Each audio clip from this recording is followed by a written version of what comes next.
skill makes me OP even at level 1 volume 8. Nazuna Miki. 221. Selective breeding. At night, we went to our usual pub, Villa DH, where I partook in the daily rotation of beer. Today's beer came with a strong citrus aroma. I wonder what exactly this scent is, I mused. It must be grapefruit, answered the girl sitting across from me after she took a sip. It was incongruent, almost even criminal, to see a 43 girl in a pub. Back in my world, people might see the two of us and call the cops on me. But instead of the cops, a young adventurer ran over. "Excuse me, I'm your biggest fan, Ms. Emily. May I have your autograph?" After insisting that he was one of her admirers, he got her autograph on his Morning Star weapon, even got a handshake as a bonus, and left with a big, dreamy smile. "Same old story, huh?" I said. "Do your fans approach you when I'm gone, too?" "Very often in dungeons," Emily replied, both bashful and troubled over it. "Uh-huh, well, Arsenic's monsters are all rocks, so it makes sense that power-favored adventurers gather there. No wonder it's full of people who admire you. Everyone puts me on too high a pedestal." "That's not true at all," I said, glancing around us. They weren't all about to beg for an autograph, but even in this pub, there were adventurers who looked favorably at her. I thought for a moment about the day we met. "Emily, mind standing up for a second?" "Okay, is this fine?" "Now, try standing on one leg. Can you still lift your hammer like that?" "I can, why?" While standing on one leg, she easily lifted up the hammer she'd leaned against the table. That hammer was over 6 feet long, way taller than Emily herself. It was adorable how she could lift it like it was nothing, but now that I really thought about it, it was impressive. It was natural that people would be fascinated. When she did this, eyes gathered on her. "Why am I doing this again?" she asked. "That's one of your charms, Emily, a goddess bursting with power. If I was a raw power kind of guy, I'd die to be like you." "You would?" "Yeah, what do you think is more charming? A macho man or a little girl who's just as strong? It should be obvious." I don't know." She cocked her head as she put her hammer back down and sat again. It seemed like she really didn't get it. To be fair, that was another of her charms. "Almost nobody has ever approached me for an autograph," I added. "But of course." With a smile, Emily picked up her glass with both hands and said, "You're so incredible that everyone's too shy to approach." "Shy?" "Yes, only the brave can talk to someone so impressive. You need to be confident in yourself before you can pull that off." Image summary, manga illustration of a young woman with wavy hair, wearing a vest and long skirt, holding a large staff over her shoulder with a surprised expression. "Is that how it works? Remember the kinds of people who have approached you affably, Yoda." "Affably, huh?" I tried to remember. "Who approached me affably? Cell, Neptune, Nicholas. I get it, those are all people with confidence." "Exactly. All weirdos too. Every great person can be a little eccentric." "So you're saying I'm stuck interacting with weirdos from now on?" "Birds of a feather. No normal person would build a village for outsiders out of their own pocket, after all." MGH, I couldn't argue against that. I had my reasons, but maybe that was all it looked like to others. "More eccentric folk will gather around you." "That's especially convincing coming from the first one," I joked. "Me, I'm normal." "No normal person would clean an entire dungeon and make even the monsters happy." "Eep." Emily was a goddess at housework. Thanks to her, our mansion was warm, bright, and filled with even more comfort than living with your parents. Her power worked in dungeons, too. She'd once cleaned a dungeon like she did her own home, making the monsters so happy that they ended up napping alongside the poor, exhausted girl. In a way, she was a real dungeon master. That counts as not normal, in my book. And so, the two of us drank together and chatted about stuff. It was all trivial small talk, but it was a ton of fun. "Excuse me," someone addressed us. I looked up. A portly gentleman stood next to our table. I knew that face. "If it isn't Eric, come on, sit." I scooted over to make space for the gentleman, Eric. He took off his top hat and sat next to me. I met this gourmand not long after I came to this world. He'd heard the rumors that my drops were high quality and requested that I get him bamboo shoots. Looking back, this was how the Ryota brand had started. What a coincidence, I said. Here for the beer too, I'm guessing. I was actually searching for you, Mr. Sato. For me? Yes, I have another favor I'd like to ask of you. Mind hearing me out? Sure, bring it on, I promptly replied. After the last time, I'd heard a lot about him from various people. Eric was a genuine gentleman and a gourmand. He dedicated nearly his entire life to the pursuit of fine food. His lifestyle was respectable. Unlike most requests, his didn't involve hurting people. So I was happy to take it on. Now, what would you like me to get you? I asked. That isn't quite what I want this time. I'd like help with selective breeding, you might say. Selective breeding? I hadn't heard that phrase in this world yet. All production here was done in dungeons. Meat, fish, vegetables, and even air and water were dropped there. While this was my first time hearing the phrase in this context, I could tell that it meant doing something special in a dungeon. Have you heard of Lanthanum? Eric asked me. Yeah, it gets name-dropped here a lot. It's a dungeon made for producing alcohol in the city Philine, right? Quite right. The dungeon drops all sorts of alcoholic drinks, including beer, wine, brandy, and more.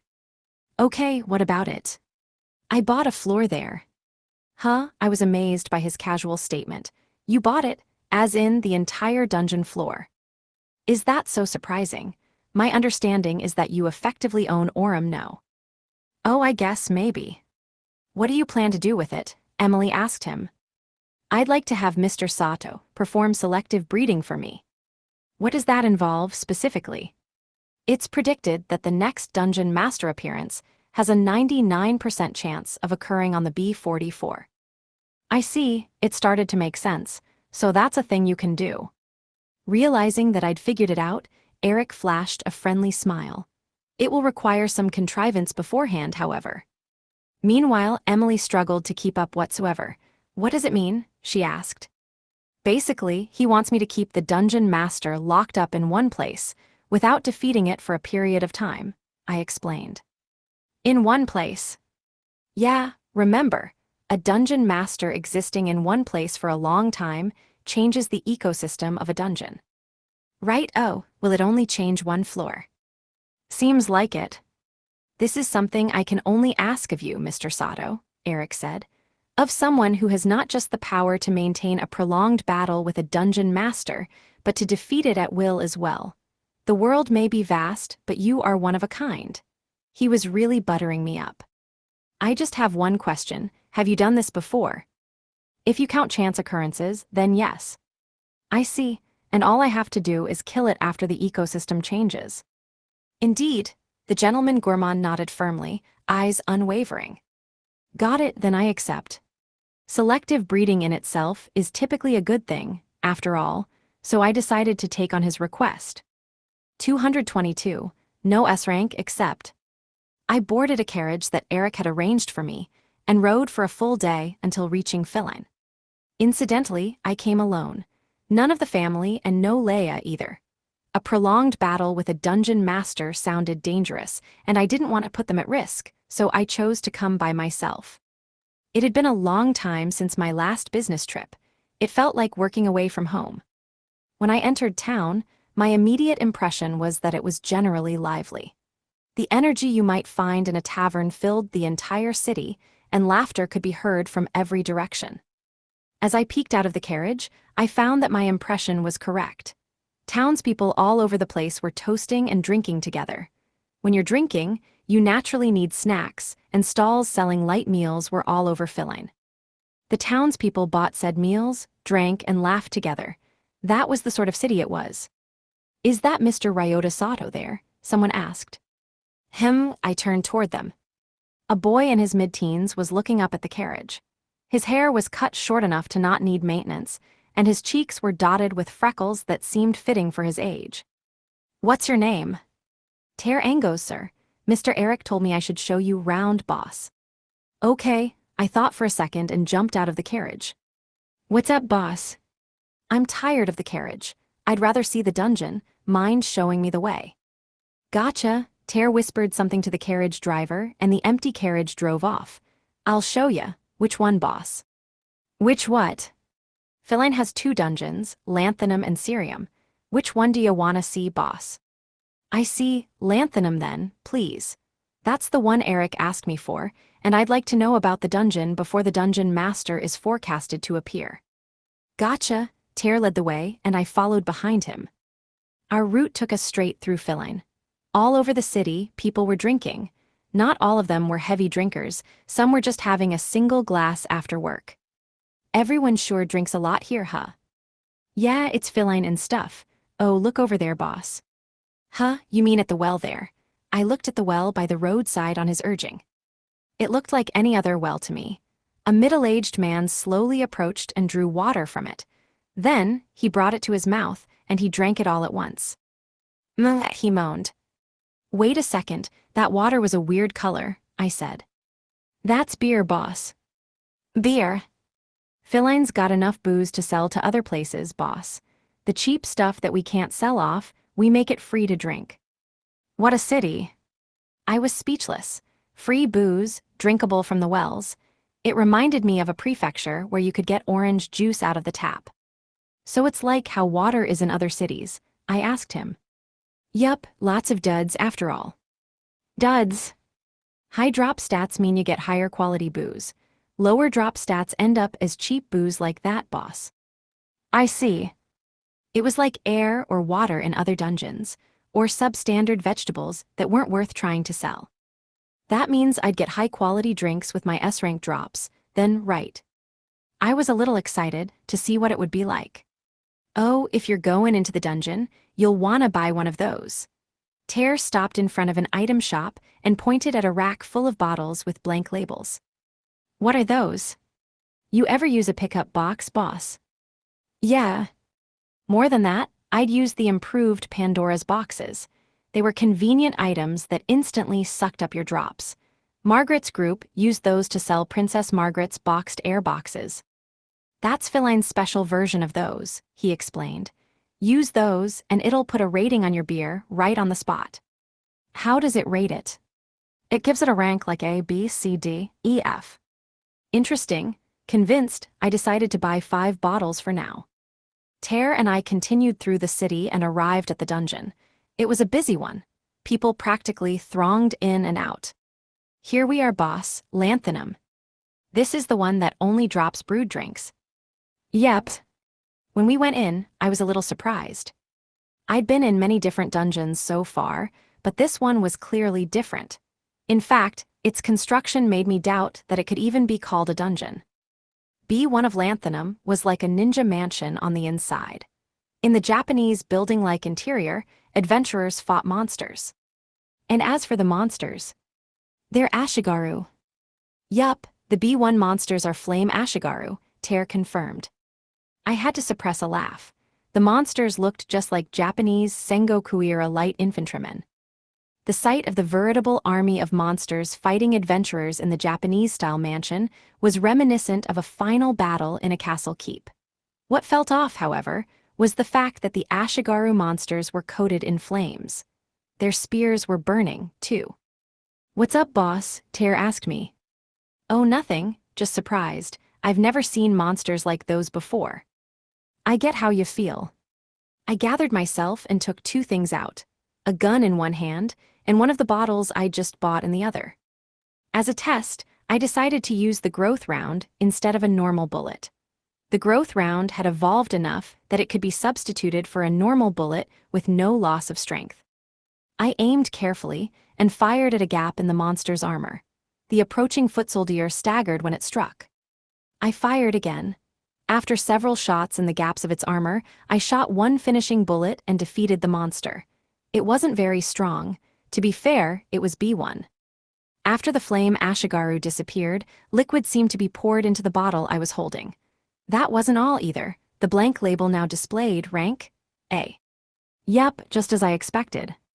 My S-rank drops gave me the highest rank of beer, even when I killed the monsters normally. That was how it had worked so far, so I wasn't surprised.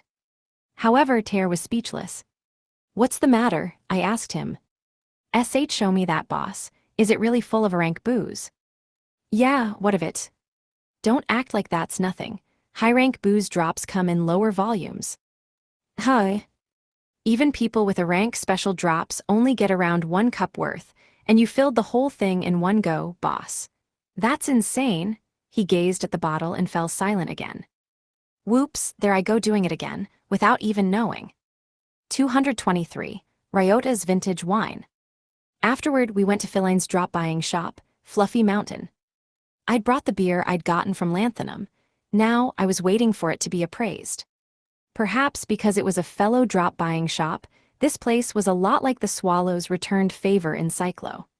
The adventurers coming in, and the shopkeepers dealing with them, acted just like the people back at home. I sat and waited in front of the counter at Fluffy Mountain. Incidentally, Tear sat next to me. He just stared at me with an awestruck look in his eyes. Curious, I decided to ask him, "Is something wrong?"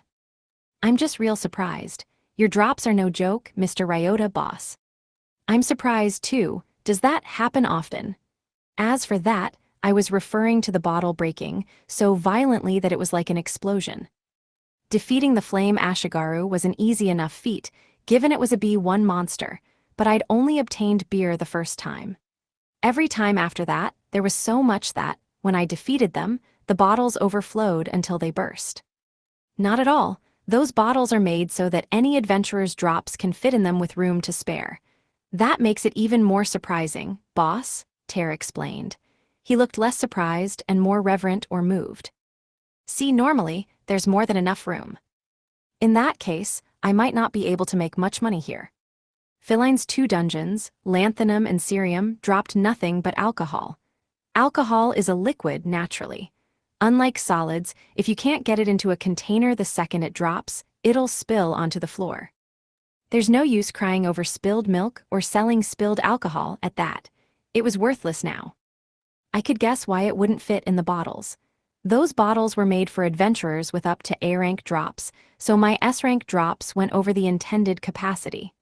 My stats were too high to use the mass-produced solution, in other words. My drops were both high quality and plentiful, so plentiful that it spoiled them, in fact. A laughable situation to be in.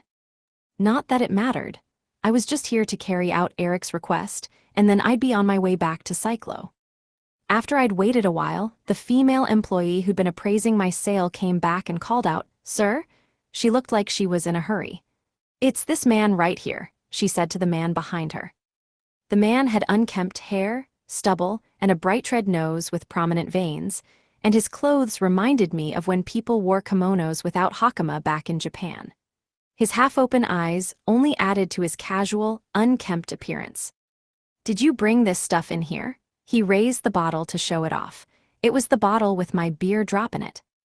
"Yeah, did I do something wrong?" "Where did you get the drop from?"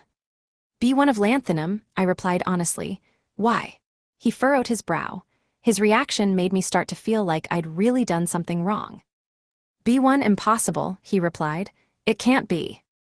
"What can't be?" "Let's talk in the back." He turned around and went to the back of the store. His employee opened the counter divider and let me through. I didn't know what had happened, but there was clearly a reason. Curious, I joined him inside. Tear followed behind me nervously. We went into the back, where we sat across from the guy in a sort of meeting space. "This place is incredible." I smirked as I looked around the area. It was a drunkard's room. Bottles were scattered here and there, and the room stunk of alcohol. There was also a small plate on the table with a pile of salt on top.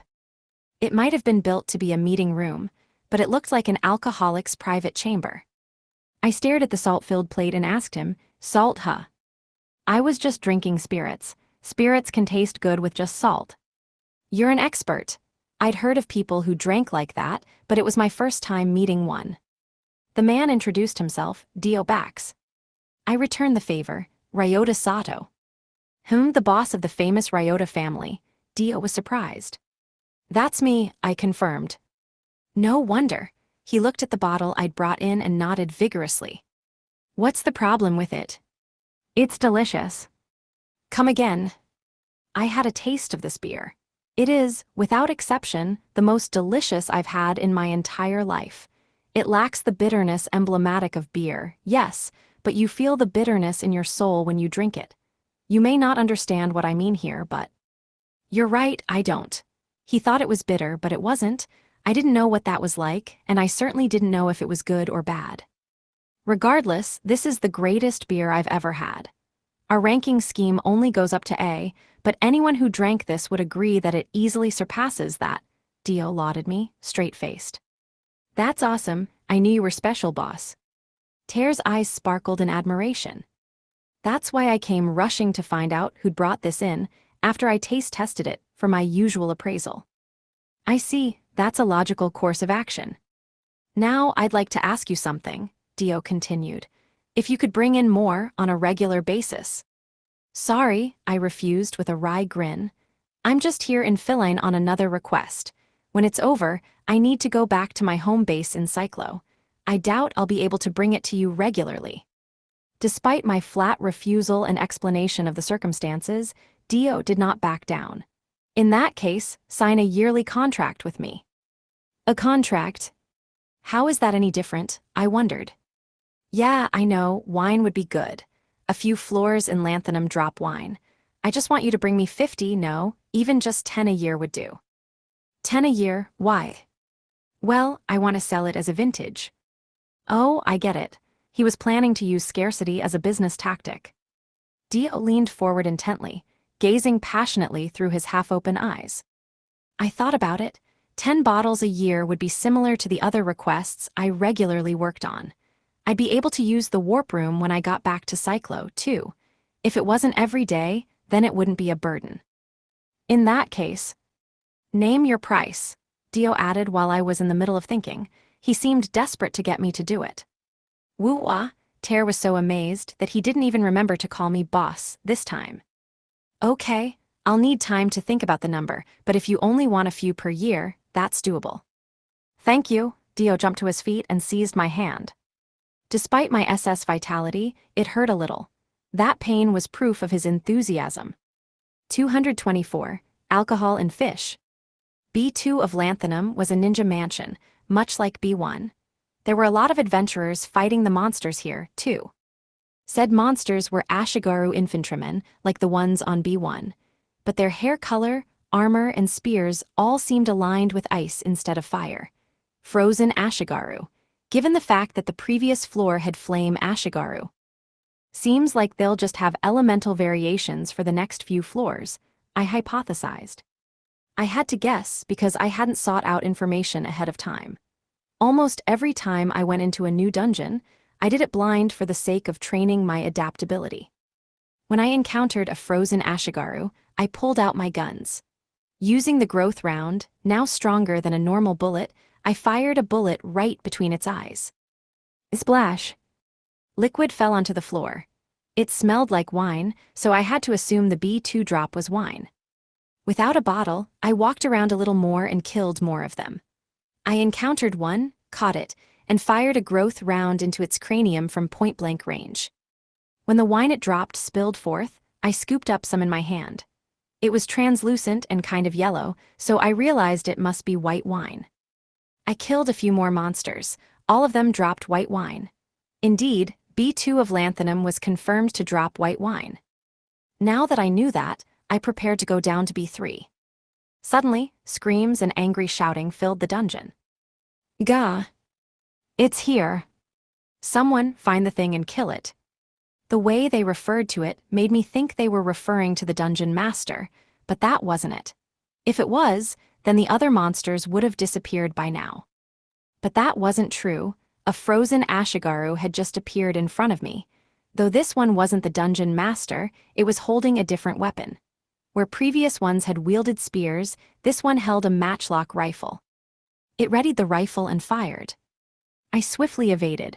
The bullet was fast, but not so fast that I couldn't dodge it. Come on now, I chuckled. The Ashigaru had begun reloading. Matchlock rifles can only fire one bullet at a time, and they need to be reloaded each time. The monster's reload speed was slow, to boot. Part of me wondered if this wasn't worse than just using a spear. Meanwhile, I slowly readied my gun and fired the growth round at it. While its weapon differed, it dropped wine like any other. I kept walking around, curious about what had happened. I stepped into a wide space maybe, more accurately described as a room. There was one adventurer standing alone against 20 frozen Ashigaru. They fired their matchlock rifles. One rifle alone was too slow to reload, yes, but their numbers were astounding. A curtain of lead closed in on the adventurer. He was terrified, he couldn't react to this. I fully loaded my guns with normal bullets and rapid-fired them. In doing so, I managed to shoot all their bullets out of the air. But it didn't end there, the next volley was about to start. This was the power of numbers, too. Volleys of bullets flew one after another, like Nobunaga's three-line firing formation. I loaded more bullets and once again shot them down. Holy cow, the previously terrified adventurer was stunned. I stepped forth while shooting down the barrage. When I did, I saw a different monster beyond the Ashigaru horde.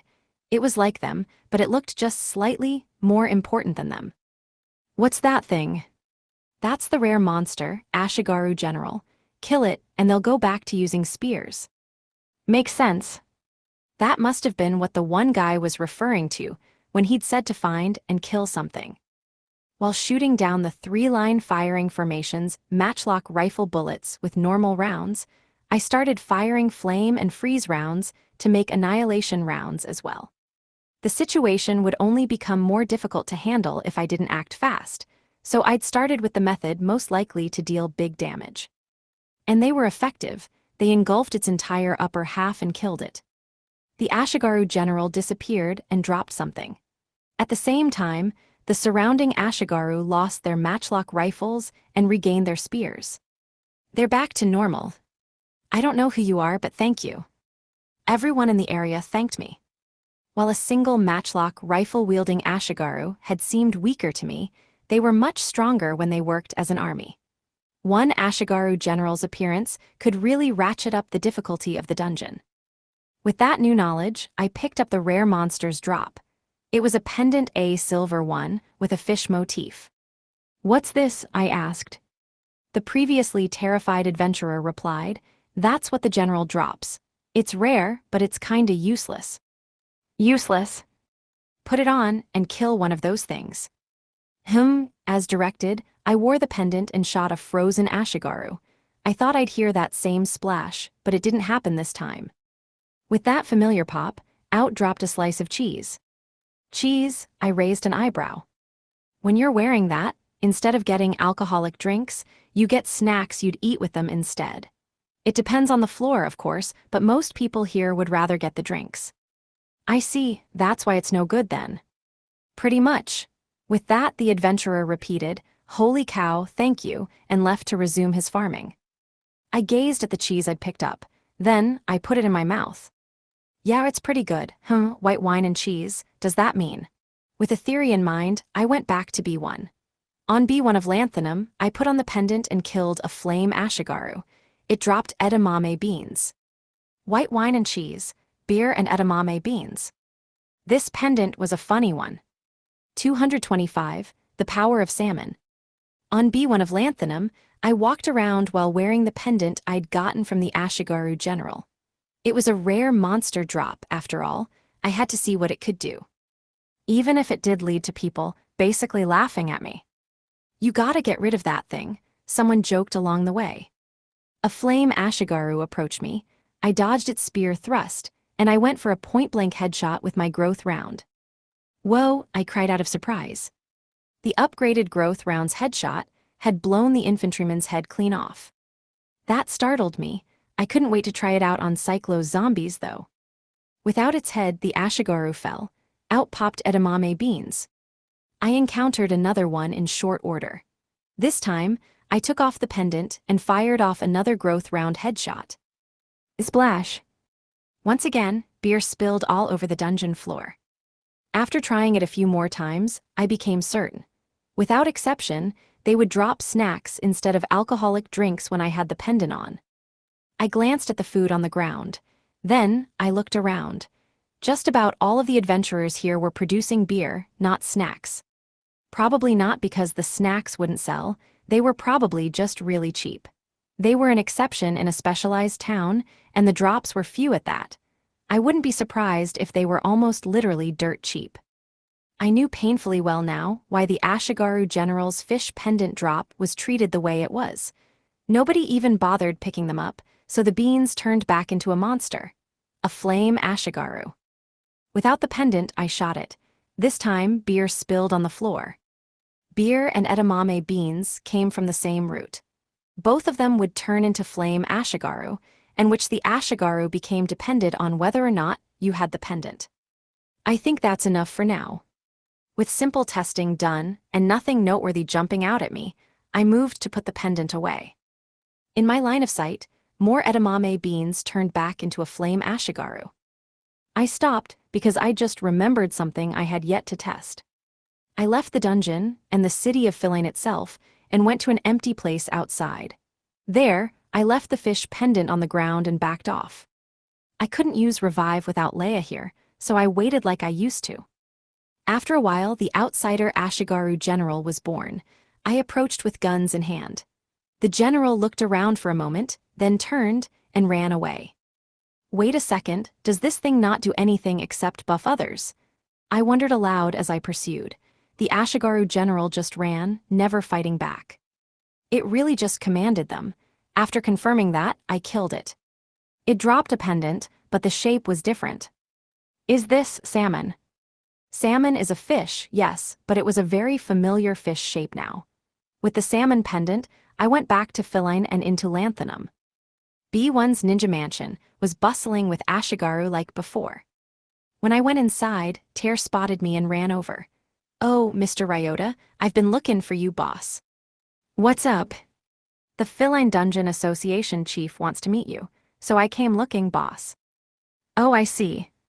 This was probably related to selective breeding, the plan to use the dungeon master to change the dungeon's ecosystem. That is, Eric had probably settled things with them already, but from the perspective of the Dungeon Association, they'd probably want to meet the person who was doing the work. "Okay, but first I'm almost done checking this out." "Is it gonna take long, boss?" "Nah, just need to kill 1 or 2 Ashigaru." "Gotcha, boss, I'll be waiting, boss." After getting Tear to wait, I put on my shiny, new salmon pendant and shot the nearest flame Ashigaru. When I did, it dropped both beer and edamame beans at the same time. It was as if they'd come in a set. So it drops both at once. What's going on, boss? Tear was startled. I brought him down to B2 and killed a frozen Ashigaru there. This time, it dropped a set of white wine and cheese. "That's awesome," he exclaimed. "I've never seen someone drop both at the same time, boss. What you do?" "Trade secret." "Woo-ah," he gazed at me in admiration. It seemed this salmon pendant had some use, after all. 226, the S plus man. As a test, I tried killing a fire Ashigaru with the salmon pendant on. Beer and beans both dropped. This time, I took it off and shot another. Only the beer dropped, spilling unceremoniously onto the floor. "Something wrong, boss." "Hey, do you have any of those bottles on hand?" "You mean this, boss?" Tear took out a bottle. Those bottles were like pickup boxes. When alcohol dropped from a monster, it would collect and store the drop. "Yeah, give me all you've got." "Gotcha, boss." He looked a little confused, but he gave me all of his bottles as directed. He had 3, that was probably enough. With one in hand, I wore the pendant and defeated the next monster. Edamame beans fell on the ground, and beer fell straight into a bottle. I tried again with another bottle. Once again, beer filled it. On the third one, I took off the pendant. The bottle burst, unable to fit my full drop. I knew it. When I wore the pendant, I'd thought that it might reduce the beer drop slightly to make up for the addition of beans. Indeed, that was how it worked. With the pendant, my beer drop was just barely enough to fit in a bottle. Without it, there was so much that the bottles burst. After that, I had Tear go buy me a few more bottles. We were able to prove with certainty that the presence of the pendant had affected the amount of alcohol. Thanks to the pendant, I'd managed to produce enough vintage wine to satisfy Diobax's request in no time. It took a while because of the pendant, but I'd finished checking out what it could do, so I let Tear bring me to Philain's Dungeon Association. An association employee took us to the chief's office. When the door opened, Yug, I groaned. The place stunk of alcohol.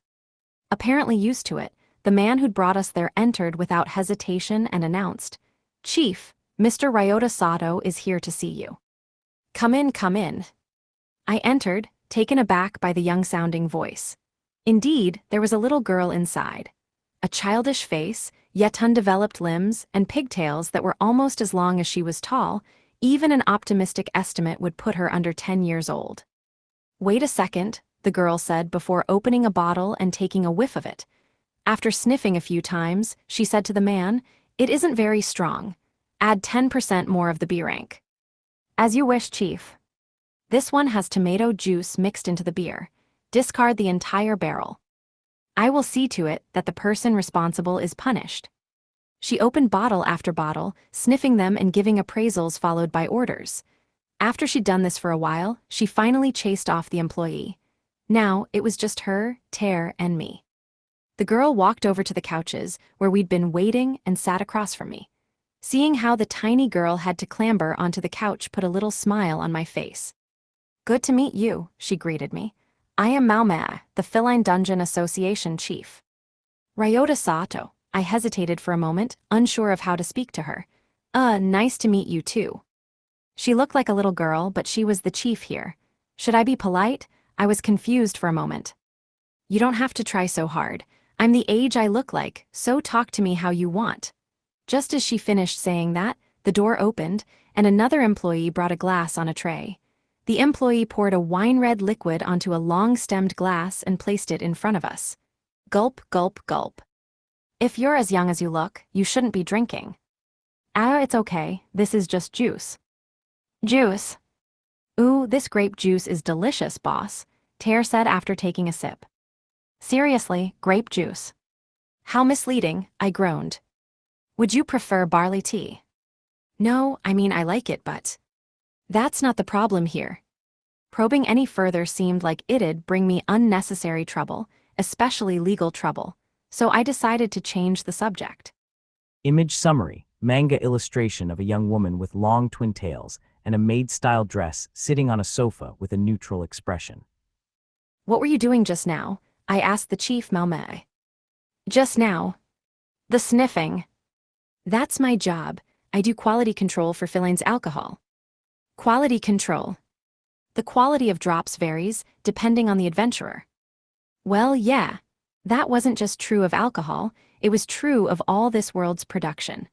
The quality of goods depended greatly on the adventurer/producer's drop stats." She explained, "Filine mixes together all of its alcohol, except for the really good stuff and the really bad stuff, and exports the result." "Is that why they're given ranks when they drop, to manage that process?" "Correct. It's the Dungeon Association chief's job to manage the quality of the mixture." "I see, wait by smelling it." "I'm a child, so I can't drink," she replied as if that explained why. No. "That's not why I thought to myself." Mao cocked her head, as if to ask, "Why are you confused, then?" I wasn't talking about how children shouldn't drink this time. I was just amazed that she could discern quality from smell alone. The girl was puzzled because she didn't get that. A child but a Dungeon Association chief, genuinely incredible. "By the way, I smelled really good beer from the moment you came in," she said. Oh, this?" I took out a bottle of the beer that I'd gotten while testing things in Lanthanum. When I put it on the table, Mao stared at it. She took it, silently opened the lid and sniffed. "What about it, Ignoring my surprise, she opened all of the bottles I'd brought and sniffed every single one. "Is this after mixing?" she demanded. No. "They were sealed, boss," Ter said next to me. Indeed, they had been sealed. I wouldn't have noticed until we came here, but now I could tell. The mouths of the bottles had a quality control mechanism to prove whether they had been opened, maybe meant to inform how much of which quality should be mixed. The beer I'd brought had been sealed before she got to it. "That's odd," Mao mused. "What do you mean?" I asked her. "All of these beers have the same scent." "The same. Could it be max A rank?" she mused. Max, yet another thing I didn't understand. "Even the same drop stats can have minor differences," Mao said. "Oh, true. I was raising my stats over time with the seeds and Nihonium, though they were combat stats rather than drops. Stats were only graded from A to F, but the actual numbers behind them were invisible. Drops were probably the same. Yours is, Mal looked at the rank, a label on the beer. At maximum A rank, I believe, that's why they're all the same quality. So it's stuck at top quality because it's so high. You're amazing, no wonder Grandpappy Eric asked you.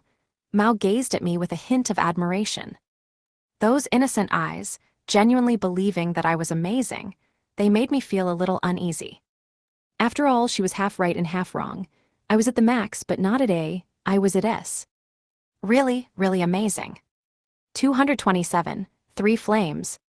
Mal sat next to me in her office. She'd sat across from me before, but eventually, she pushed the table aside just to get to me. A chief. Yes. I mean, why are you next to me? It's nothing that you should worry about. Easier said than done. It was a little hard to not be worried in this situation.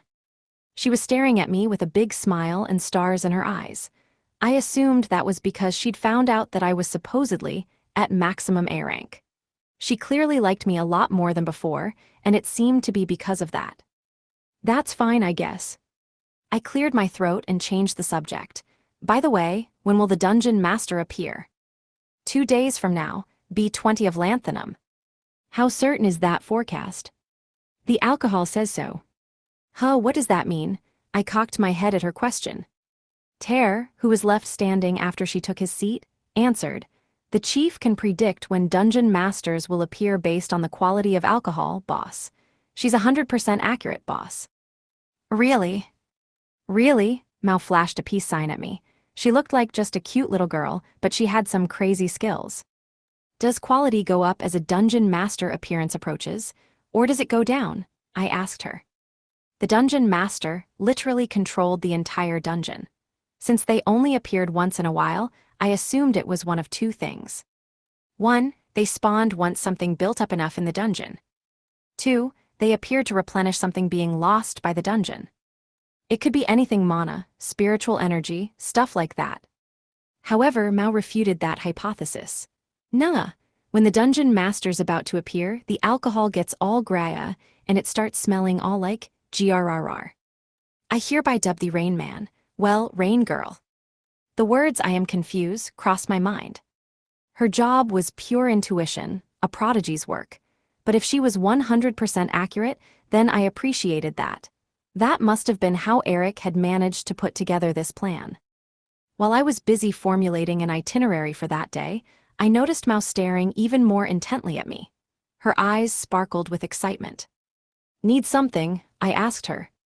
Tomorrow, I'll know exactly the time it'll spawn. Wow, you learn more details as it comes closer then. Yep, Mao nodded. The expectant look in her eyes intensified. I thought for a moment. Okay, once you know, would you mind telling me first? Leave it to me. She was so happy that she jumped around and twirled. This kid really liked me. At night, I went to an inn in Philine. I'd picked a large room. After placing a beer bottle in a corner, I waited in the diagonally opposite corner. After a while, the beer turned into a flame ashigaru. Oh damn, repetition. I rushed to cast repetition. The flames engulfing it had burned the walls a little. I should have grabbed wine instead. Regretting my decision, I checked the outsider's drop. It had dropped a new bullet that I'd never seen before. A special bullet, have first, let's mass produce more. I left the inn and wandered around the city Philine, city of alcohol. Here, the lowest quality alcoholic drinks were provided for free all over the place. I found various kinds in barrels. Beer meant fire ashigaru, and that was bad. Knowing what I was about to do, it could cause a fire. Thus, I found a barrel of wine and hauled it out of the city. Once I was far enough away, I put it down in an empty place and backed off. Before long, a frozen ashigaru came out. Repetition, I used magic to kill it instantly. A special bullet dropped into my pouch. Another frozen ashigaru appeared right after. The wine in the barrel was like life-giving water to them, causing monsters to appear one after another. I didn't use bullets. This was one reason I'd opted not to use beer. Wine and a gun together probably wouldn't start a fire, but I'd brought a whole barrel. Given the process of outsiders appearing in quick succession, I wanted to avoid any acts that could start a fire. Repetition wasn't a means of skipping labor this time, it was the optimal move. Every time one appeared, I'd instantly kill it with repetition and receive a special bullet in my pouch. With each spawn, the wine in the barrel decreased. Eventually, it emptied as the final frozen Ashigaru appeared. That's a good number, time to test. Now that I was out of wine, I drew my gun and loaded the new bullet without hesitation. Then, I fired at the infantryman. When it struck, the monster burst into flames. This wasn't just a flame round, though, this fire was blue. Alcohol, it made sense. I remembered the alcohol lamp I'd used in an experiment back in a middle school chemistry class. The fire back then was the same color as this one. But this one is even bluer, I noted. It was a perfect blue, with no red or orange mixed in whatsoever. You could even call it azure. All right, azure flame rounds it is then. I fired another. Then, I used a flame round for comparison. The two flames side by side made for a pretty sight. After they both faded, I readied my guns again. I loaded a flame round in one and an azure flame round in another. Then, I fired both at once to fuse them. I don't see anything, yikes, that's hot. The instant they fused, I was surprised. It seemed as though nothing had happened. But instantly after, intense heat washed over me. It was like those flamethrowers at concerts that you can feel all the way from your seat, but worse. Heat, nearly 100 times more intense, had struck me. I quickly crossed my arms in front of me to defend myself, meanwhile jumping far back. As I got away from the heat, I realized something. There wasn't nothing there. The air in that area had distorted from the heat. A heat haze, like how the road looks on a hot, midsummer day, but much more distorted than that. The fusion of flame and azure flame rounds had created a fire that output incredible heat. I tried it out on a nearby tree. Okay, whoa, that's way too much. And the invisible flames had burned it to nothing, leaving not so much as ash in an instant. 228, perpetual motion. I tested out the azure flame rounds and new fusion a bit more, shooting things, burning things. If their firepower was at a 1, then the fused round was close to a 10. It was hard to tell since I couldn't see the fire when they fused, but the firepower was there. What? I used the absolute rock pebble to make myself invincible and stuck a hand into the fire. When I did, I felt stabbing pain, as if I'd put it in a scalding hot bath. Incidentally, when I lit a place on fire with regular flame rounds and stepped into it, I didn't feel hot at all. It's kinda cool, like a phoenix rising from the flames, I murmured to myself as I stood, invincible in the flames. I really wanted to try using it in combat. It was already obvious that it was strong, but I was curious how its other trait, the fire's invisibility, could be used in a fight. It was late, but I was ready to hop into a dungeon and try it out. Leaving it until tomorrow would just make me unable to sleep from excitement. I stepped out of the fire, disabled invincibility mode, and turned to head toward a dungeon. Oh, it was then that I noticed that the flame from the fusion round hadn't gone out.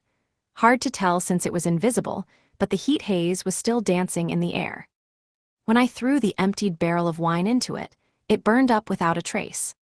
Did these last this long? Leaving an invisible fire would be dangerous, so I decided to wait until it burned out. In the meantime, I looked around. I'd fired dozens of fusion rounds, so I wanted to make sure there weren't others still burning. There were none. This was the only one that wouldn't stop. Relieved, I waited for it to stop, but no matter how long I waited, it did not disappear. Now, without a barrel, I tried shooting a normal bullet at it. It was vaporized the second it touched the fire. Why was it lasting this long? Curious, I fired another fusion round to the side. As soon as they fused and became fire, the previous one, the one that wouldn't stop, suddenly burned out. Is this what I think it is? I muttered before fusing another pair next to it. A new invisible flame appeared, and the previous disappeared. I waited, the new one didn't stop. I fired again, that one stopped burning, and a new one formed. I get it, this is the kind of attack that is limited to just one at a time. This time, I waited patiently. I sat down there and fired a normal bullet every 5 minutes. Even after an hour, the invisible flame did not fade. I remained patient and stopped firing bullets at it. Another hour later, the fire still burned. When I fired another fusion round, it immediately stopped. Only one could exist at a time, and when left alone, it didn't disappear. With an idea in mind, I tried firing a different kind of fusion round. The flame and freeze fusion, annihilation rounds. It disappeared, swallowing up a small area with it.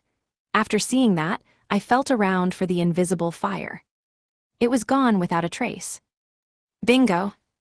To sum it up, it was 10 times as powerful as a normal flame round. When fired, it would remain there until I used any other kind of fusion round. This might just be useful. I went back to the sleeping city, picked up a new barrel, and came back to the empty area for more testing. I once again put down the barrel and backed off to let outsiders spawn. Then, I fused the flame and azure flame rounds over the barrel. Space distorted, and the invisible flame appeared. I sat there and waited. After a while, a frozen Ashigaru spawned and crawled out of the barrel, and when it touched the invisible flame above, it was instantly vaporized. I received a new azure flame round in my pouch. I continued to wait, doing nothing. Every time an outsider spawned, it went right into the fire, and its drop went into my pouch automatically. Eventually, all of the wine had become Ashigaru, and the remaining barrel trash turned into a Frankenstein, becoming a homing round. Some dozens of minutes after I'd set it up, the barrel had become bullets automatically. This new fusion round was perfect for making perpetual motion machines. 229. Endless Waltz. The next morning, I went to Philine's Dungeon Association. In the chief's office, I was face to face with Eric and Mao. "I know what time the dungeon master will appear," Mao announced. "It's tomorrow afternoon." "Which floor?" Eric asked her. "B20 Lanthanum, as expected, the one with the dark shinobi." "The water beer floor. There couldn't be a more perfect location." "Yep, 0% chance of failure." Mao and Eric were in high spirits. Part of me thought they seemed a little too carefree for people who plan to use a dungeon master to destroy and reform a dungeon's ecosystem. "Water beer?" I asked. "And what's this about not having a chance of failure?" "You don't know. Is it just beer that's like water?" "Exactly right," Eric answered. "It has the taste of beer, but no matter how much you drink, you never get intoxicated. An overwhelmingly sad substitute indeed." "Wow. So it's non-alcoholic beer." "Water beer doesn't sell, and nobody bothers drinking it even when it's free," Mao added. "We don't know what it'll turn into, but nothing is worse than water beer." "Makes sense, it's already the worst it can get, huh?" "To be honest, I came up with this plan when I learned that it would be on B20, Eric said. "Aha, rather than failure not being possible, it's more like they're turning a worthless floor into a real opportunity. We don't know how long the change will take, so we've decided that we will forbid any entry into or exit from the dungeon once the dungeon master appears. Cerium will just have to provide in the meantime," Mao agreed. "We will stand by near the entrance. Once the dungeon master's defeat is confirmed, we will go down to B20. "You're not coming with me?" I asked back. Eric and Mao looked apologetic. "We aren't exactly suited for fighting. We're both level 1, we would just hold you back." "Oh really?" I considered using EXP crystals. The ring I'd gotten from a dungeon master turned the wasted EXP from monsters I killed into crystals, which others could use to gain said EXP. All the adventurers in the world did stable farming, so 99% of them reached their own maximum level without particularly trying. Convenient though the ring was, it was hard to find uses for it. "You'll have one shot at this. I can't wait to find out what drink it'll be." But they weren't adventurers, and they had no need to fight, so they didn't mind being level 1. So I didn't bother offering. One shot though, huh? I couldn't predict the exact timing to kill a monster for the best drop like Rebecca did. Even then, I still only had one chance. The perfect timing I'd come up with won't necessarily be the perfect drink, since I just don't know as much about drinks as Mao does. Still, I have S-rank drops, so it can't possibly be a letdown. A one-shot fight against a rare dungeon master doesn't sound so bad once in a while, A rare dungeon master. Just then, I remembered the ring I'd been thinking about mere moments ago. The next day, I went to B20 of Lanthanum. There were no adventurers left in the ninja mansion-like dungeon, nobody to call the monsters that still filled the place. The monster of this floor was the Dark Shinobi, a ninja clad in shinobi attire that was literally pitch black. They'd be troublesome monsters if I had to give them a fair fight, but I easily trounced them. Before long, the time came.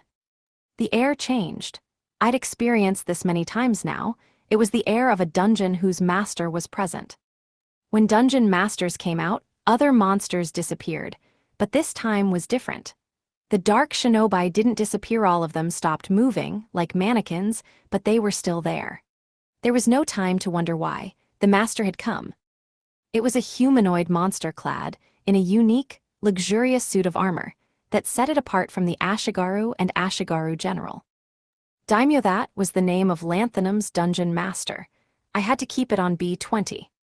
The daimyo walked toward me with heavy steps, drawing the sword hanging at its hip. I fired the growth round at its shoulder as a simple test. The daimyo stopped and leaned back from the force. On closer inspection, its shoulder had been shot through, but it was healing. A dark shinobi near it fell apart before being absorbed into the daimyo, healing its wounds. Once it had fully recovered, the daimyo resumed walking. This time I shot a leg with an annihilation round. This dealt much more damage, removing the entire leg. The daimyo stopped, absorbed a nearby dark shinobi, and healed its wound. I see. I wondered why there were still monsters here, but they stay as a source of recovery for the dungeon master. When the daimyo started moving again, I blew off both an arm and a leg. 2 injuries, but still only 1 dark shinobi was needed to heal it. It seemed it just needed 1 for any amount of repairs. Fully recovered, the daimyo continued its march and swung its sword down. Presuming that its sword length was its effective range, I prepared to jump back. Just then my spine froze. Instinct screamed that I was in danger. I jumped, not away but to the side. The daimyo's katana had created a fissure in the ground that reached over 30 feet in length. That was close. If I'd only backed up enough to dodge the sword itself, I would have gotten hurt. The daimyo swung again, this time horizontally. Realizing that this was dangerous, too, I squatted to dodge it. After it swung its sword, a horizontal tier over 30 feet long appeared in the mansion's dungeon's wall. Either its slashes were invisible, or the blade itself was. I didn't know which, but I knew that being on the defensive was bad. Buying time would be difficult. For now, I put distance between us. I tried firing the growth round to slow it down, but the dungeon master had learned. Now, it deflected the bullets with its katana and continued its charge. It pressed forth, even tossing aside its own subordinates in its path. While it did slow down for a moment when it did, there was almost no difference. I needed to actively, aggressively stop it. Just then, I remembered something. When I saw the daimyo tossing the dark shinobi aside, I had an idea. Flame rounds, azure flame rounds. I fired them both, fusing them to create the invisible fire. The instant the daimyo touched it, half of its body was scorched away. It stopped its charge and regenerated, absorbing a dark shinobi to restore the lost parts. However, while it regenerated, it had to stop moving. That meant it was regenerating exactly where the invisible fire was. When it regenerated, the exact same area of its body burned away. It regenerated again and burned away again. Regenerating and instantly burning, it was forced to stand there and regenerate infinitely. I lowered my guns. There was no need to do anything anymore. The dungeon master was stuck there. Now, all I had to do was wait. After a few hundred regenerations and annihilations, there was a change in the dungeon. The dark shinobi around me, its source of recovery, suddenly burst into flames. They also dressed in much more revealing clothes than the stereotypical ninja, with voluptuous features to match. Flame Kunoichi, that was probably their name, based on the patterns so far. Wow, so that's how the monster species changes, huh? Despite everything, the daimyo continued the regeneration loop. While I wondered what to do next, Mao and Eric appeared. They came over to me and spoke up, impressed. "Oh, it did change. I expected no less." "Is this fine?" I asked the two of them. "Yep, now, just defeat the dungeon master and get the drop from the new monsters." "Got it." I readied my guns and fired a volley of annihilation rounds. They covered the entirety of the daimyo while it still struggled to regenerate. The daimyo disappeared and dropped a ring, which I picked up. "Let's taste the new alcohol right now." "Would you do the honors, please?" Mao and Eric looked at me. I nodded back and shot a flame kunoichi right as it tried to lunge at us. It wasn't very strong. A single shot from the growth round was enough to kill it. Alcohol poured into the bottle I had, and edamame beans dropped onto the ground. What's going on here?" Eric asked me. "Yeah, that's my special ability. When I wear this pendant, I get drinks and snacks at the same time." "Fascinating," he replied, seemingly convinced. Snacks dropping was a normal thing here, so it didn't take much effort to convince him. The two of them uncorked the bottle and confirmed the new drink. "This is banana liqueur," Eric judged. "But the flavor is middling at best," Mao sighed. "It's not good." "Unfortunately not. It won't be worth much, but it is far better than water beer." "Then let's do it again," I suggested. "Huh?" They both gasped in surprise. "Again," Eric repeated. "How do you mean?" "Stay over there and watch," I said, letting them wait. First things first, to secure their safety, I used repetition to mop up the surrounding flame kunoichi. Then, in the empty dungeon, I put the ring down in another area and backed off. They just watched, puzzled. After a while, the dungeon air changed again, and the daimyo was reborn. I immediately fused a flame and azure flame round to stop it. After I'd confirmed that it was stuck in the regeneration loop again, I told them, "This is round 2. "I see, you've used the dungeon master's drop to try again." "Wow, that's so smart," Mao was overjoyed. We waited longer, until the flame kunoichi turned into frozen kunoichi. Upon confirming this, I used repetition to kill the daimyo again. It dropped the same ring, and I picked it up. When I turned around, I saw Eric and Mao looking awfully surprised. "Summoning the dungeon master, defeating it, reviving it, we can re-roll until we get something good," I explained. "This is stunning." "Amazing, this is even more incredible than I imagined." They were surprised and impressed. Alongside them, I repeated this process, changing the ecosystem of this floor over and over to selectively breed for drops. 230, rerolling. The eternal flame round burned the daimyo on and on, until the monsters around us changed. Repetition. I used repetition to kill it safely and with certainty. Using up so much MP to defeat a monster made me dizzy, but I was used to it, so I almost unconsciously used my limitless recovery rounds each time. When I looked around, I saw Ashigaru all around. They had shiny gold armor. It was the first time I'd seen them, so repetition wouldn't work. I used the growth round to kill one instead. The drink it dropped went into the bottle, which I handed over to Eric and Mao. "Goodness, what a glorious display. You've got that dungeon master twisted around your little finger." "Better than that, he has it down to a science." The two of them complimented me and began appraising the new drink. "This is seishusake," Eric said. Mao sniffed a couple times. 56 points. 56, not very good, huh? "Indeed, it has an odd taste and it hardly looks appealing." "Gotcha," I replied, repeating the process once more. I left the drop far away, backed off, and fired a fused eternal flame round above it. Then I waited, clearing up the trash mobs around us regularly. The air soon changed again, and the daimyo returned.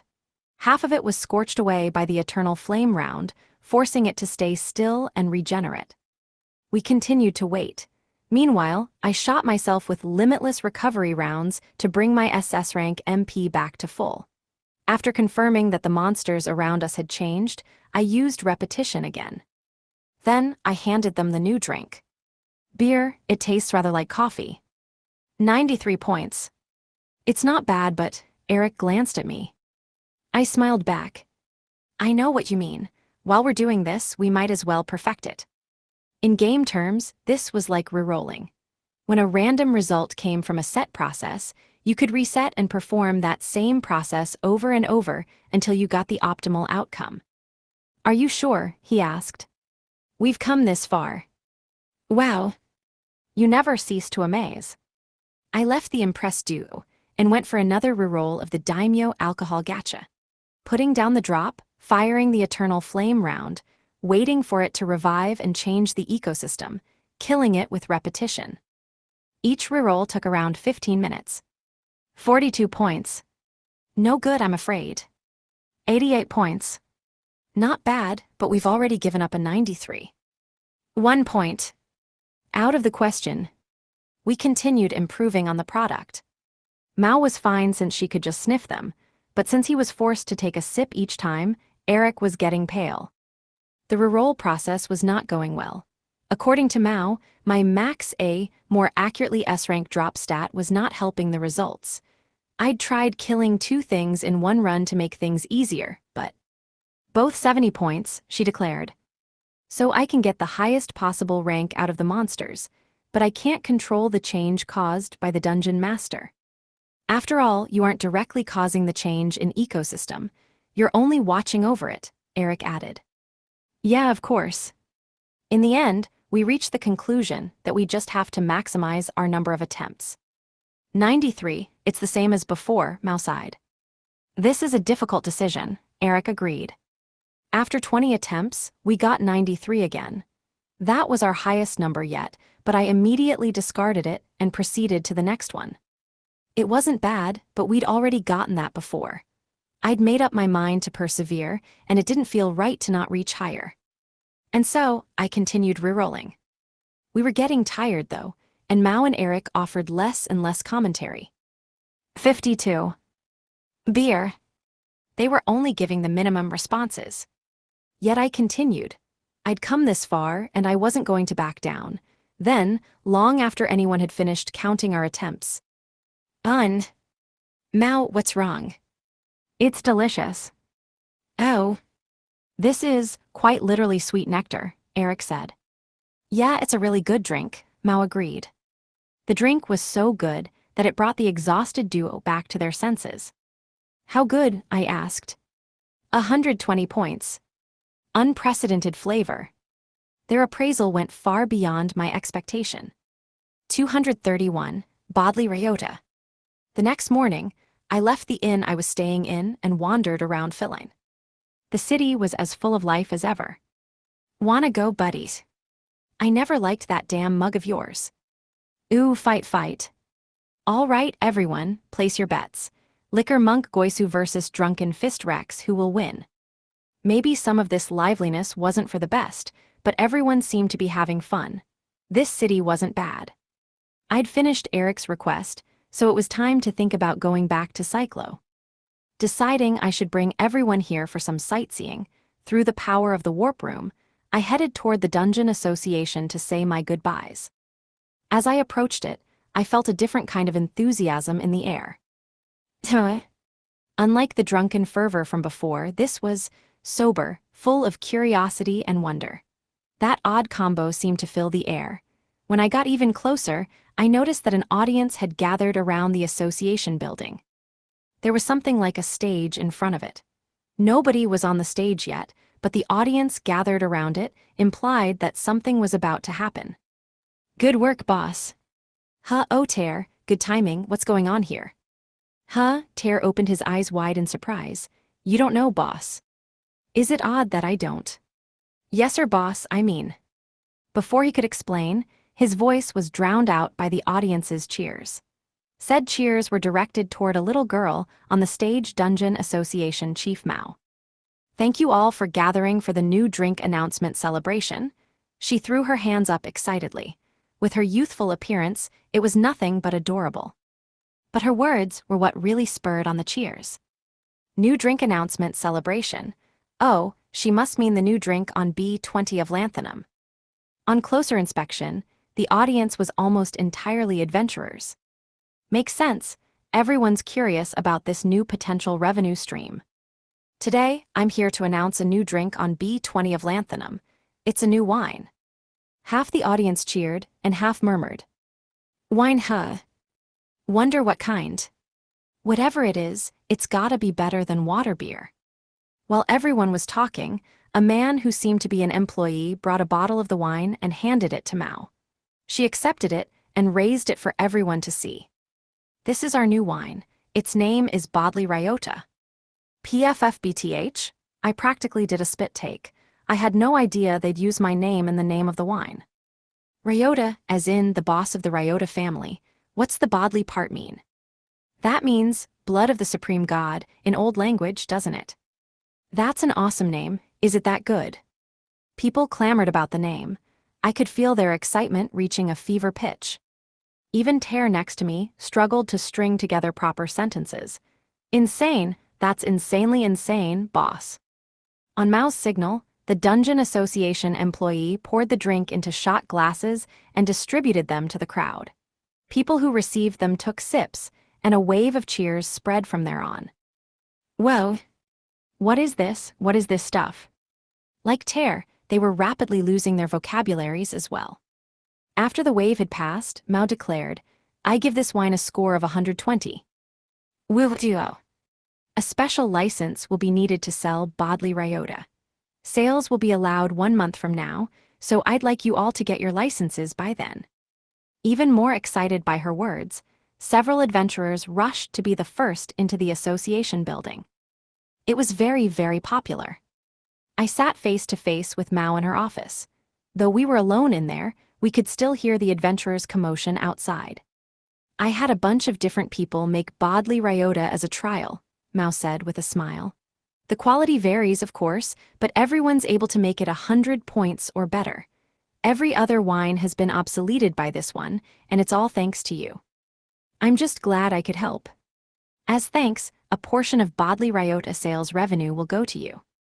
I appreciate that, but couldn't you have picked a different name? Is something wrong with it? Mao asked, cocking her head in confusion. It was cute, given how small she was, but... No, I'm just a little embarrassed seeing my name used like that, I guess. I'd like your cooperation in that regard. We want this wine branded. Branded? Yep, now's a good time to be clear on that. Mao furrowed her brow for some reason. She looked unhappy. Ryota bamboo shoots are too normal. If we're going to use your name, we want it to be stronger. Grandpappy Eric has no naming sense at all. I mean, I don't think Bodley is that great a name either. But if it means blood of the supreme god, then I guess it does sound strong. Please, she continued. You're the one who made it happen, and that'll make it popular from the start. People won't need to drink it to know it's good, they'll just know. It's hard to refuse when you put it like that. I was an office worker for a long time, so I knew painfully well. Even if something was good, really good, even it could end up dying in obscurity if nobody noticed.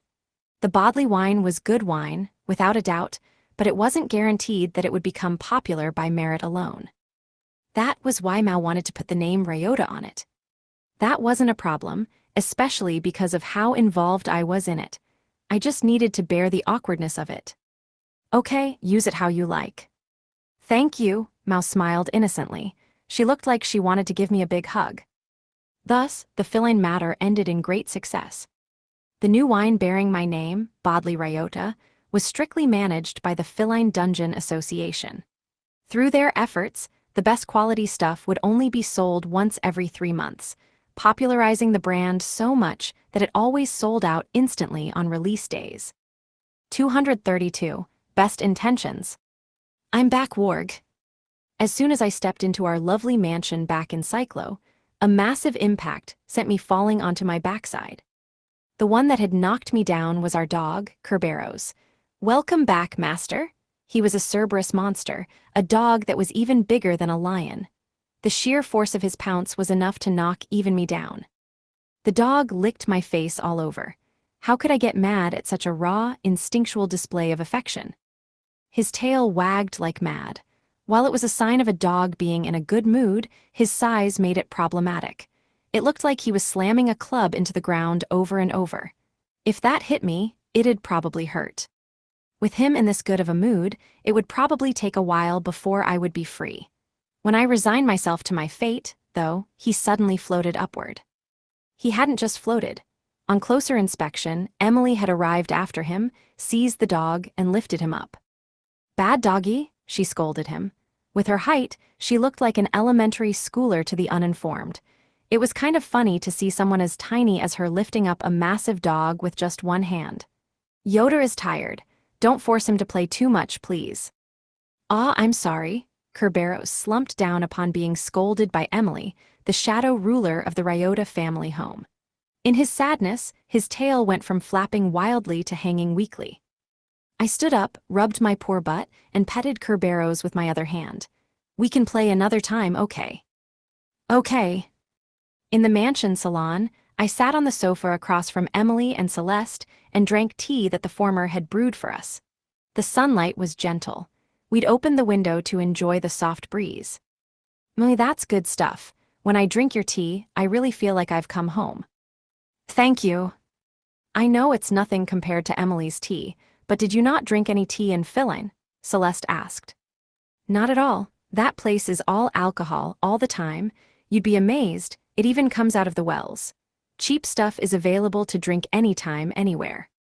"That's incredible." "And Yoda did incredible work even out there. I'm still amazed." "Already heard rumors, huh?" I asked. Emily and Celeste both nodded. Celeste recounted, "You had the dungeon master dancing in the palm of your hand. You defeated it over and over, changing the dungeon to your whims. It's the talk of the town. They even built a bronze statue on the Dungeon Association grounds," Emily added. "Sell again." "And a whole bronze statue, instead of just a figure this time."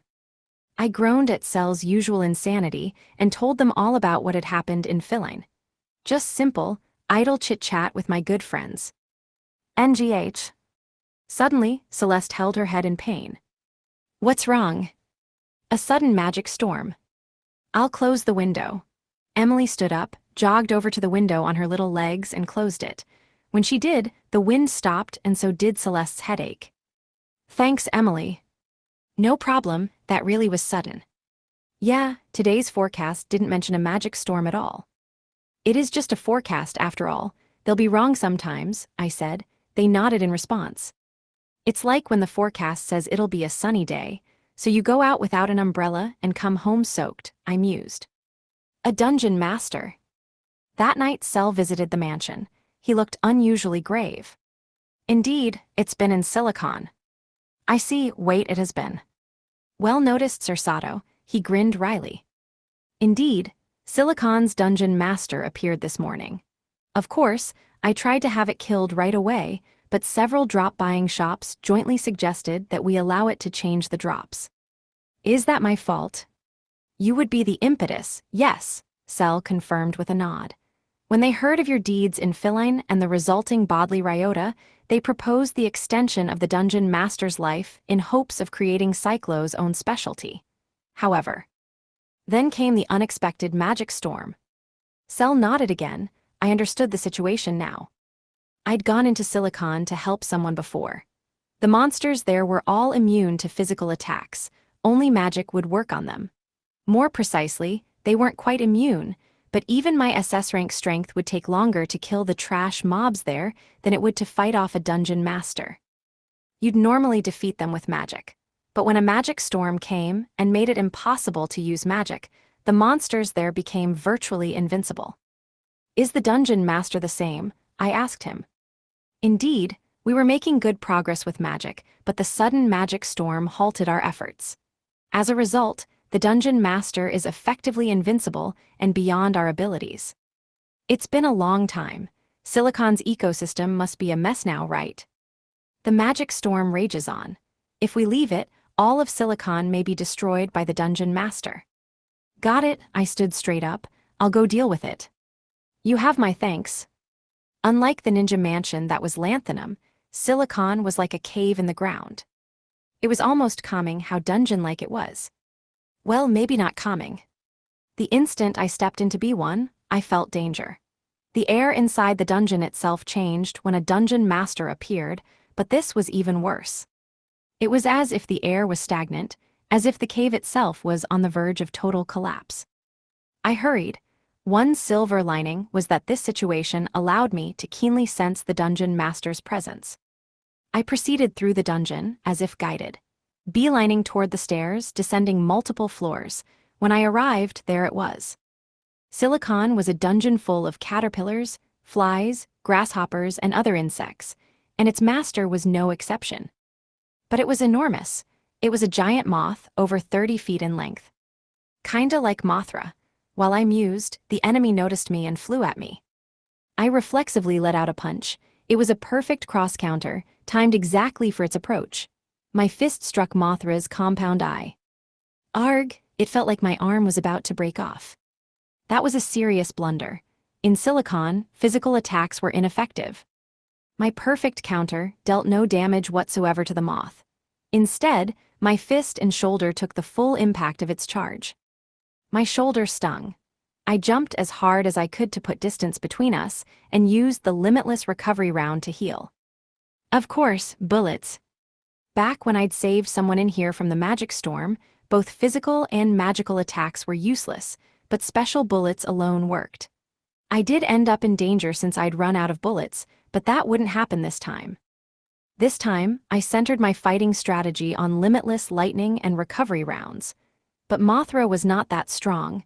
In fact, it was probably the weakest dungeon master I'd fought yet. It was troublesome due to it being in a dungeon where physical attacks didn't work, yes, but its strength was lacking. By the time I'd evaded its next attack and loaded it with 5 limitless lightning rounds, it was already on the ground. I finished it off with a growth round to reap the extra reward. After Mothra had died and dropped an item, the normal monsters of the dungeon came back.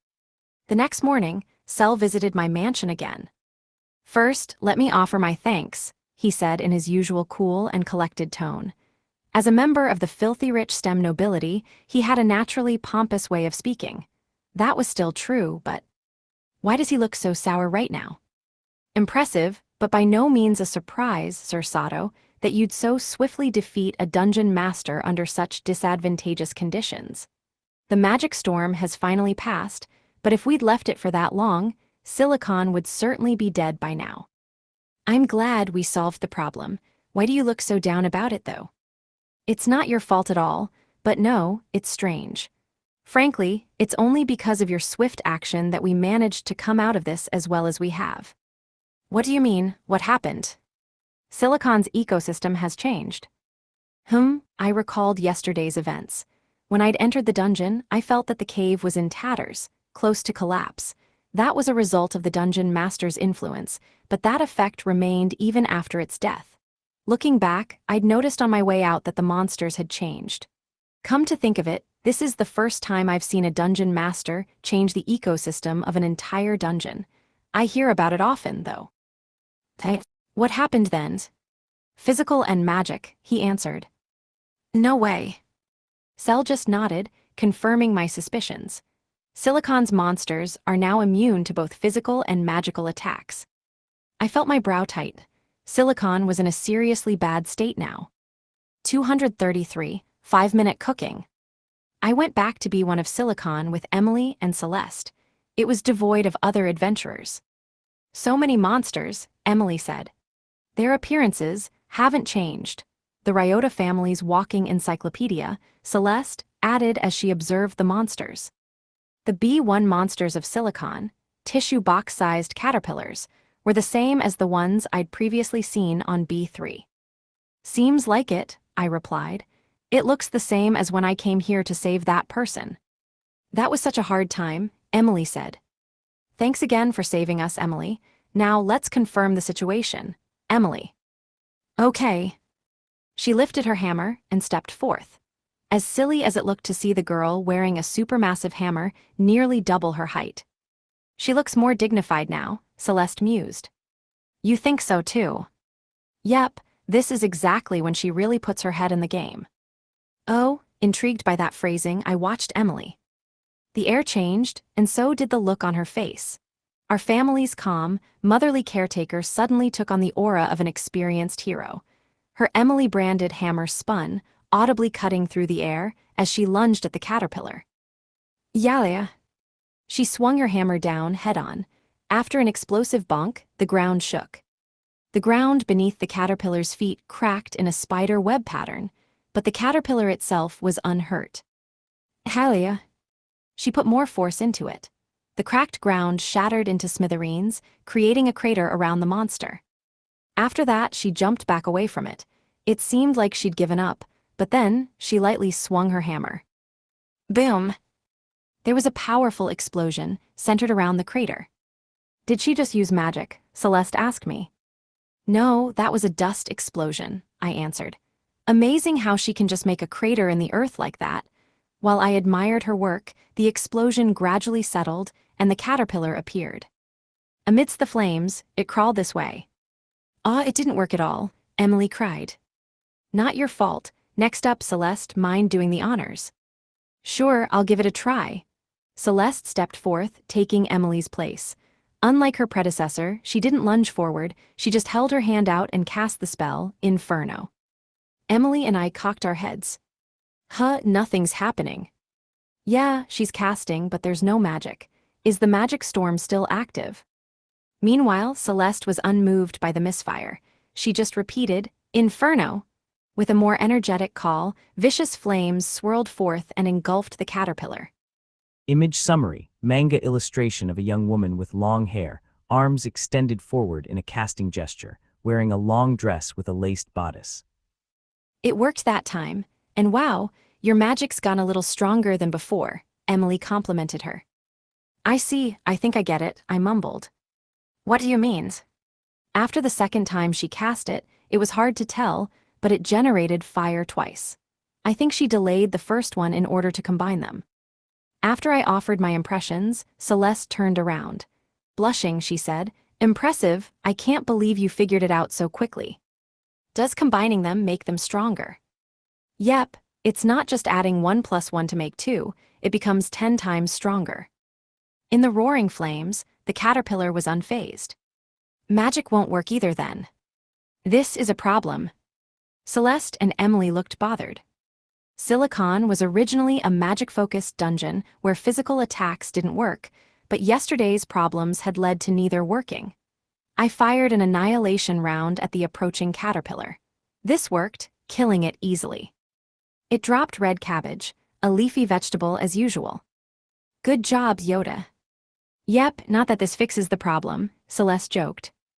Yeah, if only I can defeat the monsters here, then production's coming to a halt. To turn it back, we'd have to do the same thing again, right? I think so. I took out the ring that had dropped from Silicon's dungeon master. Is that the dungeon master's drop? Emily asked. Yeah.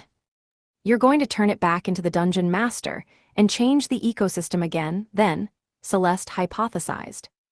Right, that's where I need your help.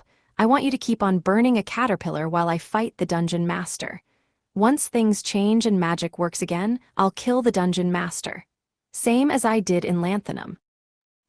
But monsters disappear when a dungeon master appears, don't they? Yeah, but with the red cabbage in hand, I left the dungeon. I put it down by the entrance, backed off, and let it turn into an outsider. Then, I said, I think it should be just fine outside the dungeon. I get it. You really thought this through. If it won't work, then we'll know as soon as the ecosystem changes. We can just spawn a new one each time. Got it, Celeste assented. You can burn it while I hold it back, Emily said to her. Yeah, leave it to us. I left the caterpillar to the two of them and went back into the dungeon. Then, I spawned the dungeon master in a place where I could watch the entrance. Here, I used another creative trick. When the dungeon was stopped, the town's production of the drops within stopped as well. The reason I had them test on the caterpillar at the same time was to get things back to normal ASAP, and I had one more thing to help with that. Leia. Understood. Leia had remained combined with me and silent until this point. She reached out her arm and cast Revive on the ring. Instantly after, the Mothra Dungeon Master was reborn.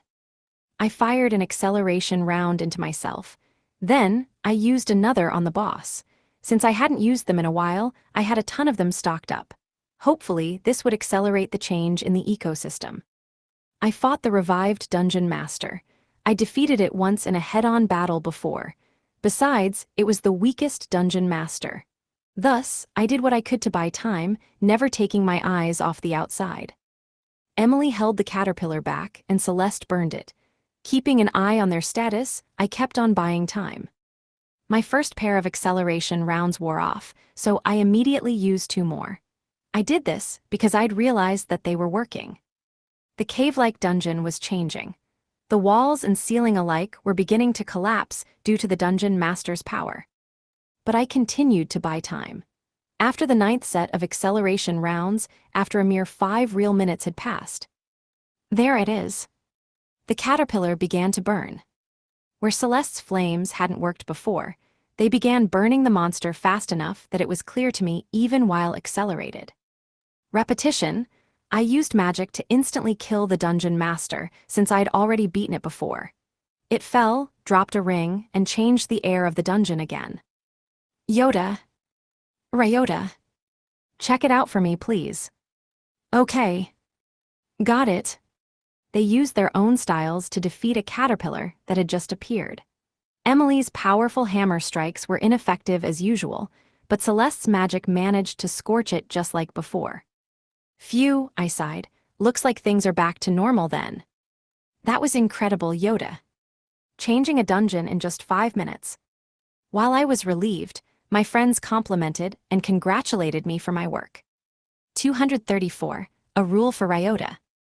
Celeste entered the Cyclo Dungeon Association chief's office, where Cell and I waited, seated face to face. The secretary guided her in, and she sat next to me. I took a quick tour through all the floors of Silicon, she announced. Thanks, sorry to make you do that, I apologized. You're smarter than me, so I figured you were better suited to the task. Celeste looked a little surprised when I said that. Her cheeks flushed red. It's okay. We're friends, so I'm happy that you rely on me at times like this. Thanks. So, how was it? Cell urged her to speak. As the chief and person in charge of the dungeons of Cyclo, he was eager to know the state of Silicon. Bottom line first, Silicon is just like how it used to be. Every monster is immune to physical attacks and vulnerable to magic. I see. Drop type changes have been observed in 2 places, quality in 1. Everything else is the same. No major changes then, Cell confirmed. Celeste nodded. It might have been because of luck that we got it back to normal in so few tries, though that's just a theory. At any rate, this means we're safe to continue production as usual. Yes, there should be no change to clearing or farming it, Celeste declared. Cell looked at me and quietly bowed his head. All thanks to you, Sir Sato. I'm just glad we got it back to normal. I'll put out an announcement at once. Also, we'll need to come up with a means of preventing this from happening again. Are you going to ban selective breeding? He fell silent. I could understand his dilemma. It's not good for things to never change, I told him. I thought you might say that, Sir Sato, and I agree. Just as you always search for new ways to fight, we will not grow as people without change. A moderate level of selective breeding is necessary, then. That is true of the money-minting dungeon that I'm urging the government to allow you to change for me, as well. Change is a necessary thing. You're right, I agreed. I never stopped training in dungeons, so I was able to read between the lines here. You don't need a ban, you need a limit, a strict one. Exactly, a limitation that everyone would agree to at that. That sounds difficult. What would everyone agree to? Cell and Celeste furrowed their brows in thought. After a moment, I hit upon something. What if it was limited to Spirit Blessed? That's it, Cell understood instantly. Capable men like him are just built differently, I guess. Are you saying only people blessed by spirits should be allowed to do it? Celeste asked me. Spirit Blessed are known for being strong, exceptionally strong, right? I replied. Right, you could make it so that people who don't fit that condition can't do it, she said. Given what happened, everyone should find that agreeable. There you have it, what do you think? I put the ball in Cell's court. Cell. He seemed too deep in thought to answer, though. What's wrong? Is it too difficult, you think? Celeste wondered. Who knows? After we'd watched him for a while, he suddenly looked up at us and said, Let's make it 2. 2. Indeed, 2 Spirit Blessed must be present. Otherwise, a dungeon master cannot be used for selective breeding. You're really upping the difficulty there. Actually, that would mean, Celeste started, but she trailed off mid-sentence. Celeste, what's up? You're staring at me. The only family with at least 2 spirit blessed is ours. Wait, is that it? I gasped. Exactly. Spirit blessed are rare to begin with. Typically, those who gain a spirit's blessing will divest and become a head of their own family. Frankly, such people are typically strong-willed and refuse to cooperate with others. I see, that made some sense. Rebecca Neon, for example. I'd only spoken with her a little, but she did seem a little brave if not egotistical. In other words, under these conditions, Ryota would effectively be the only person who can do it. I wonder how that'd work, I chuckled. Cell had a big grin on his face, though. I won't say that only Sir Sato can do it. They'll just need to have 2 spirit-blessed available, he said. I could almost swear I heard him say, I'd like to see them try, though. As a rule, it was fine. In fact, it was a sensible act. Changing dungeons was a dangerous thing, so you needed both the consent and support of multiple strong, influential people. Absolutely reasonable. All right, then I'll work on a new rule along these lines. Thus, with the incident in Silicon, a rule effectively known as the Ryota Bill was drafted. 235, producing unique monsters. I used the warp room to go directly to B20 of Lanthanum. There, I saw a guard exuding an ominous air. Said guard was watching the stairways leading up and down, as if blocking entrance. Who goes there? He shouted. I'd done nothing wrong, but I was unsure how to respond to this. Given I had nothing to hide, I casually stepped in front of him. Pardon my rudeness. The young man stood at attention and saluted me. Apologies for my yelling. I didn't realize it was you, Mr. Sato. Well, it's fine, wait, you know who I am. Of course, you're Mr. Sato, the namesake of Bodley Ryota. Everyone guarding this floor knows you. I see, why are you guarding it? Production of your drink is being regulated at this time. People without licenses aren't allowed to sell it, but given the risk of black market sales, we've been asked to manage the production site. Direct orders from the Feline Dungeon Association. Okay then. They really were regulating production of it. Before long, the seasonal Bodley drop would be a trend in Feline, maybe even in Cyclo, too. Maintaining a brand was tough. Image summary, manga illustration of a smiling young woman with long twin tails, wearing a traditional Chinese-style dress and apron. All right, guess I'll have to go out into the city, I resigned myself. I'll talk to Mao and get a license. The chief left us with a message for you. She says that Mr. Ryota is free to make all he wants. You sure that's a good idea? This message wasn't left to be passed on to you, but she says, it's naturally okay for him to make it just to drink on his own. And if he can sell it for a high price, then that's okay, even without a license. How obliging, still. Got it, I think I'll take her up on that. Of course, please feel free.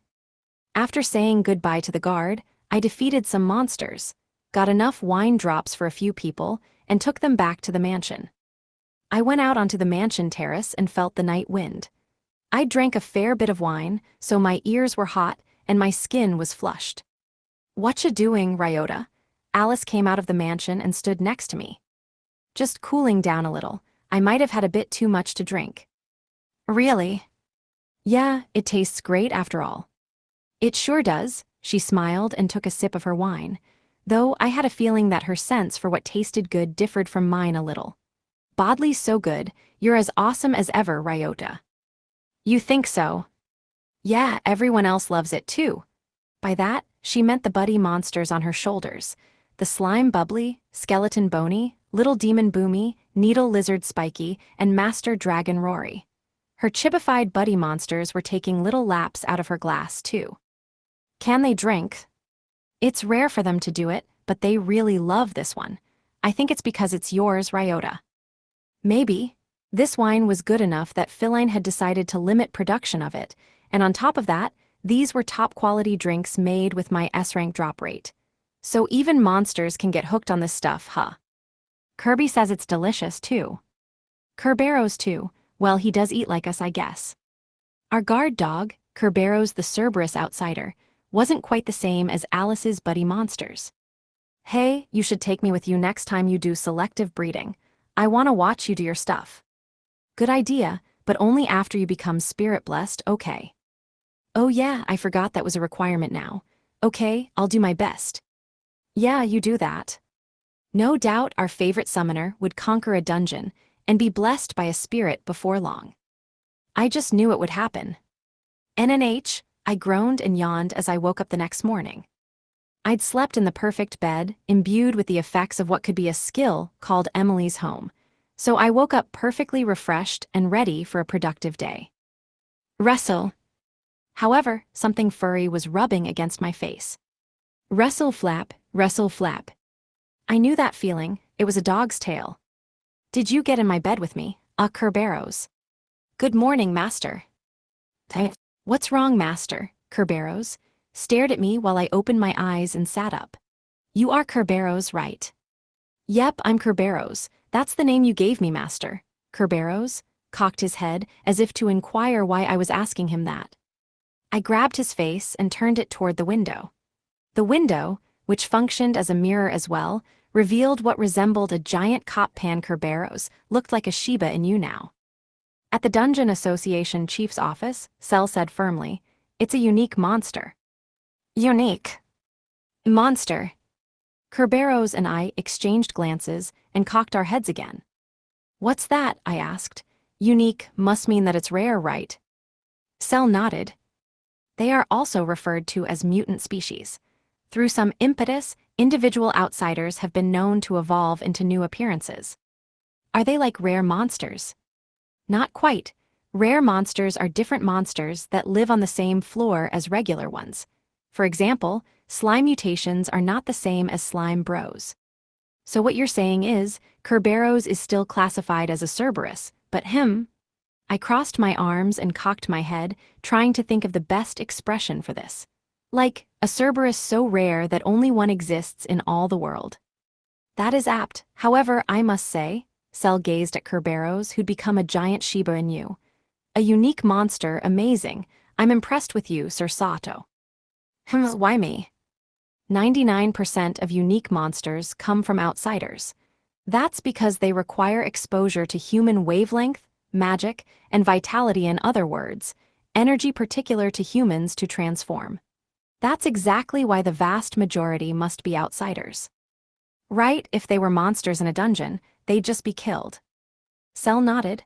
That said, they don't simply transform because they have a human owner. Only 1 in 100 do, and it can take years to decades. As I recall, you started raising that dog. Not even a year ago now. Simply incredible, amazing, Sir Sato. But why did he transform so suddenly? Has he taken in a large amount of your energy of late? Yeah, actually, the wine. We let him drink a lot of the bodley yesterday. There you have it. I looked up at Kerberos, who'd become a Shibu Inu the size of a station wagon. Unique monster Kerberos, a Shiba Inu. Our beloved guard dog had just evolved. 236, a village of unique monsters.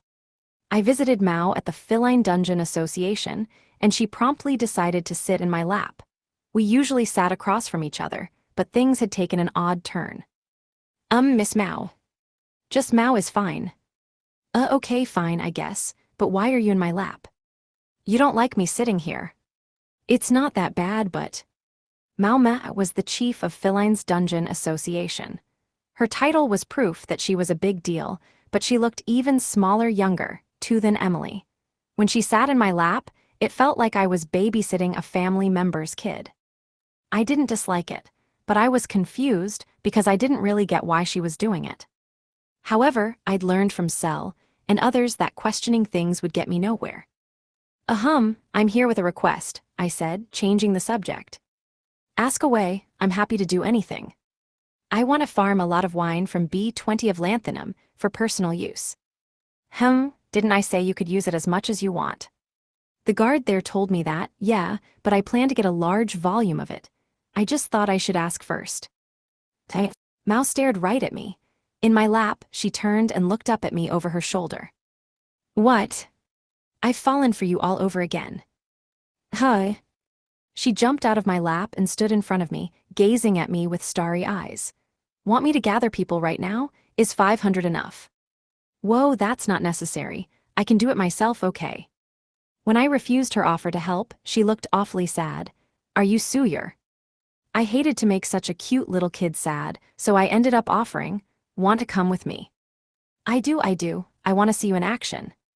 And just like that, her frown turned upside down. She was as excited as a kid the day before a field trip. I used the warp room to go to Indole, from which I traveled to the monster village Ryota. Wow. I turned around. Behind me was a cart that I'd procured from Indole, with barrels loaded on it. Mao sat on top of them, wide-eyed and nearly speechless. From Philine to Cyclo, and then to Indole in no time, she said. Yeah, that's one of the features of that mansion, I answered plainly. I'd shared that information so readily because it had existed in this world already. It used to be haunted, but after we got rid of the ghost, we were able to use the warp room feature. Wow, that's amazing. Now, you see that village coming into view. I know about it. Mao jumped up. She stood on top of the cart, visibly excited. It's the outsider village Ryota. All kinds of outsiders live there and even work real jobs. I'm surprised you know. I investigated it myself. She proudly puffed out her chest. It was adorable. Investigated it, huh? I didn't bother asking why. If I did, I'd just be asking for trouble. Who knows what terrifying things I'd learn, though really, most of my anxiety about that came from Cell. What's wrong? Mao tilted her head, noticing my silence. I just brushed her off with, nah, nothing. Sometimes, she and Cell felt a little too similar for comfort. Maybe they were the same kind of weirdo. Praying that wasn't the case, I proceeded toward the village. When we got there, the Clayman greeted me. Good morning. Your acceleration round is ready again. Oh, what's with the cart?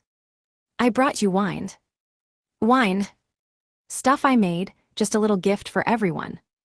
After one more moment of reluctance, the Clayman finally, happily agreed, thank you so much. Then, he shouted to the others, everyone, Ryota brought us gifts. Outsiders began gathering from all over. Despite their shyness, the monsters were all excited when they learned it was alcohol. They quickly set upon starting a party. The whole carriage of Bodley Ryota was brought into the village center. Delicious. Damn. I've never had stuff like this before. It was a big hit. Not long after, the party was in full swing. The next morning, after staying a night in the village, I saw that things had changed.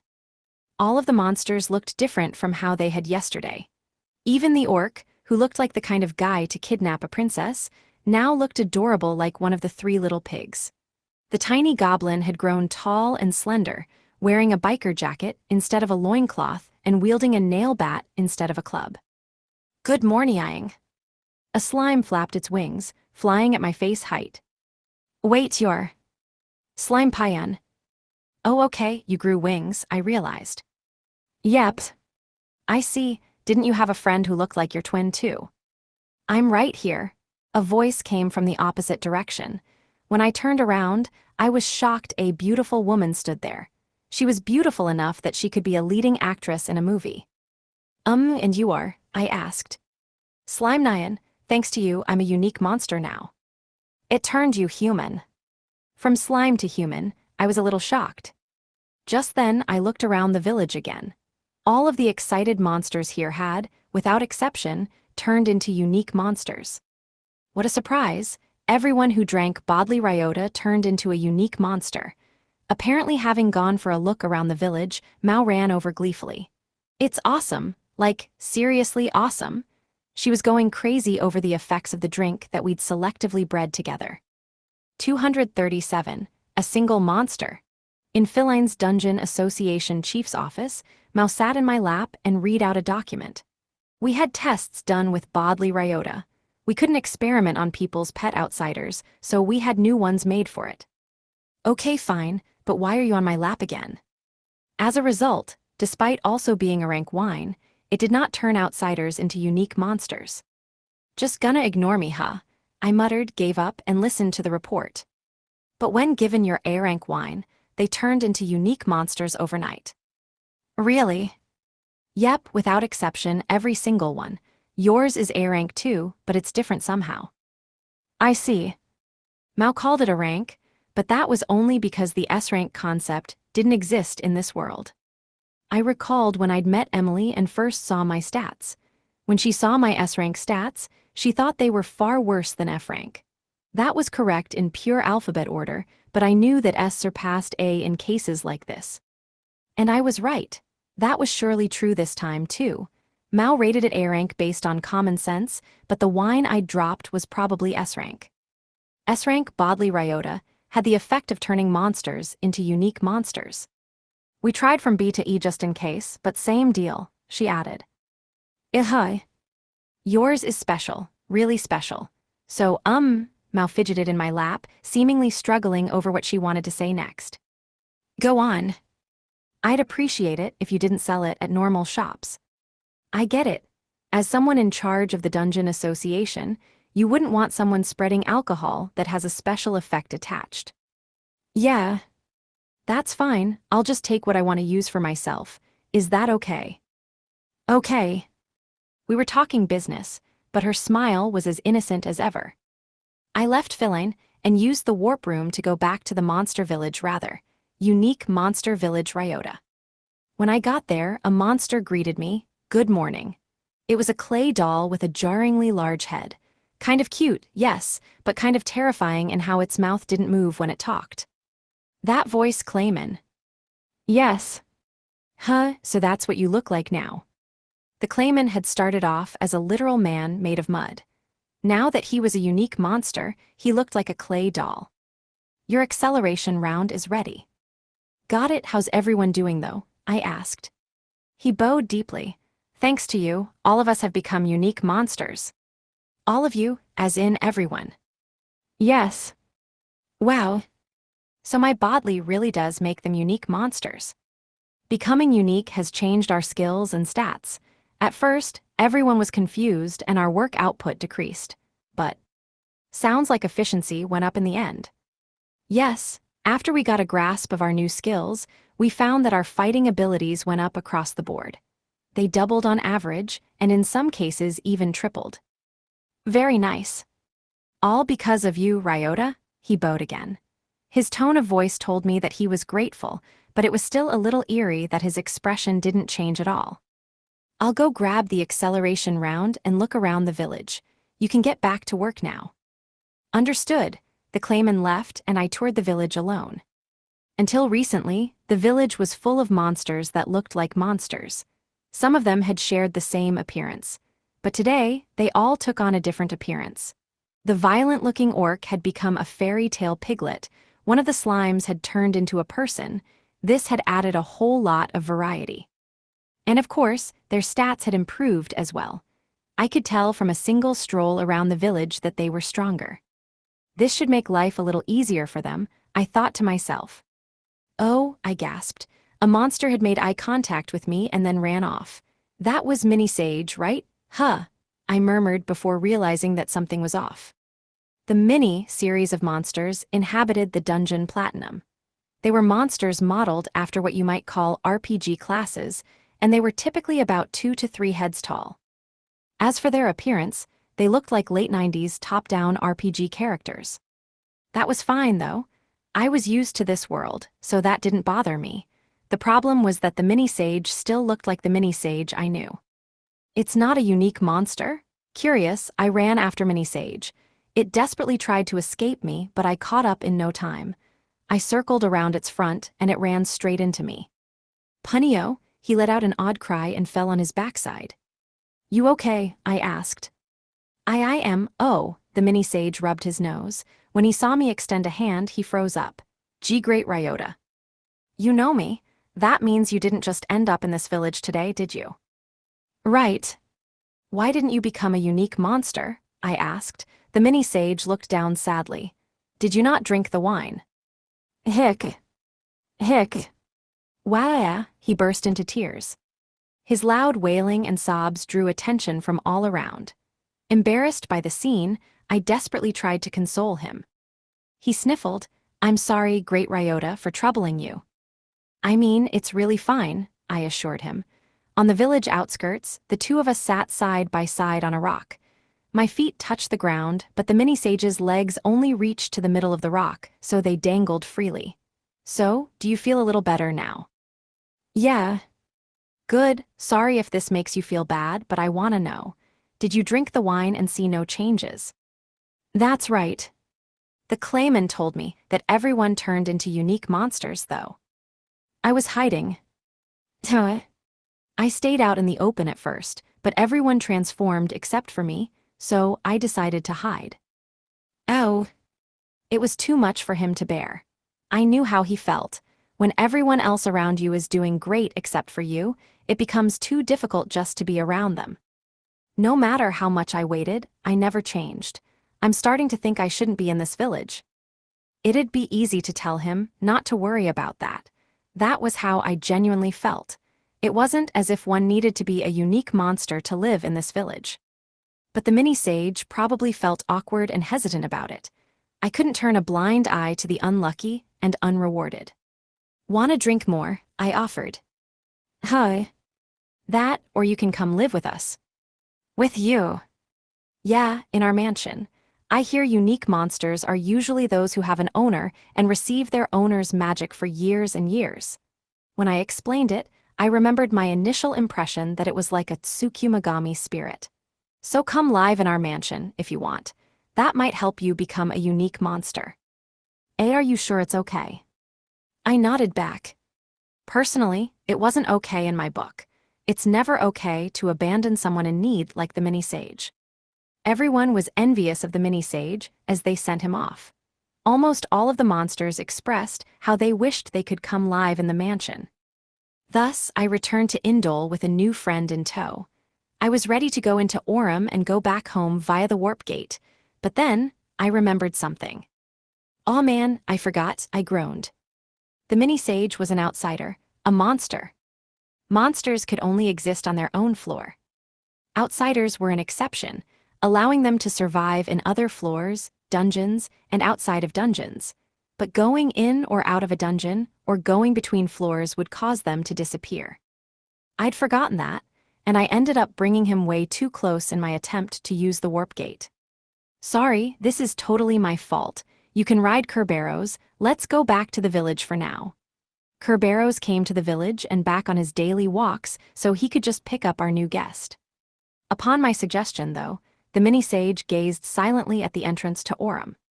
"What's wrong?" I asked. "It's calling me." Hey, wait.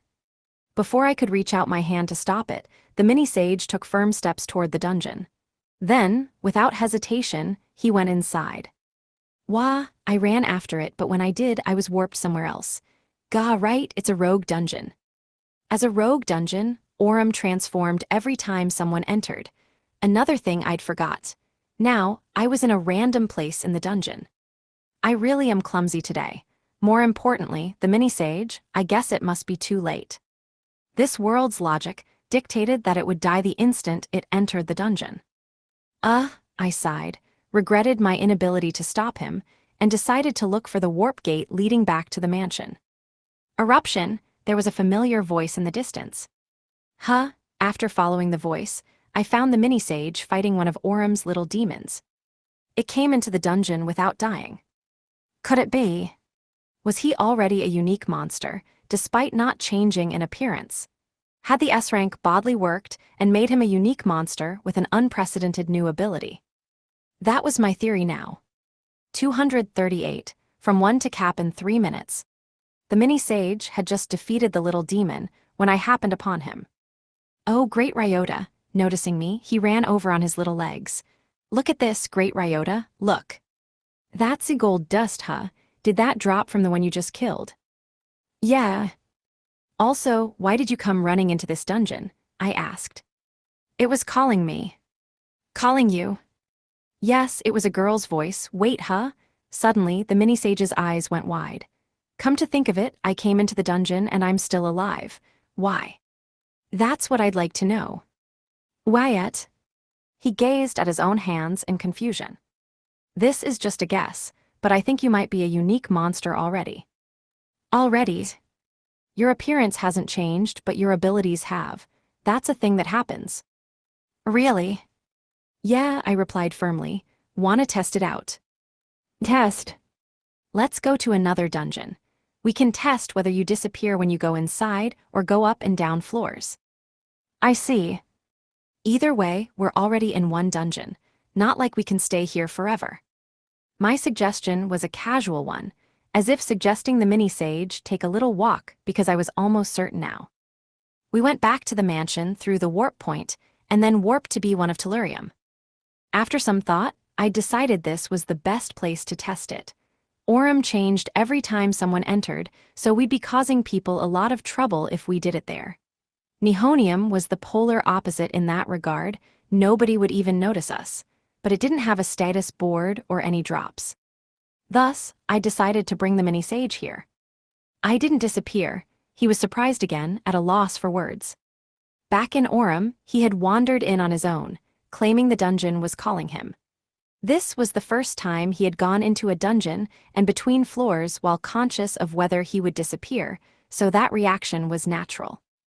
Yep, feel any other changes? I feel weaker. Weaker, let's check at the status board. Okay. We nodded to each other and headed to the status board. Status boards, which allowed adventurers to check their stats, were set up in busier dungeons like Tellurium as a free service. We headed over to one and checked the mini-sage's stats. Image summary, a status board showing a level 150 character with low attributes, mostly ranked E and F across HP, MP, Strength, Vitality, Intelligence, Willpower, Speed, Dexterity, and Luck. Huh, the mini-sage gasped when he saw his own stats. Pretty low, I noted. That's strange, why am I back at level 1? Were you higher before? Yes, I worked my very hardest every day. Ahem. The monsters of the village Ryota received garbage daily from places like Indole and other nearby towns and villages. Then, they worked to dispose of it. It probably built up enough to turn into Frankenstein outsiders at points, which would lead to them building up EXP. Knowing that, even I found it strange that he was level 1. I wonder if it means you were reborn or something. Do you think so? Yeah, okay, wait here a sec. Huh, all right. I left the confused mini-sage there and went back to the mansion for a moment. There, I took a whole bunch of the crystals that had been piled up from disuse. These crystals dropped thanks to an equipment item I'd gotten from a dungeon master. They stored and materialized extra EXP gained over one's level cap. I brought many of them back to B1 of Tellurium, once again through the warp room. I went back to the status board, but the mini-sage wasn't there. I searched the dungeon, wondering if something had happened, and I found him going back and forth through the entrance. He was doing repeated side steps, in, out, with joy on his face all the while. Adventurers watched the scene. That's a mini-sage, right? The monster. Looks like one. Why doesn't it disappear when it crosses a dungeon border, though? Look at that collar there. That's the Ryota families. So Ryota's involved in this. It's crazy, when he's involved, even outsiders can go in and out of dungeons. Leaving the impressed adventurers aside, I quietly approached the frolicking mini-sage. Thanks for waiting, I greeted him. Oh, I'm sorry, great Ryota, I shouldn't have strayed. Nah, it's okay, I get how you feel. More importantly, use this. What is it? Experience points, I said, handing over one of the crystals. When the mini-sage took it, the crystal disappeared like melting snow in his hands. Whoa, what happened? Don't worry, you didn't break it, that's how it works. Oh, really? Relief washed over the mini-sage's face. I handed over crystal after crystal. Despite his confusion, the outsider obediently accepted each one. Thus, I gave him every EXP crystal I had on hand until they'd all disappeared. It took about 3 minutes. Welp, that's about all of them. Oh, I see. Now, off to the status board. I guided the befuddled mini-sage back to the status board from before. Do it again. Okay, Wyatt. Image summary, a character status board showing level 50-50. Stats are graded B or C, with MP, Intelligence, Willpower, and Dexterity at B, while HP, Strength, Vitality, Speed, and Luck are at C. Yeah, I figured. His stats were high on average. reasonably strong, honestly. Wow. The mini-sage fell speechless at his own stats and gazed at me in admiration. 239, Meg Oram. Still on B1 of Tellurium, I watched over the mini-sage as it fought monsters. Now that he was at his level cap, he was strong. He was already capable of close-quarters combat with a sword, and he was a jack of all magic trades including offense, support, and healing. Multi-talented and strong, but as a jack of all trades, he was naturally a master of none. The mini-sage continued to mow down slimes and earn bean sprouts. I'm amazed. I heard a voice from my side, so I turned and saw that the Dungeon Association chief, Cell, was standing by me and watching the mini-sage. Oh, Cell. I came when I heard the rumors. Things are even more impressive than I expected. You think? It's already unprecedented for a human-owned outsider to return to a dungeon. I'd never imagined I'd see one producing just like a human adventurer. Can it go to lower floors, too? Yeah, hey mini-sage, I called out. He had just finished a battle, so he came running in no time. What is it? My name is Cellstem. I am the chief of Cyclo's Dungeon Association. I'm Mick, a mini-sage. It's good to meet you. I have some questions for you. Can you travel between floors? Yes. He looked at Cell as if to say, why do you ask? And enter and exit dungeons. I can. Mind giving me a demonstration? Mick glanced at me, concerned. I didn't know why Cell would ask for that, but I replied, go on and show him. Yes, sir. Mick began walking toward the dungeon entrance. When he got there, he jumped back and forth between the inside and outside like before. Simply incredible, Cell said. I turned to him. I've never heard of such an outsider. Even a dungeon master cannot exit a dungeon, though they can move between floors. I remembered Oram. She was an even greater being than a dungeon master, but it was impossible even for her to exit a dungeon on her own. That was why I had to turn her into a gold chunk every day to move her around. When I was busy, I wouldn't be able to pick her up or drop her off. I was fulfilling her wish, yes, but not perfectly. Mick really is incredible, I mused. More than that, the truly amazing one is you, Sir Sato, for making it happen. Mick, that's enough. Okay, Mick replied and came back inside.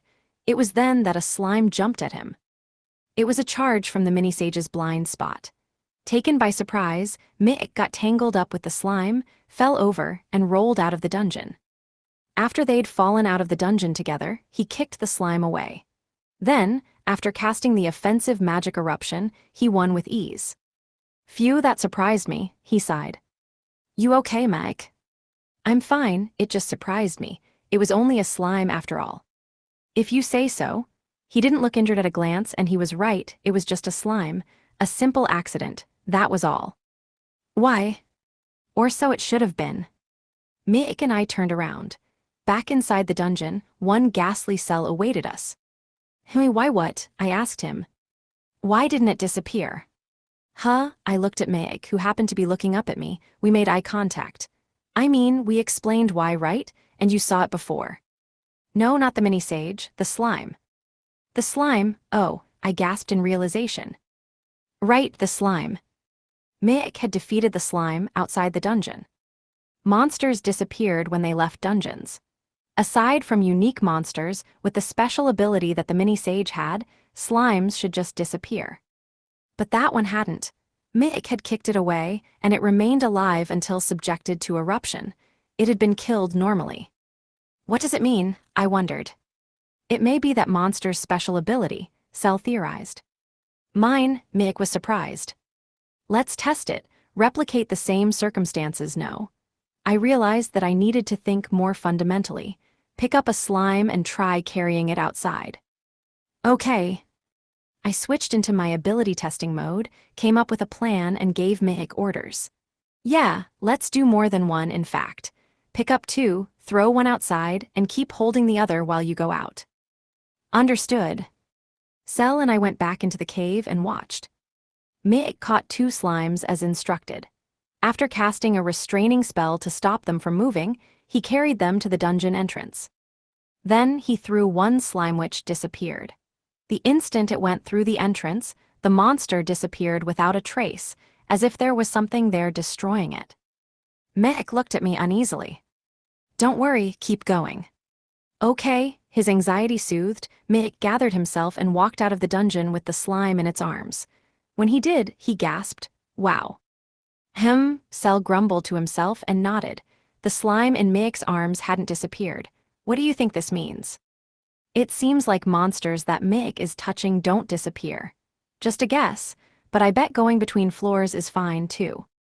I'll try it out. Mick ran like the wind into the dungeon and came back in no time. Great Ryota, he brought back a sleep slime, eyes sparkling like a puppy wanting praise. That was a monster from a different floor, but now here it was. So you can take them between floors, I observed. Yeah. That's awesome. No, Sir Sato, I still believe you are the praiseworthy one, Cell cut in. You sure about that? There have been unique monsters' sudden mutations, until now, yes, but they all still fell within the category of monsters. Monsters cannot escape the laws of this world and its dungeons.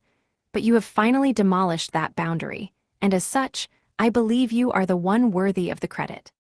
That's amazing, Great Ryota. Their lauding made me feel a little awkward.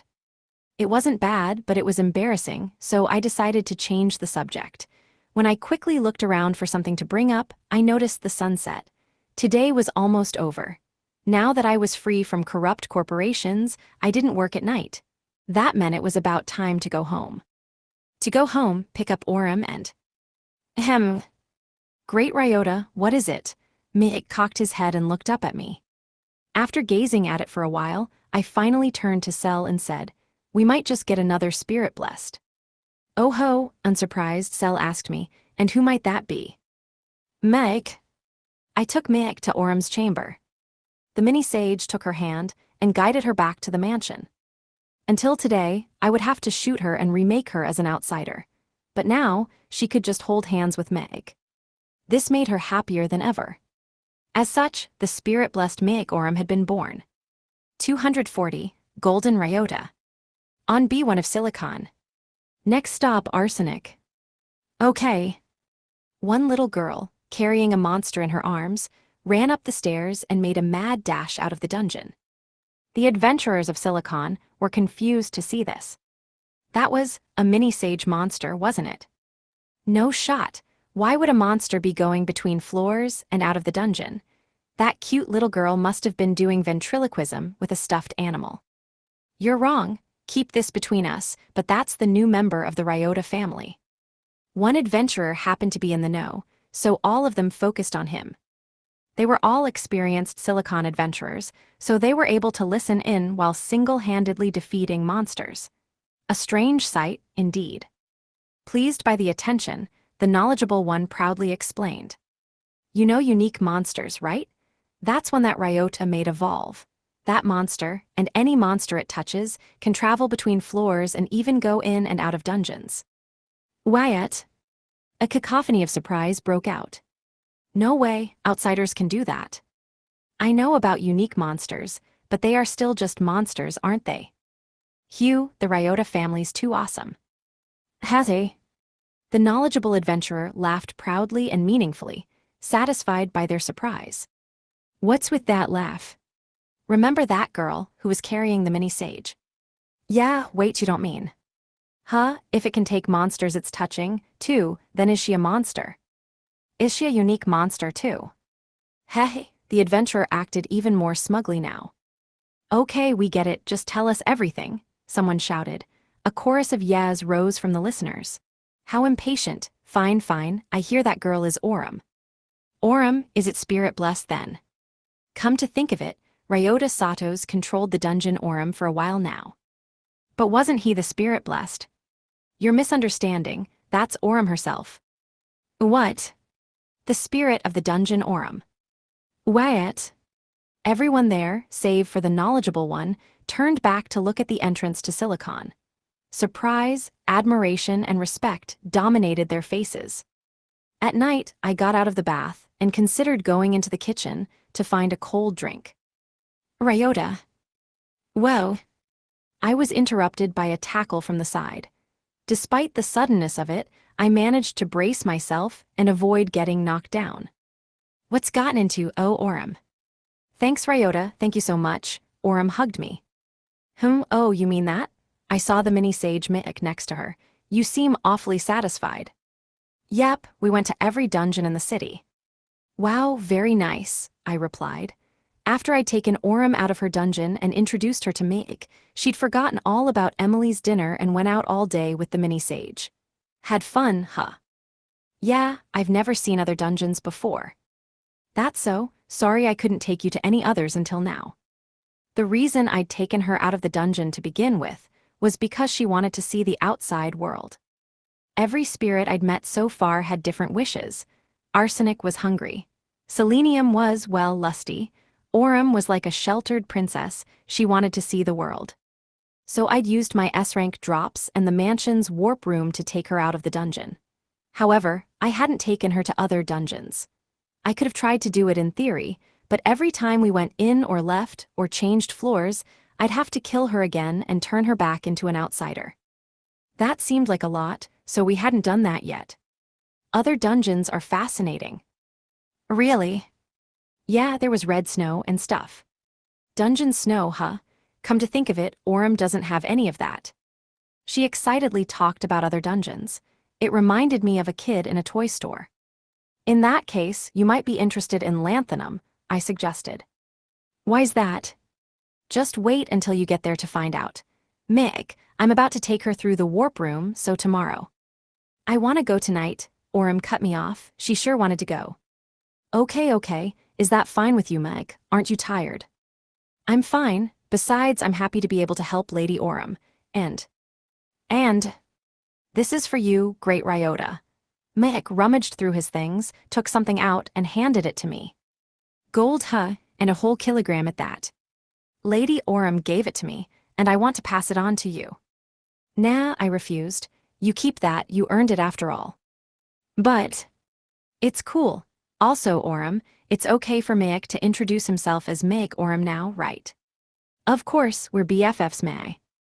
Okay, Mick was taken aback by her enthusiasm. They were going to get along just fine. I'd been concerned about this for a while now. When I was on business trips, or when I was going somewhere for the first time, I worried about her being left all alone in the dungeon. But Mick had solved that problem for me. I was relieved and genuinely happy for them. Great Ryota. What's the matter, Meg? Don't look so down. I heard some things while I was showing Lady Orem around. I'm sorry, I know the name Orem should belong to you. Oh, you really don't have to worry about that. Names are hardly a big deal. What, does it bother you not having my blessing, Ryota? Orem asked me. If people start to notice, then that might be a problem, not that I really care. Then let's make this easy. This mansion is yours, right, Ryota? Well, yeah. In that case, Orem held out her hand and snapped her fingers once. There was utter silence, nothing had happened. But of course, that couldn't be right. Surely something had happened. Dungeon spirits were like gods in this world. They had special powers. If Orem snapped her fingers with the intent to do something, then surely something had happened. What could it be, though? I wondered. I heard laughter outside the mansion. What the heck is that? That was Alice. I opened the window and peeked outside. Alice, what's going on? I should ask you that, Ryota. What is this? Did Orem do something or what? She did, but I was getting even more concerned. Orem had done something that Alice could recognize at a glance, while I wondered what it was. Whoa, I was so stunned that I yelled. I'd only gotten a glimpse of it, so I leaned even further out the window and turned to see it. Now it was clear. I could only see a part of it, but its appearance implied that the whole thing was the same. The mansion exterior was all gold. I ducked back inside and asked Orem, "Did you do this?" "Yep, I changed a bunch of stuff to gold. Now everyone can tell that you're the one with my blessing." "Makes sense." I heard my other friends' voices from outside, too. This is impressive. Cheeky for low level. I wondered for a moment if they were that impressed by this imitation of Hideyoshi's golden tea. But my train of thought was interrupted by Cell's appearance on the scene. I have arrived, whom I must say you've outdone even me this time, he said. Outdone? I had a bad feeling about that, so I looked out there again. There I saw that everyone had gathered in a corner of the courtyard. They were surrounding something, a life-sized golden statue of me. Now we're leveling up from bronze statues, I practically wailed. So this was what Cell had meant when he said he'd been outdone. Panicked, I tried to ask Orem to at least undo the statue. Great Ryota, how cool! Mick's tiny figure hung from the windowsill as he gazed with sparkling eyes at the golden statue. I didn't want to spoil that childlike innocence, so I stopped myself from making the request. Thus, the Ryota family had gained a golden mansion, a golden statue and a new friend, in a spirit-blessed unique monster. 241, a feast. Let's go see the cherry blossoms, Orem said loudly in the dining room once everyone had gathered. She had the mini sage Mick in her lap, and her eyes were sparkling. All eyes turned to her. Come again. Yep, I hear humans go for flower viewings in the spring, and I want to do that. There are flower viewings here too, I muttered and looked over at Emily. There are, my mother loved them too. Every year, she would drink lots and look at all the flowers with her friends. Oh, Celeste spoke up. Last time you mentioned your mother, you said she was the kind of person who holed up in dungeons all year. Did she go to flower viewings too? She'd invite all her friends and hold events in dungeons. Eve, who was just gnawing on carrots while we all ate normal food, said emotionlessly, "Is that not just a banquet?" It is. Mom loved flower viewings where she could treat everyone to food. Oh, and she chose the floors where dungeon snow fell too. That's more of a snow viewing than a flower viewing, I mused. After hearing about Emily's mother, Orem became more and more interested. It sounds fun. Come on, let's go look at some flowers. As someone who'd always wanted to know about the outside world, she was probably drawn to annual events like these. And it wasn't just her. Before I knew it, everyone was waiting for my answer, as if they wanted to do it but believed it was up to me to decide. How could I say no at a time like this? Okay, let's do it. When they cheered, I stopped them. But work comes before play. That goes for you in particular, Orem. We need to get you back to your dungeon. Okay, I'll do my best at work so we can go flower viewing. Let's go, Meg. Whoa, whoa, whoa. With the mini sage in her arms, she jumped up and ran out of the dining room. She really wanted to see those flowers. I'll make a meal for the event, Emily said. As someone who wasn't an adventurer, Urza offered, let me help. Do we need to snag a spot for a flower viewing? I asked the others, since I didn't know what they were like in this world. Wise sage of the family, Celeste answered, good point. We should grab one as soon as we can. I'll do it, Alice eagerly volunteered. Are you sure, Alice? Yeah, I'm basically immune to boredom after all. The buddy monsters on her shoulder piped up along with her. With her little friends, chibified little monsters that looked like they'd come out of a gachapon machine perhaps, she was the least likely to get bored waiting for us. Okay, job's all yours then. Yeah, leave it to me. Celeste, Eve, Leia, will gather ingredients, I said. Understood. Emily, can you make us a list? Celeste asked. Until the list is done, carrots, Eve demanded. After that, we all got to work preparing for our flower viewing. Outside of Cyclo, in a place where people normally didn't go, was a place where cherry blossom trees grew en masse. Once a year, in this season alone, it became full of life. In a corner with a good view of the place, Alice Wonderland sat on a big picnic blanket. Like others around her, she had set up in a spot to keep it for her friends. She passed the time by playing with her chibified buddy monsters, the slime Bubbly, skeleton Bony, little demon Boomy, needle lizard Spiky, and master dragon Rory. She was chatting and playing with such a diverse group of friends that it looked like she could put on a little puppet show with them. However, a group of strangers walked near. They seemed to be arguing. This is all your fault. You made us leave late, and now all the good spots are taken.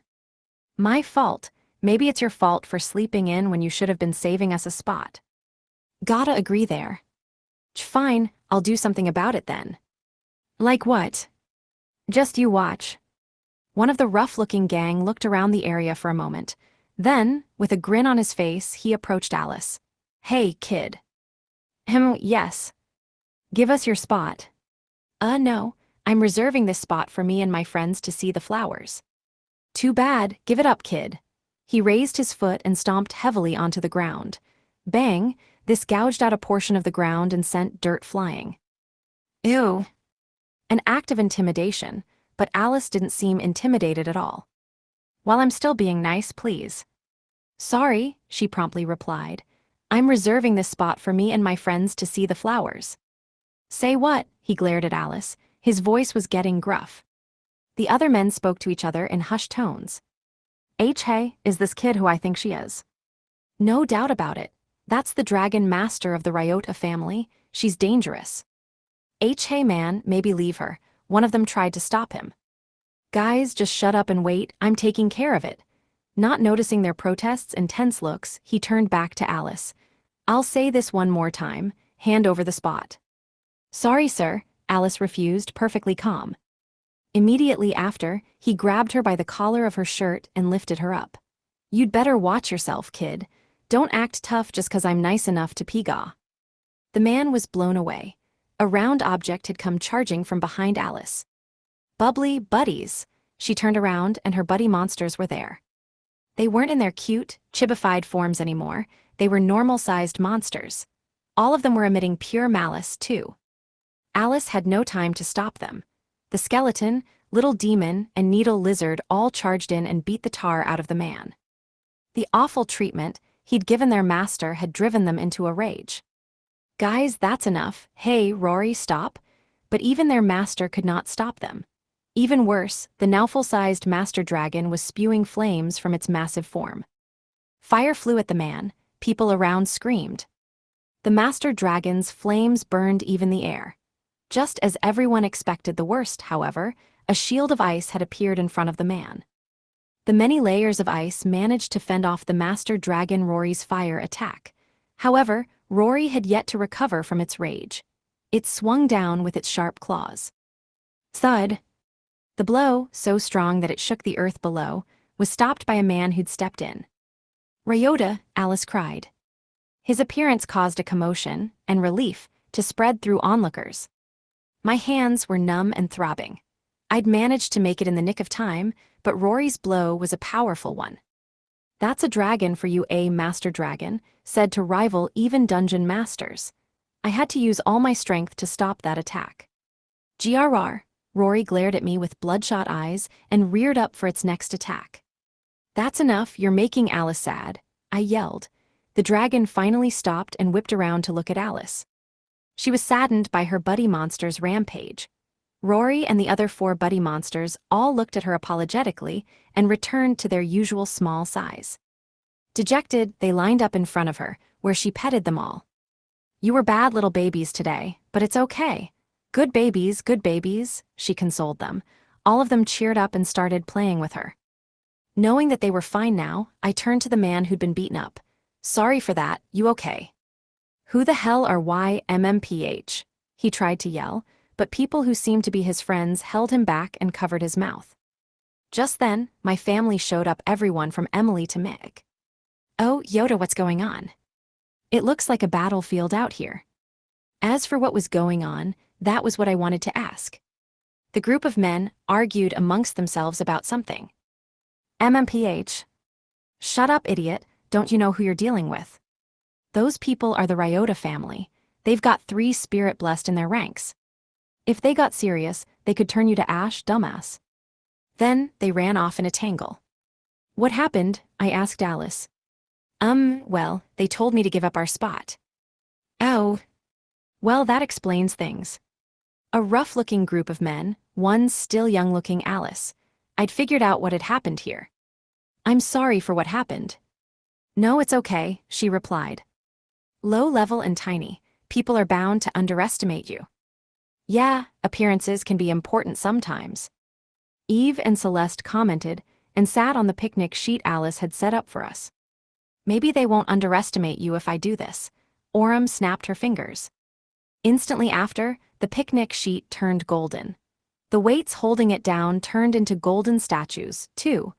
Our flower viewing space had turned shiny and sparkly out of nowhere, gathering a ton of attention. There's no way they'll look down on us now. Maybe they will for different reasons. Forget that, flower viewing time, flower viewing time. Orem excitedly sat on the blanket.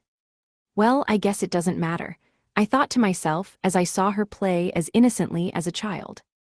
Close friends, beautiful flowers, delicious cooking courtesy of Emily, and one excited Orem. It was fun in every way possible. Look down on us, huh? Maybe if I get blessed too, they'll have second thoughts about that. While we enjoyed the flower viewing, Alice quietly gathered her resolve. Image summary, manga illustration of two anime-style girls with animal ears sitting on a blanket outdoors, chatting with a person whose back is to the viewer. 242. The Two Ryotas. I went to be one of Tellurium through the warp room, ready to get back to my usual work farming drops for money. Leia was already attached to me, and her arms had guns at the ready. She was unusually vigorous today, too. Someone seems extra pumped today, I commented. Not at all, Master. She spoke politely, in her usual calm tone, but I could tell she was in rare form today. Not that it mattered. Being motivated to work is a good thing. Now, let's go kill some monsters. Suddenly, there was some noise in the distance, and a crowd of adventurers ran this way. Wagged. I am not going down, not now. It wasn't just one or two. Just about every adventurer on the floor was running. Some of them were acquaintances. I asked one of them, what's going on? Oh, Ryota, he greeted me. Did something happen? It's an outsider. An outsider. Yesterday, there was an adventurer who bit off more than he could chew. Monsters kicked his butt, so he ran. Apparently, he dropped some of his gear in the dungeon. Oh, I understood now. That was another reason not to push yourself too much in this world. Even adventurers' gear was ultimately dropped by monsters. If left alone in a place without people nearby, it would naturally spawn an outsider. If a strong adventurer sustained a lethal injury and died where nobody could help them, their gear would become a whole mob of outsiders and cause further disaster. Because of that risk, adventurers in this world did their best to avoid recklessness. But humans are human, and we make mistakes. This was just an accident caused by someone dropping their gear without realizing because they were injured and trying to escape. Meanwhile, more adventurers came running. It must have been a strong monster.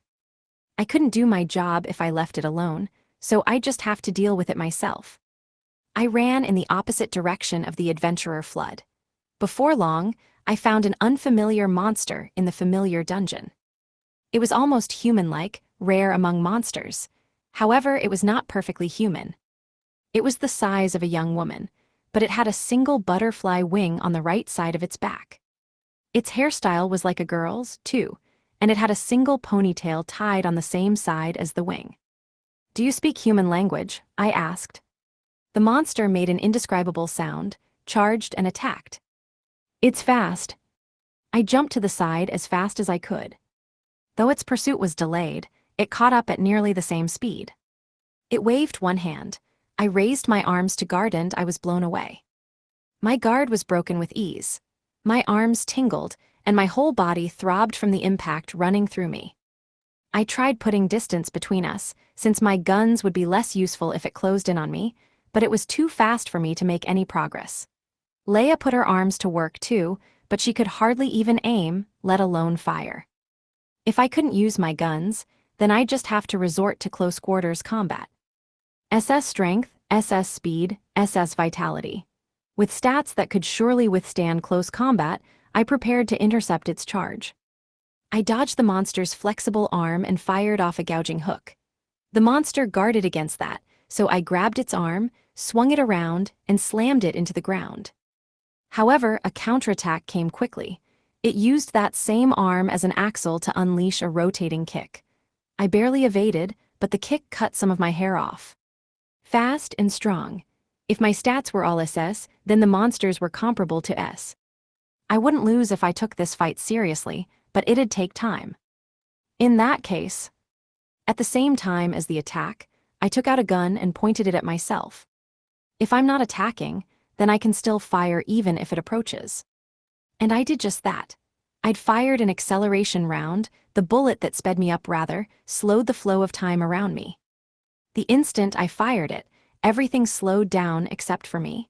Even a monster with S-rank speed was like a toddler in the accelerated world. I couldn't use my guns in this state, so I'd have to win via melee combat.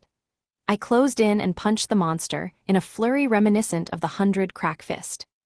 After taking over 100 punches in the space of a few seconds, the monster was blown into the wall so hard it was embedded there. In the accelerated world, it slowly faded. Phew, that was a strong one. After the acceleration ended and the monster had disappeared, I wiped sweat from my brow. I didn't know what that monster's name was, but in terms of strength, it might just be equal to a dungeon master. There were slimes around me, though, so it didn't seem to have the features of a dungeon master. At any rate, that settled. Gala. Help. This time, adventurers came running from B2. No way. I ran down to the source of it. There, I found another monster, a rare humanoid reminiscent of a beautiful young woman. It had a butterfly wing and side ponytail just like the other, except left this time, huh? They were on the left side this time, mirroring the previous one. It reminded me of cliché twin characters. I had a bad feeling about this, a really bad feeling. And at times like this, my predictions tended to hit the mark. From B1, where I thought I defeated the monster, I heard a scream. Ayik. Outside the entrance to Tellurium. That's a monster called Twins United, Celeste said, having run to the scene upon hearing the commotion. The Ryota family's Fount of Wisdom didn't just know about Cyclo's dungeons. She had knowledge of seemingly every monster in the world. Does it regenerate? In a way, yes. From what I hear, they're one being. One being, oh, like the slime family. Exactly. It works the same as the slime family. It might look like they're multiple individuals, but they're actually one being. In that case, do I have to defeat them through special means? Yes, if you don't defeat them at the same time, they'll revive, no matter what. Same time, huh? And it has to be done by the same person. I see, they'd usually be on the same floor together, right? Celeste furrowed her brow and nodded. If they're on the same floor, then one person can normally handle them alone, but they're on different floors this time. When she said that, the adventurers who'd run from B1 and B2 piped up. No way. Defeating two monsters at the same time, when just one of them had Ryota Sato himself on the ropes. Even Ryota Sato can't clone himself. What do we do? I looked at Celeste. It's dangerous, but it's gotta be Meg. Yeah, but it will be dangerous, she replied. Meg Oram, the newest member of the Ryota family and a unique monster, he had the power to move any monster it was touching to another floor. Meg can move them between floors, so if it can gather them together on either floor, you'll be able to defeat them. Image summary, manga illustration of a young woman in a dark, off-the-shoulder dress, looking toward a young man in light-colored adventurer gear who stands with a thoughtful expression, hand to his chin. Her words elicited cheering, because we'd found a clue. But the problem was the danger involved. Meg was level 50, and his stats were a mix of BS and CS. Based on our previous fight, the Twins United were too strong for Meg to be safe. Is there no other way? Maybe if I use an acceleration round and accelerate to the limit. While I thought about it, Alice appeared. I heard everything. With her buddy monsters on her shoulders, she said in her usual bubbly tone of voice, "Leave it to me." To you. Yep, I mean you remember. I remembered now. Indeed, it was worth trying. I went back into the dungeon with Alice. She went down to B2, while I stayed on the first. How should we time it? She asked. We can count based on the acceleration rounds. We'll kill the instant they're about to wear off. Okay, Ryachin. Alice cast her spell, Omnipotence. The instant she used it, a chibified version of me appeared. While it might have looked like a plushie, it was just as strong as me in every way. Okay, here goes. 3, 2, 1. On my mark, Ryachin and I both fired acceleration rounds into ourselves. Ryachin and I accelerated, leaving behind even the one who'd summoned him. Then, we sprinted in search of the Twins United on our respective floors.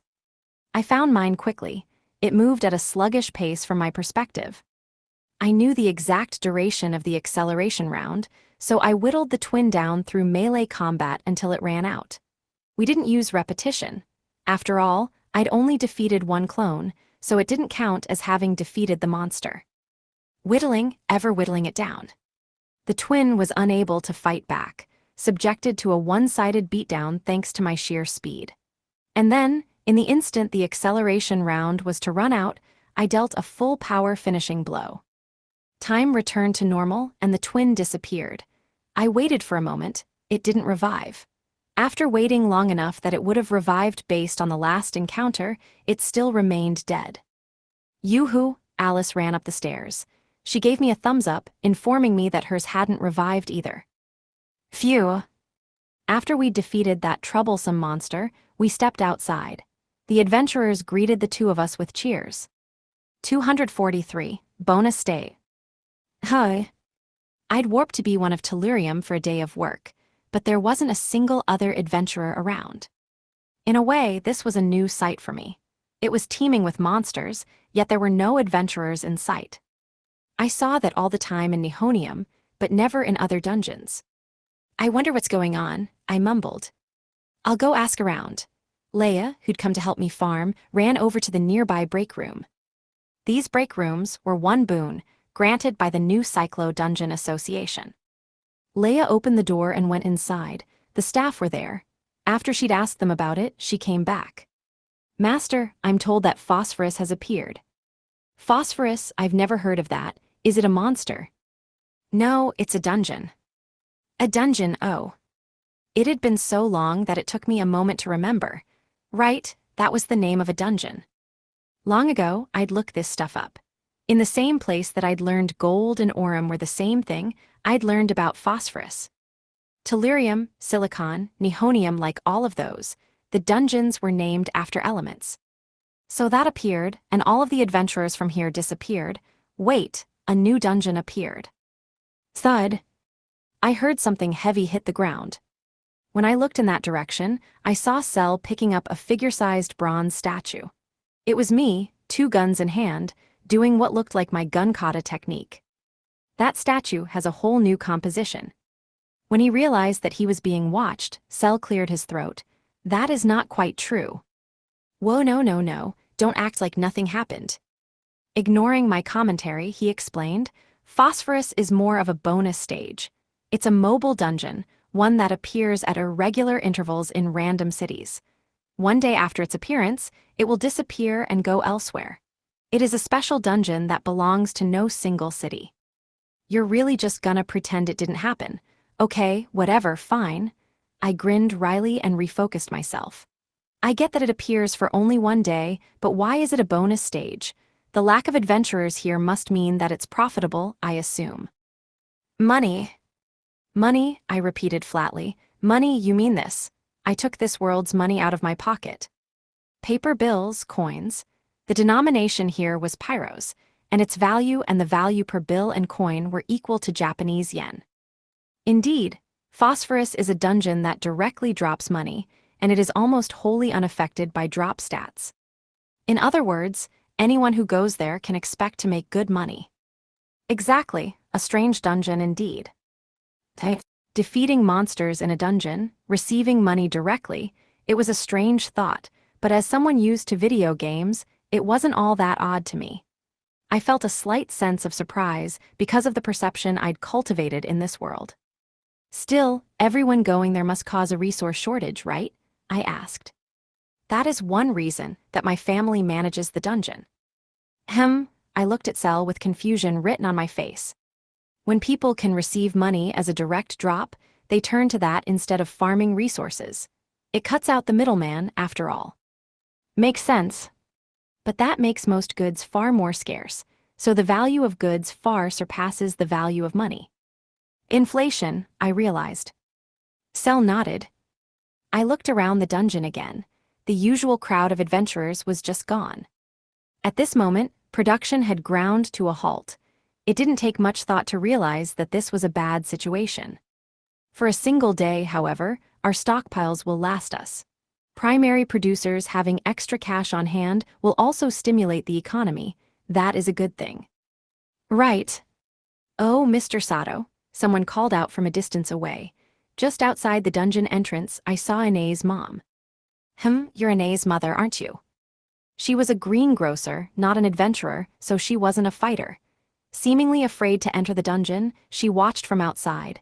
Thus, I went to her and exited the dungeon. What brings you here? I asked. Today's watermelons. Anae's mother timidly looked at me, as if gauging my reaction. Meanwhile, Cell came out of the empty dungeon. Oh, I get it. All the adventurers have gone to Phosphorus, so she's worried about stock. I had a few contracts set up, and my production contract with Anae's family involved watermelons. It's okay, I'll make my delivery as usual today. Oh, thank you so much.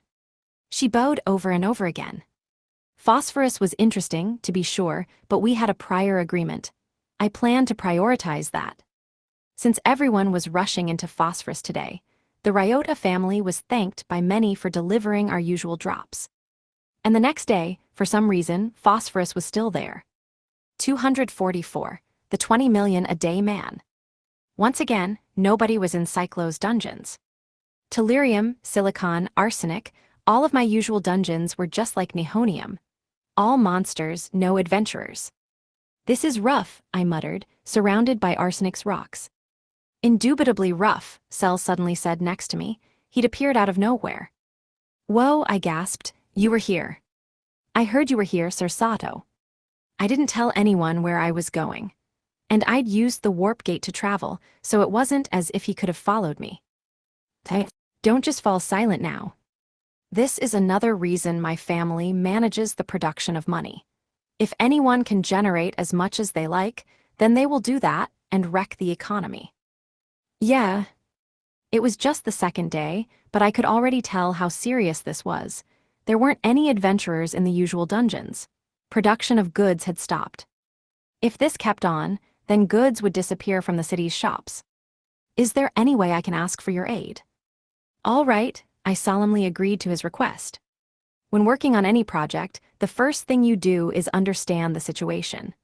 As such, I left the mansion, went into town, and traveled to Phosphorus. The dungeon, still seeing much traffic going in and out of it, wasn't like a cave. A cloud floated about 3 feet above ground, and on top of it was a door.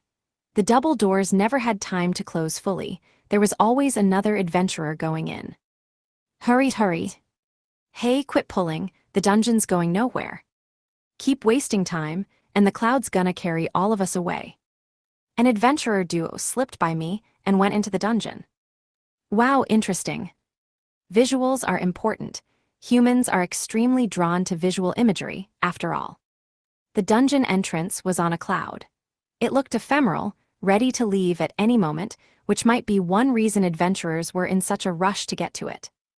I went inside, though it was hard to avoid bumping into the other adventurers. B1 was, in a word, packed. It had so many more adventurers than any other dungeon I'd ever been to. Despite how many people there were, though, the area had a strange order to it. It was as if the dungeon itself was an amusement park. Adventurers gathered in various locations and formed lines. When I looked at the front of one line, "Hey, get in line," someone said angrily. "I'm just watching." I consoled the adventurer who thought I was cutting and then continued to watch. A monster appeared. It looked like a jewelry box with eyes. Instantly after, it was killed by an adventurer.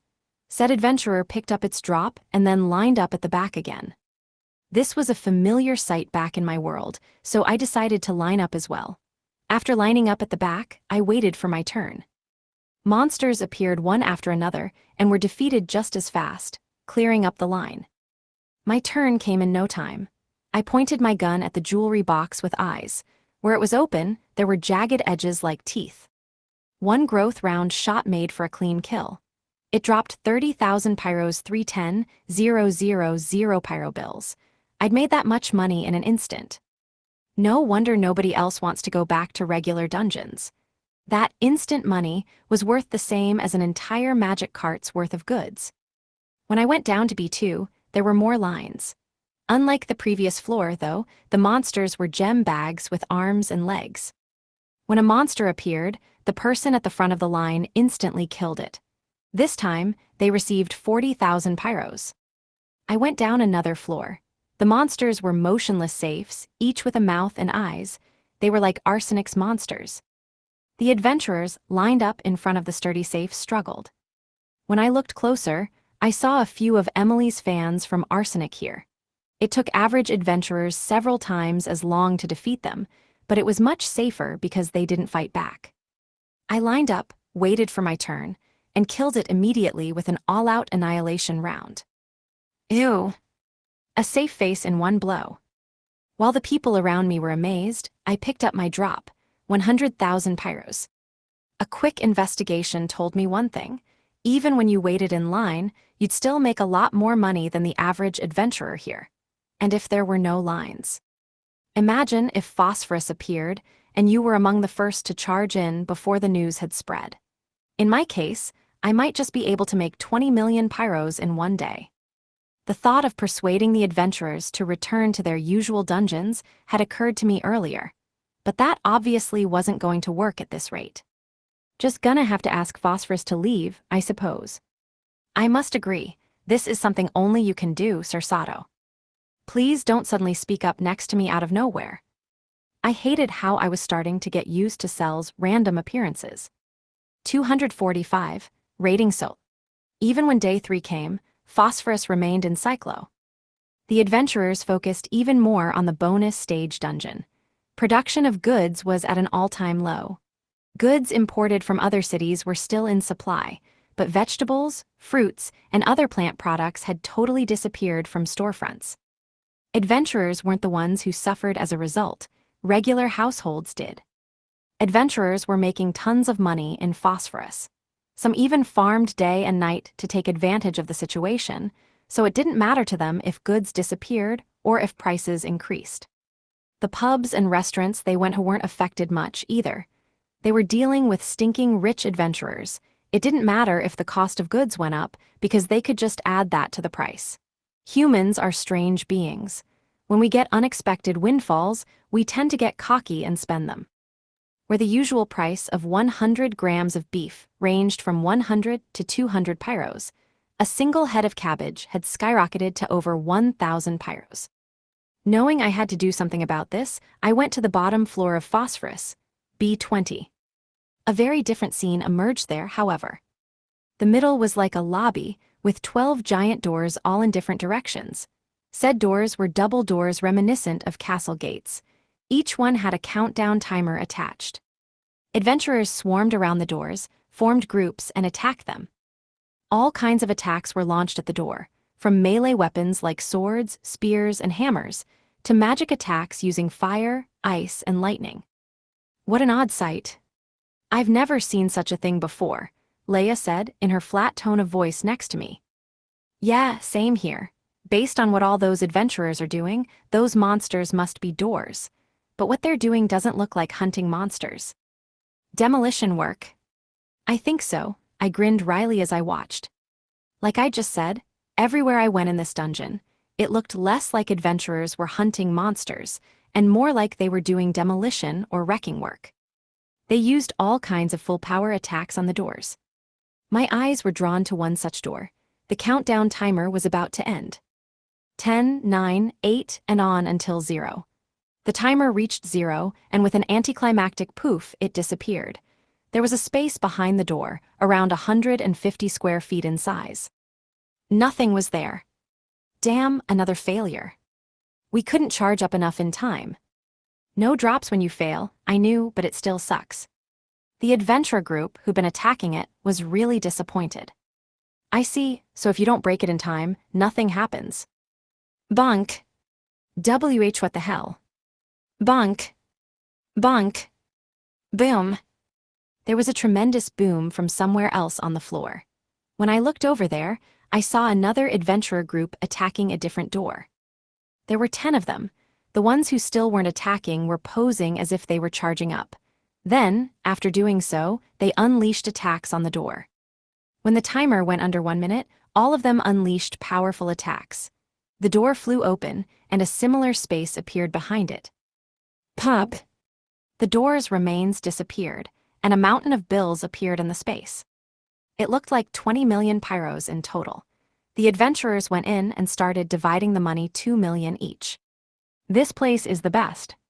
It takes me 30 minutes to charge up, so it's rare for it to ever be useful. Me too, Hugh, this place is great for letting us take our time.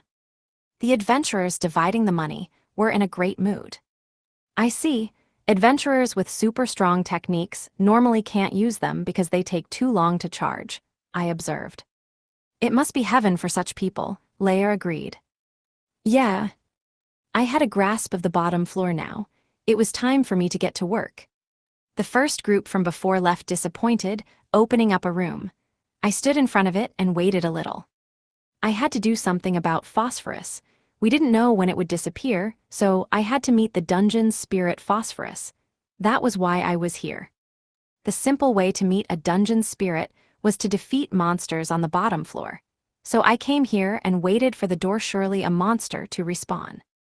Just then I noticed a commotion behind me. Curious, I turned around.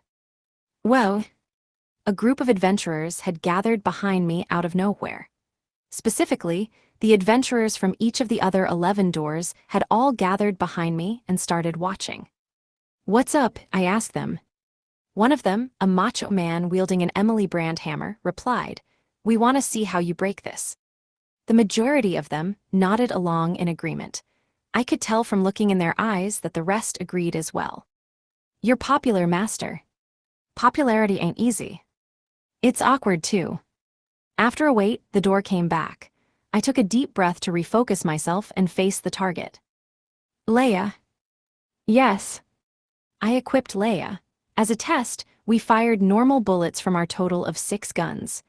After firing a full barrage as fast as we could, we waited a moment for the dust to clear. And then. It's unwounded, she noted. Looks like it. Okay, annihilation rounds next. Yes, master. Leia loaded different bullets. Instead of normal ones, she used freeze rounds this time. Then, she fired them all. Upon confirming this, I fired flame rounds to match. They caught up to the freeze rounds she'd fired, fused, and became annihilation rounds. Leia's accuracy wasn't a perfect 100% yet. There was no guarantee that she could fuse them every time. So instead, I had her focus on firing one kind of bullet while I fired the other type and made sure they fused. Urua. An onlooker might see it as me shooting down all of the bullets Leia had fired. Though they didn't know what we were doing, they still cheered at the feat. The countless annihilation rounds hit the door. Though they normally swallowed up entire portions of space, they disappeared ineffectually when they struck it. However, they hadn't been fully nullified. Confirmed surface abrasion, Leia told me. That thing's tough. What should we do? We could run out of bullets at this rate. Let's just use normal bullets from here on. Understood. Leia began reloading. Like the first time, she filled every gun with normal bullets and fired rapidly. I fired along with her, fusing them to make piercing rounds and focusing our attacks at a single point. The string of explosions sounded like road construction. We were getting into the swing of it, so we raised the pace. The interval between explosions shortened until they were perfectly linked. It wasn't just a bang, bang, bang anymore. Now it was more like bang. The adventurers watching cheered amidst the noise. We gradually whittled the door away. The rapid-fired piercing rounds slowly opened a hole in it. We fired hundreds of shots in the space of 3 minutes. At the end of that prolonged volley, the door was pierced through. A hole had been opened. Instantly after, pop! It disappeared, and the chamber beyond it was filled with a pile of bills. Ew! Damn, that was fast. One guy broke it in so little time. While they were amazed, I waited a minute. Their admiration turned to confusion. All of them were wondering why I wouldn't pick up the money, but I still waited for the staircase to phosphorus to appear. I gave up and issued an order. Looks like a no. Leia, revive. Yes, master. One of her arms stretched forth and cast the spell on the mountain of bills. Revive instantly turned drops into monsters or outsiders. Right away, it was back to being a door. Wyatt. Why'd he turn it back? Does he not need money? While they talked amongst themselves, I reached my hand out and cast repetition on the door. It turned back into money. He defeated it. That's his ultimate farming magic. In a single second, crazy. While even greater surprise and admiration came from them, I continued to wait. I waited on, but there was no staircase. We repeated the revive and repetition process several times after that, but the stairs never came. To me, what now? 246, what only Ryota can do. We tried dozens of times in the end, but the stairs leading to the spirit phosphorus never came. Before long, it was evening, time to go home. Left with no choice, I picked up the 20 million pyros and went back to the mansion through the warp gate. In the warp room of the mansion dyed by sunset, Aurum greeted me. Welcome back. Whoa. Welcome back. Mick was in her arms like some kind of doll. Thanks, what brings you two here? I wanted to welcome you home. Aurum was really excited. Me? Humans do that stuff, right? You always picked me up and took me home, so I never got to say that to you. I see. Like a couple who live together, choosing to meet up somewhere for a date, I guess. Hey, another new experience thanks to you, Ryota. Good for you, Lady Aurum, Mick said. It's thanks to you too, here's a present. Aurum held out her hand. Her palm glowed for a moment, and then golden accessories appeared on Meg. Image summary, manga illustration of a smiling, long-haired elf girl with horns and small wings, wearing a frilled dress and holding a small, hooded creature with glowing eyes. Even more golden accessories, that is, I corrected myself. As a unique monster, Mick had gained the power to go between floors and dungeons, taking any monster it touched in the process. It had become Aurum's partner for when she wanted to leave her dungeon. She took every opportunity to thank the mini-sage, so its body was just about covered in golden accessories now. With golden rings on all 10 fingers, it kind of looked like an obsessive fan of a 2D idol. Mick and Aurum were clearly getting along well. Thanks, I was happy to hear you say that, Aurum. That's my line, if it weren't for you I'd be stuck in that dungeon forever, so thanks. Guess so. We smiled at each other. Now that I was home, I headed to the salon to relax for a minute. Aurum followed behind me with Mick. Aurum grumbled. What's up? I asked. You seem kinda down, Ryota. Yeah, a little, just having some trouble clearing a dungeon. I told her about what had happened in Phosphorus. Really? I thought I could manage, but maybe that was me being cocky. Not at all, Aurum said before stopping. I also stopped and looked back at her. She gazed directly at me. Her voice was quiet, far from firm, but I could sense the determination behind it. I know you can do it, Ryota. Do you think so? Yeah, I mean, nobody but you can do it, I'll vouch for that, she smiled. Who else would know better? Aurum ruled one of the 118 dungeons in this world. In a world where everything dropped from dungeons, spirits like her were akin to gods now, they essentially were gods. And she believed that I was capable. True, thanks. Like I said, that's my line. She smiled and started walking until she was by my side again. Oh, there's Yoda. Hey Emily, what's going on? Emily ran over from the other end of the hallway. You have a guest. A guest? Rebecca's here. Why? Rebecca Neon, known as the Flawless. She had A rank in every stat, and she was born in a dungeon. Through these combined factors, she'd fully cleared the dungeon Neon and became spirit-blessed, gaining permission to use the Neon name. Oh, remembering something, I looked at Aurum and Meg. I get it. Get what? I remembered what she said the first time we met. She'd called me the Aurum Man.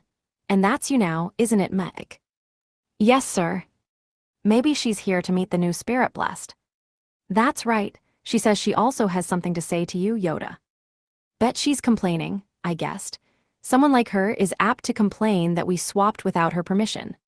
Aurum cocked her head and suggested, maybe you shouldn't meet her. That's an idea, what to do? I could go for you, Alice called out from behind me. Whoa, I grinned wryly and asked, you were here, Alice? Yep, I just got back. Rebecca Neon, right? I'm a little interested in her. Interested? We were both born in dungeons, after all. Oh, I see. Wait, boss. Huh, what's wrong, Ryota? He froze up. Alice, I grabbed her shoulders and gazed directly into her eyes from close up. Yes, she slurred out of surprise. What's gotten into you? Alice, you have 100% drops, right? Yes. But your monster's drops are around C rank, yeah. Yep, I can hire. I seized her by the hand and ran back the way I'd came. Come with me. Yoda. Ryota, where are you going? Sorry, I just need to test something. I'll leave Rebecca to you. With that, I dragged Alice down the hall. What's gotten into him? Orem wondered. I don't know, but he was so vibrant, Emily replied. Sure was. I took Alice to be 20 of phosphorus. There were fewer people on this floor than others, probably because of the time investment needed to break the doors. We stood in front of a vacant door together. What do you think? I asked. About the timing, you mean? Yeah, do you feel any super rare timings? I do. That was fast. Do you always figure it out that quickly?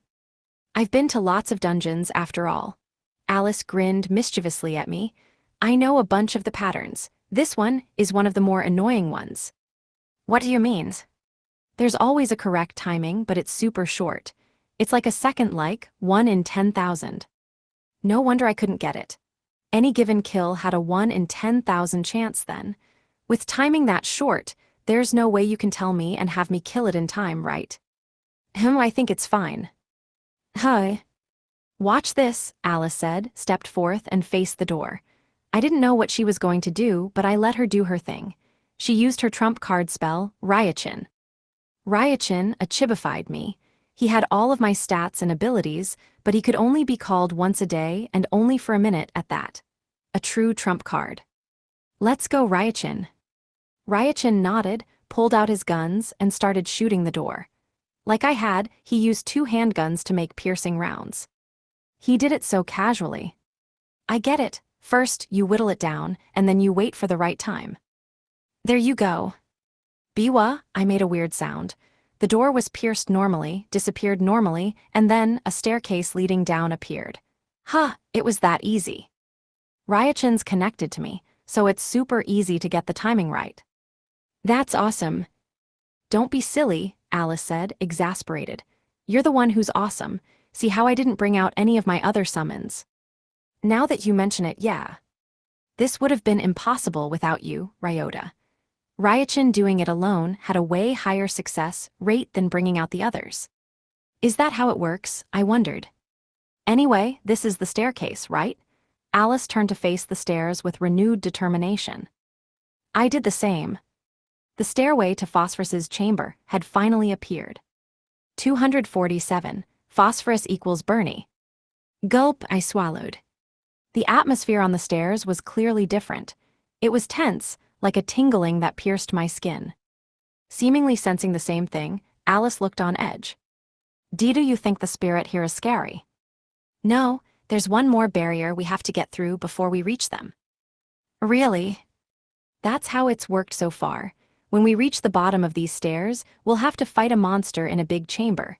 It's as strong as a dungeon master. Wow. She looked at me with respect for my knowledge, but only for a moment. Then, she stared at the staircase with sad eyes. What's bothering you, Alice? Hey, Ryota, I want to do it. Do what? Defeat the monster, then I can meet the spirit, right? True, but I could also just defeat it myself and then take her along after. I'd done that before with selenium and arsenic, I thought, but I didn't say that, because that look in her eyes was serious. She didn't just want to, she needed this. To do it her own way, whatever her reason might be. Her determination burned bright in her eyes. Okay, I didn't know her reasons, but if she wanted to do it, then I couldn't say no. At least let me play a support role then. You already used up omnipotence for the day, so I'll raise your stats with Quicksilver you and all of your buddies. Plus, I can use an acceleration round. Ryota. Hi. Alice gazed right at me. I saw that same determination no, even more. I'll do my best, she said. I stayed quiet. I will, she insisted. I still didn't know why, but she was practically pleading now. Yeah, insisting that she had to do it despite knowing the danger. That wasn't mere selfishness, so I gave up on helping and decided, all right, it's all yours. Thanks, Alice replied, showing her happiness with a big all smile. After that, she cupped each of her monster buddies in her hands one by one and sent them out, turning them into their original forms. The slime Bubbly, skeleton Bony, little demon Boomy, needle lizard Spiky, and master dragon Rory. Perhaps sensing their master's enthusiasm, or perhaps knowing her reasons, their chibified, adorable silhouettes took on an extraordinary aura. Let's go, guys, Alice said before descending the stairs with her buddies. After she left, the staircase disappeared as if it had never been there to begin with. I waited.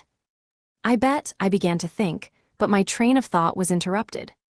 There you are, someone called from behind me. I turned and saw a familiar face, Rebecca. Oh yeah, she was at the mansion earlier. Your friends told me that you would be here. Yeah, sorry about that. I'm not offended, what are you doing here? Waiting for a friend to get back. Get back, you don't mean? Count on Rebecca Neon, the flawless and a spirit blessed, to read between the lines in no time. Yeah, she's off to meet the spirit of this dungeon, I explained. Phosphorus. I see, you must be worried. No, not exactly. You're colder than I expected. You were once blessed by a spirit yourself. Should you not know the difficulty of reaching the spirit alive? Were once blessed. The weight of that statement stood out a little bit. I didn't even have to ask. The reason she'd visited the mansion was to ask about the change in Orum's blessing from me to Meg. That much was clear in her usage of past tense. That aside, though, she knew how difficult it was to meet a spirit witch was why she'd questioned me. I'm not cold at all, I said. Then what are you? My brain went full circle, coming back to where it had been before Rebecca had appeared. I know Alice will return, once she clears Phosphorus. Then it must be, after a moment she stared flatly at me, trust, I presume. It's a little embarrassing when you put it that way. Though honestly, she was probably right. You act as if she's a big shot, but will it go as well as you think? It will, I answered immediately. She wasn't a big shot or anything, I just trusted her. I had faith in Alice. And right on cue. Ryota, look, it's Bernie. Alice came back excitedly, holding a fireball burning blue in her hand. It was chibified like her monster buddies. Is that Phosphorus? I asked. Yep, oh, but from today on, its name is Bernie. That's so. Despite being a dungeon spirit, she'd given it a name based on her usual style. I chuckled, I'd expected this much. As someone who didn't know Alice, Rebecca was awestruck and speechless. 248, no need for money. Alice Wonderland slowly walked down the stairs. She stopped for a moment and looked back. The exit gradually closed, and Ryota disappeared. The fleeting sight of him only strengthened her resolve. Yeah, I'll do my best. I'll become spirit-blessed for Ryota's sake. After clenching her fists to pump herself up, she pressed on. Up ahead was a white chamber with nothing in it. The buddy monsters on her shoulders stirred. Bony the skeleton clung especially tight to her. Her buddies had varying personalities, and Bony was the most cowardly and spoiled of them all. It's okay, I'm here with you. After consoling her friend, she looked around. It's a weird place. I dunno if it's spacious or cramped, my eyes would go crazy if I stayed here too long.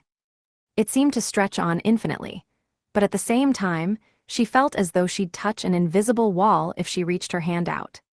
In this odd space, a monster suddenly appeared. It was a humanoid about twice the size of a normal human. Despite being humanoid in shape, it had neither skin nor scales. Its whole body was made of treasures like jewels, gold, and silver. Woo-wah-ack, Alice jumped to the side. When the monster raised its hand, said hand came flying as if it had exploded. Gold, silver, pearls, diamonds, valuables flew at her like shotgun pellets. Though she jumped out of the way, she wasn't able to fully evade one of the jewels. It struck her forehead. Owie, she touched her brow, something warm ran down her palm. Stemming the flow with her hand, she called out to her buddy monsters, "Let's do this, guys." The slime Bubbly, skeleton Bony, little demon Boomy, needle lizard Spiky, and master dragon Rory. All of her monsters charged at once. Even the terrified Boney mustered her courage and attacked the enemy. Alice backed off and watched the situation unfold. The 5-on-1 battle was an intense one. The enemy didn't just fire off jewels, it also went for close-ranged attacks using stacks of 10,000 Paro bills. Its attacks really oozed a nouveau rich aura, but its power was no facade. In an instant, Boney and Spiky were shattered into pieces and returned to doll size on Alice's shoulders. "Are you okay?" Boney and Spiky nodded, turned back into monster form, and rejoined the battle. As a monster that protected the path to the spirit, it was quite strong. Outside of Rory the Master Dragon, the 4 buddy monsters kept getting trounced and returning to Alice. Meanwhile, the enemy showed no signs of going down. Even as gold, silver, and other treasures went flying every time it sustained damage, the monster recovered immediately as if nothing had happened. "Oh, what do I do?" Alice was at a loss. Ryota might have hypothesized along these lines. Inorganic being, self-repairing, must have a core somewhere within. Unfortunately, Alice did not have the knowledge or experience to hit upon this. However, there was something that only she could do. "Is that it?" Every time the enemy monster attacked, every time it regenerated, Alice noticed something where its belly button would be. Nothing was glowing there, and it wasn't as if its magic or life force was spiking. But she could sense it. As a dungeon-born girl, she could sense things that others couldn't. And now, she sensed something in the enemy's navel. Okay. Thinking about it would just waste time, Alice decided to take action. She took a slingshot out of her pocket and used it to fling a ball at the enemy monster. It struck its navel. With a squishy noise, red fluid spread from there. The object itself was just a paintball with no lethal or magical effects. A mere paintball. But when her buddy monsters saw this, they focused their attacks on the red area without delay. This was an arrangement between her and her friends. When she marked a spot, they would ignore almost everything else and focus their attacks there. Boney's Bone Club, Bubbly's Tackles, Boomy's Magic Attacks, Spiky's Spike Launches, and Rory's Bites. All their attacks focused on the painted spot. Crack! With a dry sound, the enemy stopped moving. It twitched for a moment, but then, its treasure-clad body collapsed into a pile of valuables. Hooray, thanks guys. Victory had come at the end of a hard-fought battle. Alice's buddies jumped onto her and were rewarded with physical affection. While she petted each of them and thanked them for their efforts, a staircase leading down appeared out of nowhere. Alice gulped in anticipation. Just below the spirit. She quivered. Was it because of the air leaking in from the newly opened space, or a mix of excitement and unease? Or perhaps both. Whatever the case, she was nervous. Boney clung tight to her. Despite being a monster that belonged in a horror world, the skeleton was easily scared. She held on tight, just as terrified perhaps even more than before. "It's okay, I'm here." Paradoxically, seeing someone even more afraid than you tends to be calming. Alice consoled Boney, relaxed a little, and walked down the stairs. At the end, there seemed to be a monster. On the ground below were 10,000 Paro bills piled up like some kind of bed. In the middle of said bed was a fiery monster that seemed to be made of burning bills. The chamber was lit by the fire, making it seem brighter than the pure white room she'd just been in. "What's this? Hundreds of years since my last visitor, and now I see a little girl?" The flames spoke in a rather brusque manner. Are you Phosphorus, the spirit of this dungeon?" Alice asked politely. "Yes, I'm the master of this dungeon. I'm Phosphorus." "Thank goodness, I really got to meet you." "What's that? You came here on purpose and not by coincidence." "Yes, I come with a request." "Uh-huh," Phosphorus looked at Alice.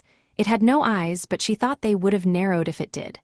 After a while, seemingly bored, it said, "Well, you came this far. Guess I can give you a reward." "You mean it, thank you." "So how much?" "Be my friend, please." Huh? Apparently taken by surprise, Phosphorus stopped in their tracks. What was that? "Be my friend." Oh, flustered, Alice turned her 5 buddies back into regular monster size. "Like this, be my friend, please." "What in that?" Is that a no? Nah, you got that skill from being dungeon-born, right? If you can sock me good, then I can do that. You sure about that, though? Yes.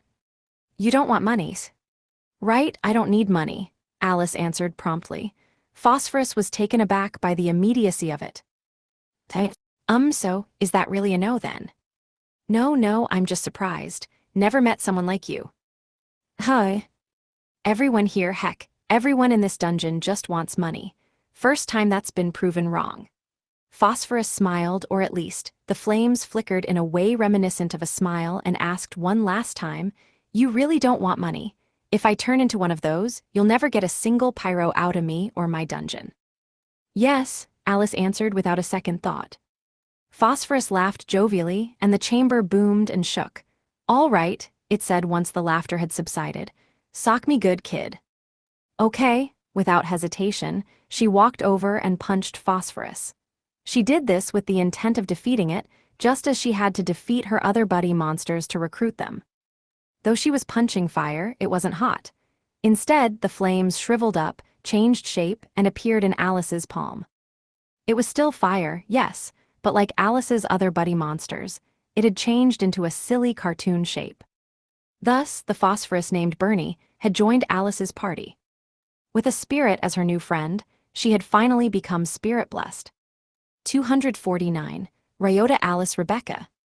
In the shadows, a short distance from Phosphorus. Adventurers coming out of the exit almost all looked unhappy. It just stopped dropping money. What the hell's going on? Let's come back tomorrow. We've got enough money for now. Adventurers retreated from the dungeon now that it no longer dropped money. There was a reason that it had stopped, of course. Looks like a success to me, I said. Yep, Bernie's right here after all, just like Aurum, Alice said happily. Her new friend Bernie, the spirit of Phosphorus, was on her shoulder.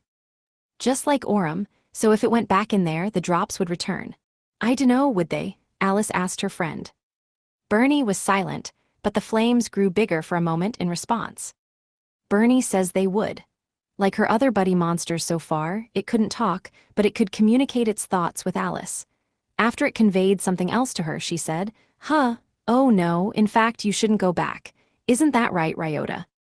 That's for the best, yep, I agreed. There you go, oh, but we will be going to other dungeons. All together, Alice added. The other buddy monsters on her shoulders all piped up excitedly. Watching them in their chibi forms made for a funny and cute sight. Oh, yeah, Bernie, come here, and you too, Boney. Apparently struck by inspiration, Alice held her palm out and pointed at it. Boney climbed on without hesitation. Bernie wasn't used to her yet, so it paused for a moment before joining Boney. The skeleton stood on her palm, meanwhile, Bernie floated above it. Bones and flames together. It was like seeing a will-o'-the-wisp inside a skeleton. They go good together, huh? I said. Yeah, they're cute, right? I didn't say it was cute, but they look good together. Might just be perfect partners.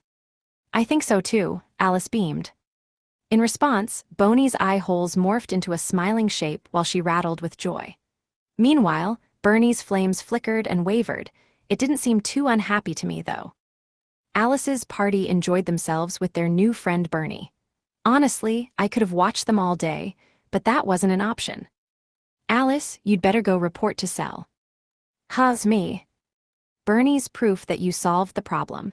He'll understand better if you show him.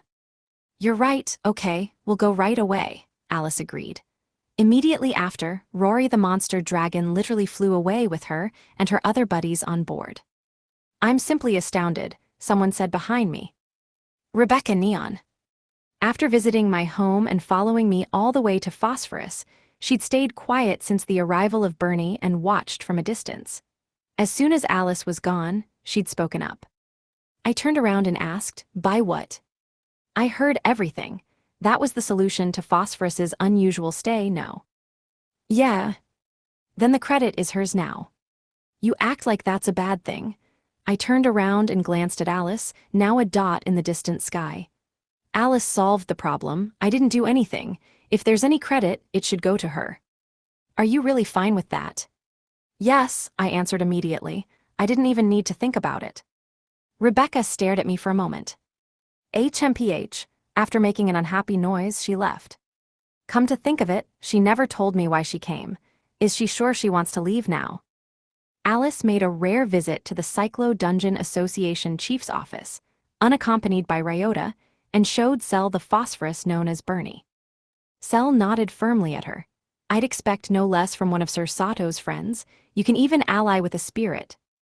It's not just an ally, it's my friend. Isn't that right, Bernie? Bernie's flame slowly flickered. It was a vague response, neither agreement nor refusal. It still didn't quite get Alice because as far as Phosphorus could remember, she was the very first person who'd come into the dungeon for something other than money. Well done, Cell complimented her. I guess I'm at the same level as her now, huh?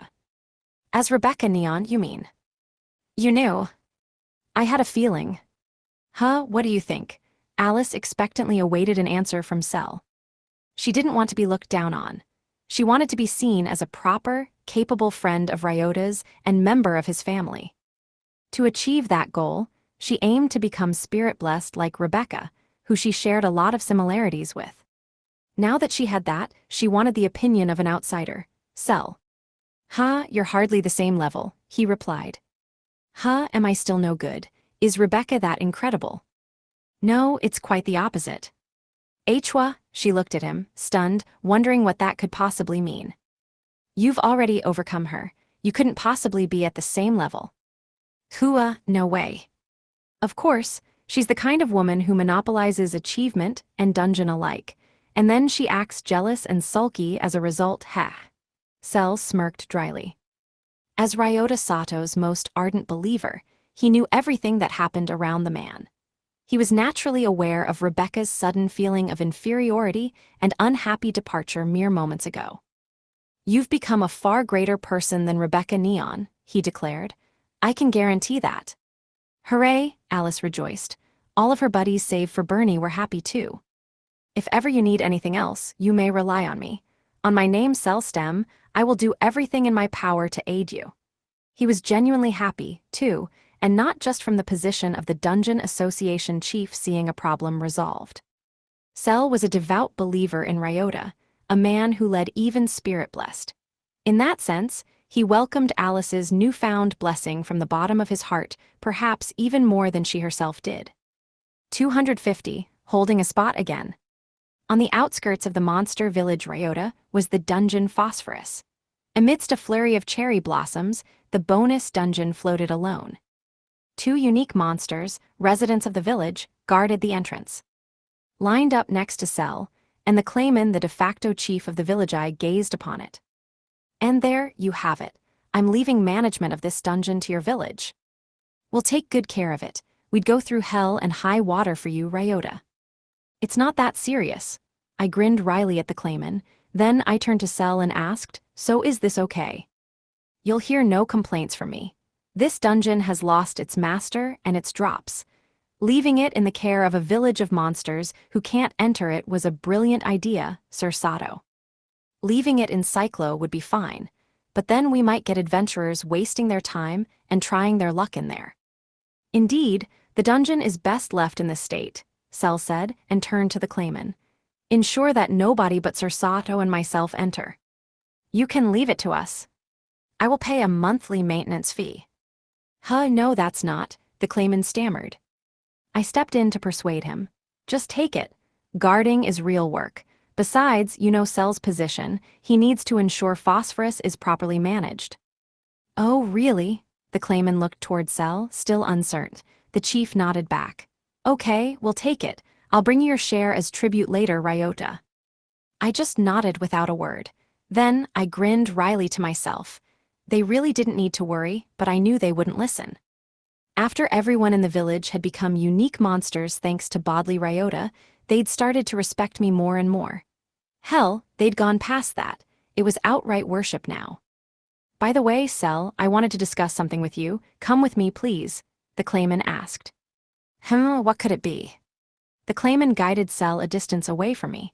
Basically, everyone wants. Oh ho, in that case, gladly. They were far enough that I could only hear bits and pieces of the conversation, but it seemed like Cell was on board with his proposal. I didn't know what they were talking about, but with his backing, This village would do just fine. No matter what it was, I was grateful that they were in agreement. Thud, just then, a miniature bronze statue of me fell out of Cell's sleeve. Wait a second, what the hell are you two discussing? Back in Cyclo, I took a stroll around town. The quantity of goods in the city had noticeably decreased when Phosphorus was here, but now that the bonus stage was gone, adventurers had started going back to the regular dungeons. Things were starting to go back to normal. Oh, it's Ryota. For real. It really is him. Someone called my name, and kids mobbed around me. They were all energetic, impish elementary school-age boys. They pushed me around and said things like, "It's the real guy," and "How'd you get so strong?" I felt like a professional baseball player with all this excitement and enthusiasm around me.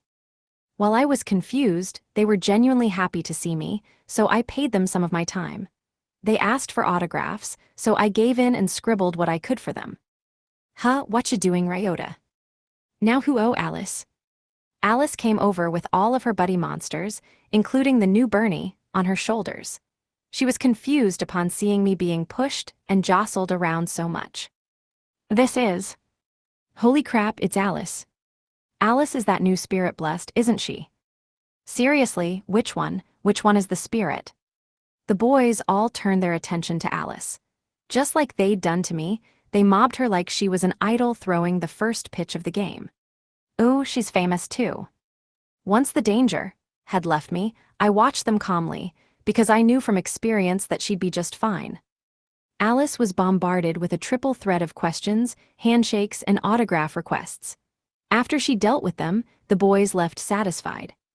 Phew, she sighed. Good job feeling okay. Oh, Ryota, yeah, I'm fine, just surprised. Is that what you're always going through? Kinda, I chuckled and shrugged my shoulders. Wow, haha. What's up, you seem happy. Well, yeah, I meant. Hey, that's no answer, I teased. She'd explain nothing. But she was happy, and that was good enough for me. Suddenly, the wind blew. It was a warm spring breeze. The flurry of cherry blossoms grew in strength. The cherry blossoms are so pretty, Alice said. Yeah, it's almost over, but right now might be when they're most beautiful. Hey, Ryota, let's try that flower viewing again. Huh, but we already did that. Come on, I'll get us a spot again. I can really save a spot this time. You seemed like you were doing just fine last time. Come on, Alice gazed at me with sparkly eyes. I happened to spot Bernie floating on her shoulder. You know, you're right. Let's do it again and call it a welcome party for Bernie. Yay, I'll go grab us a spot right now. In an extremely good mood, Alice ran off like the wind. Okay, let's do our best, Bernie. In the shower of cherry blossoms, she ran off, her voice trailing away as she went. I didn't know why she needed to do her best, but when I saw how happy she was with Bernie, I knew that this was for the best. 251, a million people. After breakfast, a rare visitor came, so I was a little late to leave for work. In the salon, I faced the Neptune family, a trio consisting of Neptune and his entourage of Lil and Ran. He sat in the middle of the sofa while his girls sat really close on either side of him. Always a lady on each arm, huh? I joked. You're one to talk, friend. How many women live in this mansion exactly? You act as if you know everything about me. But of course, it's important to know the movements of people as important as you. Sure. But I do think Feline's Dungeon Association chief is a little too young. I interrupted him, say any more and I'll sue you for defamation, and I'll win. But Neptune clearly didn't feel guilty. He just smiled that usual friendly smile. Scary, I know making you mad can only lead to trouble, so I'll leave it at that. I mean, that alone won't make me that mad. I know. MGH. Neptune appeared gleeful, but he looked into my eyes with a rather grave expression on his face. That's what I like about you. Okay, I will get mad if you keep that up. No worries, no worries. I'm actually more into the Sakazuki ceremony vibe. No more of that either, please. I'd gotten used to being called the Ryota family, but all this talk of Sakazuki made it sound a little too much like the Yakuza for my liking. I didn't know how serious he was, but I decided to change the subject anyway. So, why are you here? Well, I'm honestly here to say hi to the others instead of you, but you're fine too. The others? What were their names again? Neptune asked his two ladies. Ran was cheerful, like a bubbly childhood friend. Lil was more of a seductive big sister type. Lil rolled her eyes and answered, Emily, Alice, Leia, Mick, those four. Yeah, those four, Ran piped up. The spirit blessed, you mean? I asked him. Neptune hadn't really interacted with the four of them until now. Leia and Mick were new members of the family. I doubted they'd ever even met the man. But it was clear what they all had in common. They were spirit blessed, people given permission to name themselves after spirits. That's right, our families both have multiple spirit blessed, so I'd love to meet them and more. You have multiple spirit blessed too. That was the first time I'd heard of that, but I wasn't surprised. I'd heard all kinds of things about the Neptune family ever since I arrived in this world. Neptune and I had participated in contests of strength, too. He was strong without dispute, and his achievements were innumerable. Having a spirit blessed, hell, multiple of them was no surprise. Neptune oxygen, a pleasure. Oxygen, huh? Ran hydrogen here. And Lil hydrogen, be respectful please.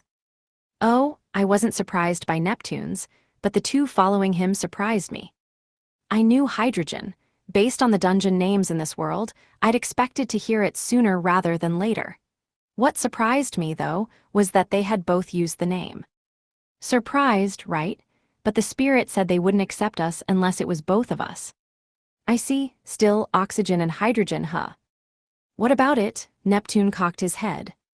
I looked at him, then at Lil, and Ran on either side of him. H2O, I murmured to myself. Excuse me. No, nothing. Really? Okay then, Neptune shrugged. Anyway, I came to meet them, but I realized it didn't matter after I saw you. Why's that? Spirit blessed can exert a huge impact on the lives of many. You know that, of course. Yeah. Rebecca was like that. I'd done similar things too.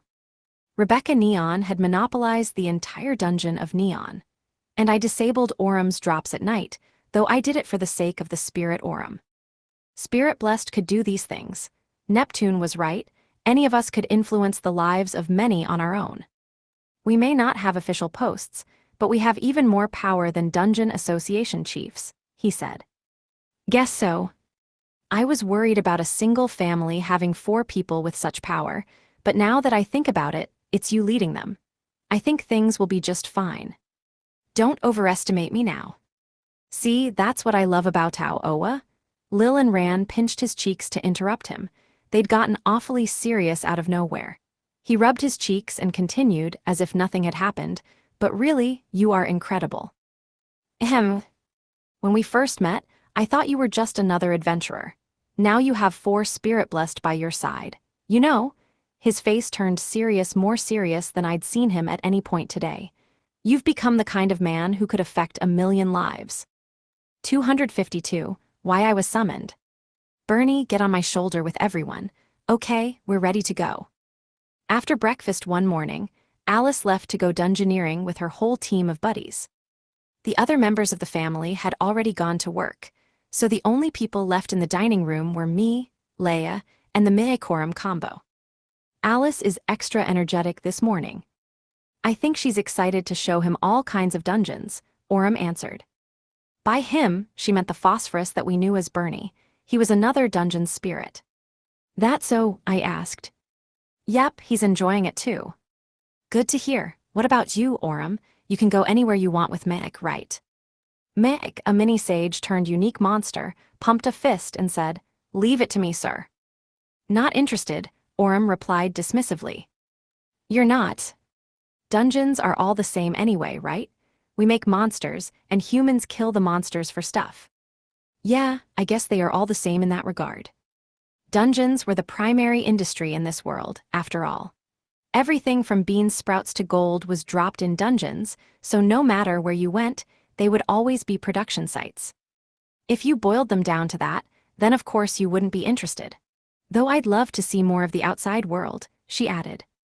Well, you do have Meg, why not take time off once in a while? At this rate, you'll only get to see stuff at night, right? Can I really? Despite her previous lack of interest, she latched on to the idea like never before. She really did want to see the outside world. Yeah, doing it right away might cause trouble for the adventurers farming there, but if you give them, say, a month's advance notice. A month is like no time. Woohoo, thanks, Ryota. She was so excited that it kind of scared me. Okay, time to work like heck, let's go. Yes, ma'am. She picked up Mig and ran out of the dining room. Mig's special ability allowed Orym, who had the characteristics of a monster, to go in and out of dungeons. It was her dungeon, and she got to leave and go back almost freely, but she was basically acting like an employee asking her boss for permission. Master, Leia addressed me. Ahem. She thanked you, but does the dungeon not belong to her? It does, I chuckled. I couldn't help but laugh at Orym, requesting my permission to leave her own dungeon. On B7 of Nihonium. It feels like it's been so long. Approximately 3 months in fact, Master, Leia replied like a secretary. I just looked at her. Is there something on my face? Nah, it's just, you sometimes seem like a tutorial giver from a video game. Like your face would appear in the corner of the screen. I'm afraid I don't understand what you're saying. Figures, I grinned wryly. There was no way people in this world would understand talk of TV or video games. After all, those things didn't exist here. So normally, I didn't bring these things up. It's so easy to share this stuff with you, Leia. I see, she calmly brushed off my compliment. Leia did this whenever I talked about my old world, so it was easier to tell her about it. Master. Yeah. Look over there, please. She pointed at the ground in the distance. There was a figure-sized woman in a kimono there. My theory so far was that she was Nihonium, the spirit of this dungeon. Sorry, I apologized to her. I've been busy lately. The woman smiled back. As usual, she didn't say anything. When I saw her smile, I thought to myself, Phosphorus wanted to see other dungeons. Orym wanted to see the outside, rather than dungeons. Arsenic was satisfied with food, and Selenium just wanted sex, whether it was with men or women. The spirits all wanted different things. What did Nihonium want? Curious, I asked her outright, what do you want? She smiled back. That smile never faltered, and her lips never parted to speak. Then she disappeared. There's gotta be something. I knew that instinctively. I was almost certain, too. Just like the other spirits, she was effectively locked in the deepest depths of this dungeon, trapped with her unfulfilled hopes and dreams. When I thought of that, I knew that I couldn't leave her be because it reminded me of how I once was.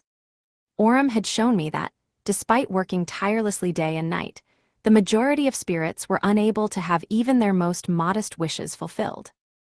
I want to do something for her, and for all the spirits whose work goes unrewarded, I murmured aloud.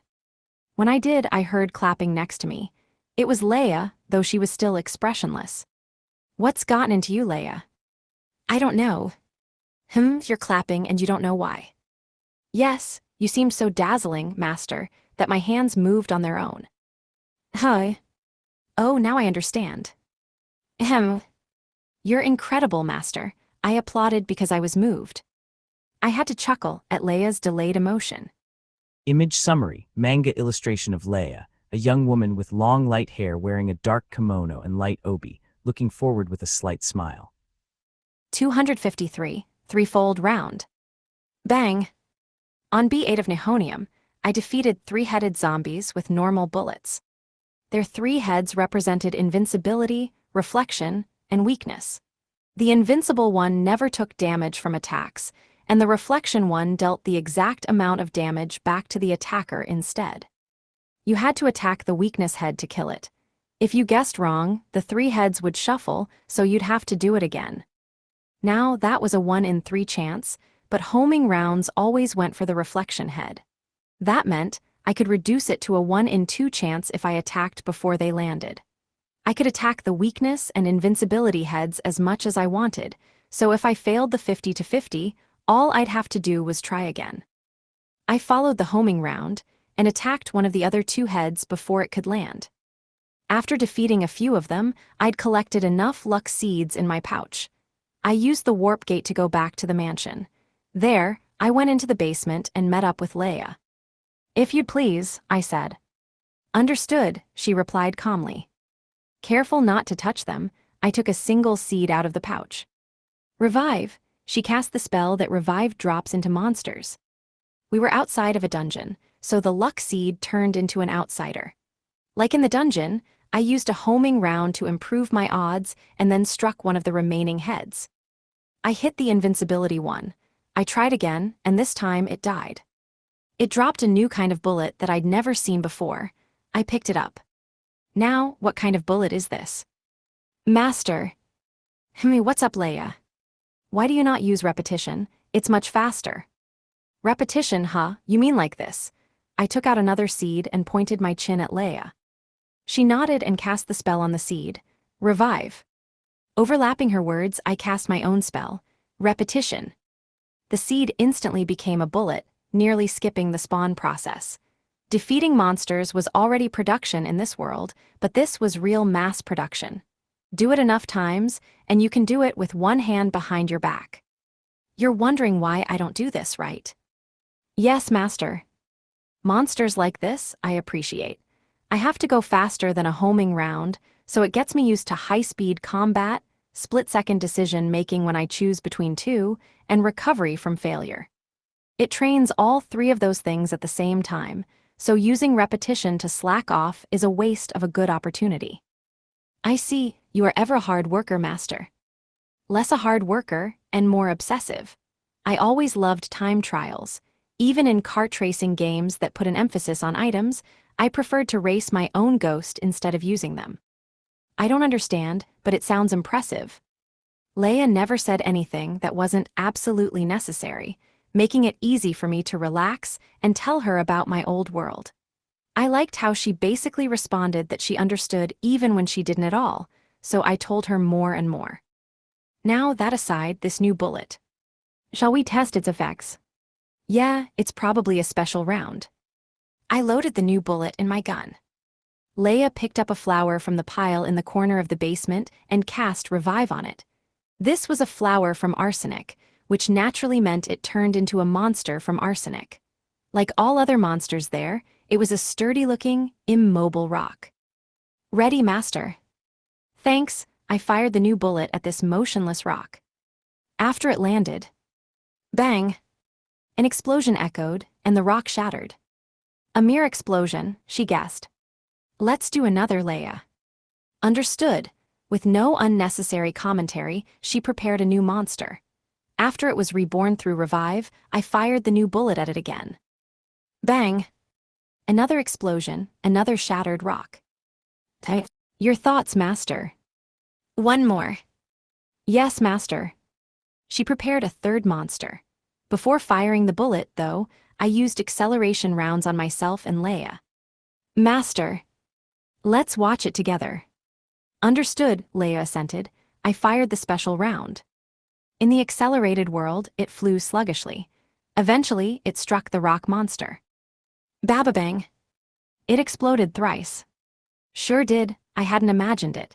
At normal speed, I thought I'd heard it 3 times, but I wasn't sure, so I used 2 precious acceleration rounds to confirm. One more, please, while we're still accelerated. Understood.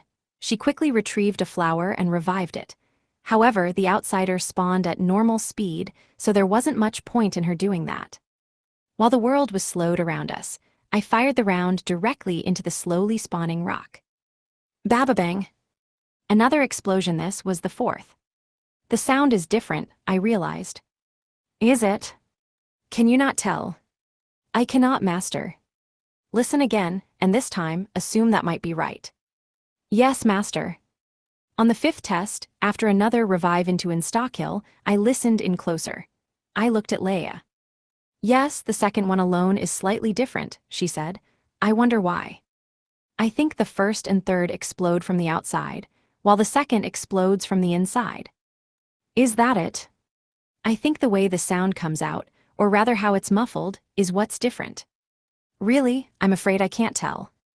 So she said, but I was almost 99% certain. The only question was why. Leia, one more time. Yes, Master. This was the last one that would fit in the acceleration round's effect. After Leia set up the rock, I fired multiple bullets.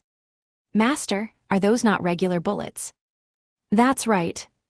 I designated 3 routes and fired 1, 2, 3 bullets, respectively 6 bullets altogether.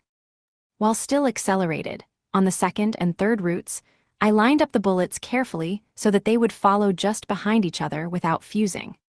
1 bullet embedded itself in the rock. When 2 bullets struck at once, it caused an explosion.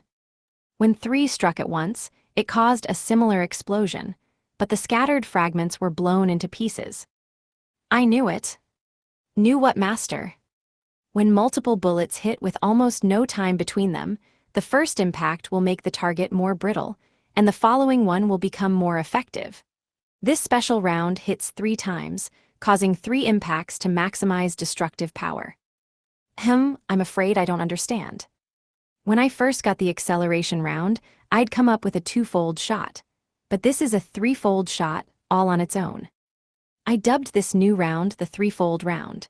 It had top-tier destructive power among my bullets so far. 254, Ryota's gift.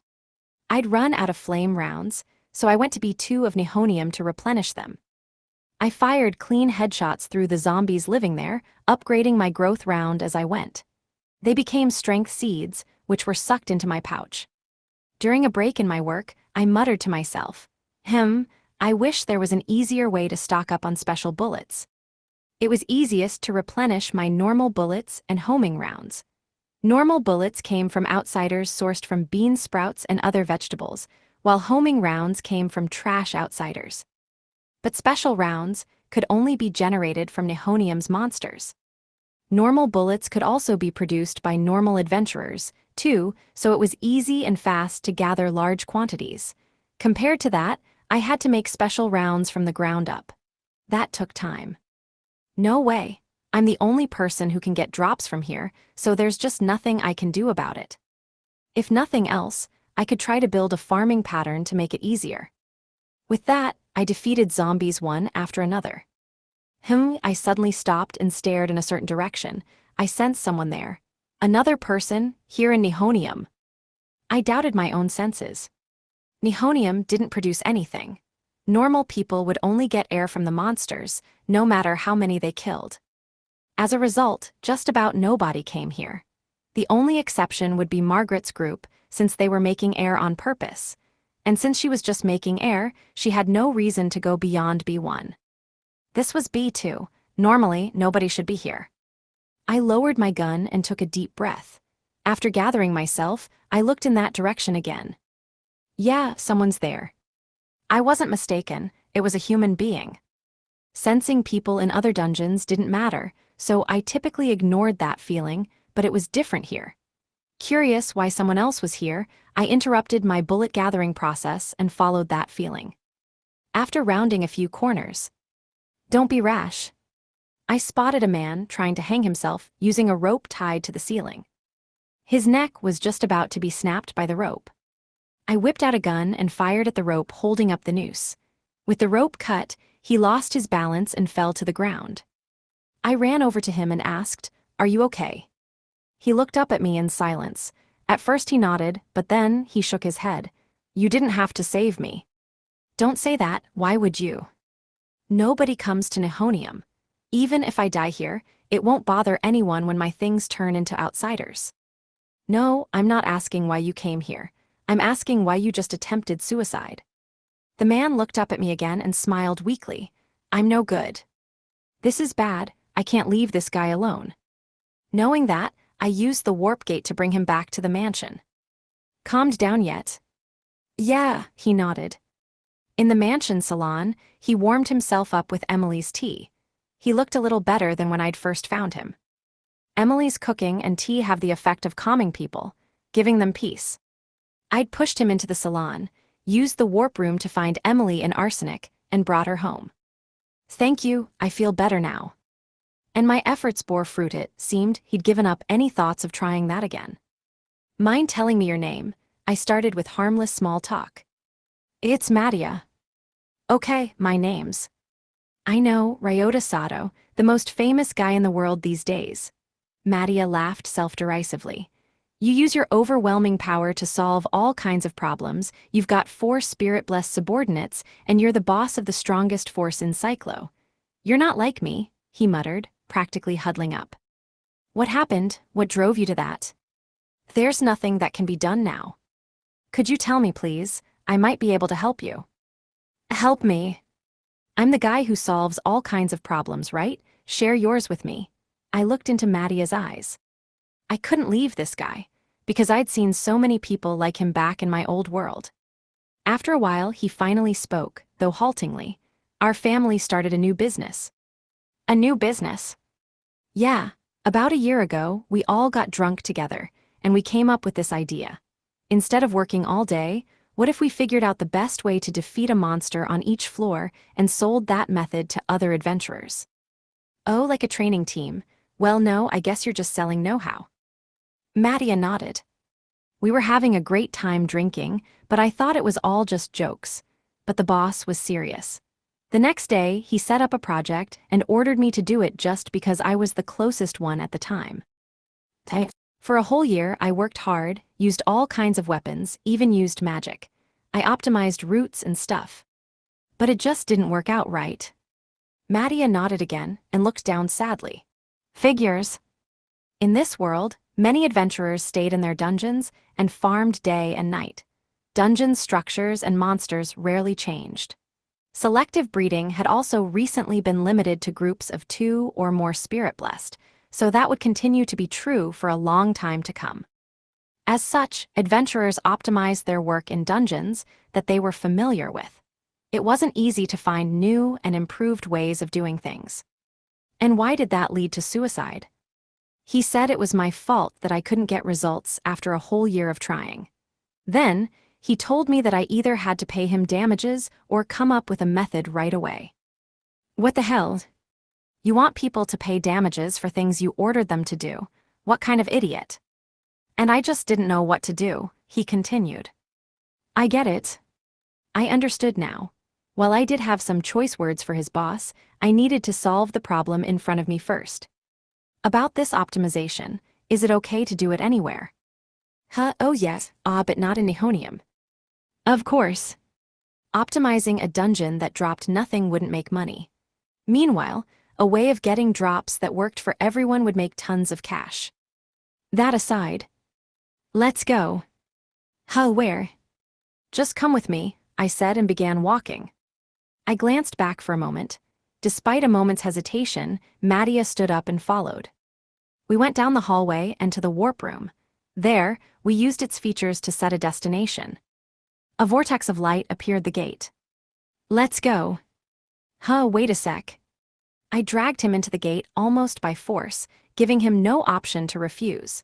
We arrived at a dungeon that resembled a Japanese home. Where are we? This is B20 of Lanthanum. Lanthanum? You mean Lanthanum, the dungeon in Philine? Yeah. No way, how in the world? Forget that right now, you know about this floor, don't you? Oh, the one with the new wine. Right, I did selective breeding in this dungeon. In other words, the structure just changed. I'm about to farm.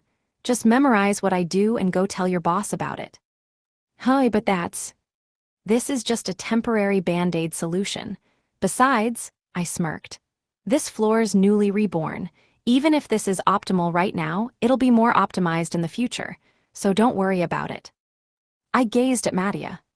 He hesitated for a moment, but then he bowed deeply to me. Thank you so much. I chuckled and farmed B20 with him at my back. I always optimized my monster-killing strategies, so I had no problem finding new methods. At first, I'd bungled it by doing things that you could only do with S or SS stats, so I envisioned limiting myself to B rank stats and devised new methods. Mattia memorized them and went home with them. A few days later, on B8 of Nihonium, I continued raising my luck stat with Leia. Mr. Sato. Oh Mattia, you look well. All thanks to you. When he ran over, he looked like a totally different person, refreshed and unbound. How'd things go? Oh, I quit that stupid job. You quit? I was a little surprised. Why'd you do that? When I taught the boss what you taught me, He took all the credit as if he'd figured it out all by himself. Oh, I could imagine that. Pushing your failures onto your subordinates, taking their successes as your own. Very common, indeed, but infuriating enough to make one murderous. When he did that, I was totally disillusioned, so I quit the family. That's so. Well, you might not want to hear it from me, but you're better off. I agree, so today, Mattia took a step back and bowed deeply to me. I came to thank you, so. Yeah. Mattia straightened up again. He had a sunny expression, as if he'd become a whole new guy, though it was a little hard to say that his problems were solved. Thank you so much. But when I saw his face, I knew that this was for the best. 255, System Development. I went to B20 of Lanthanum with Maumea, the Feline Dungeon Association chief. I looked around, there weren't any other adventurers. I rented out the floor, Mao said with a big, innocent smile that matched her tiny figure well. Rent it out? Yep, since you asked for it, I chased out all the other adventurers, so we'd have it all to ourselves. Is it okay that you're doing that? Of course, there could never be anything more important than one of your requests.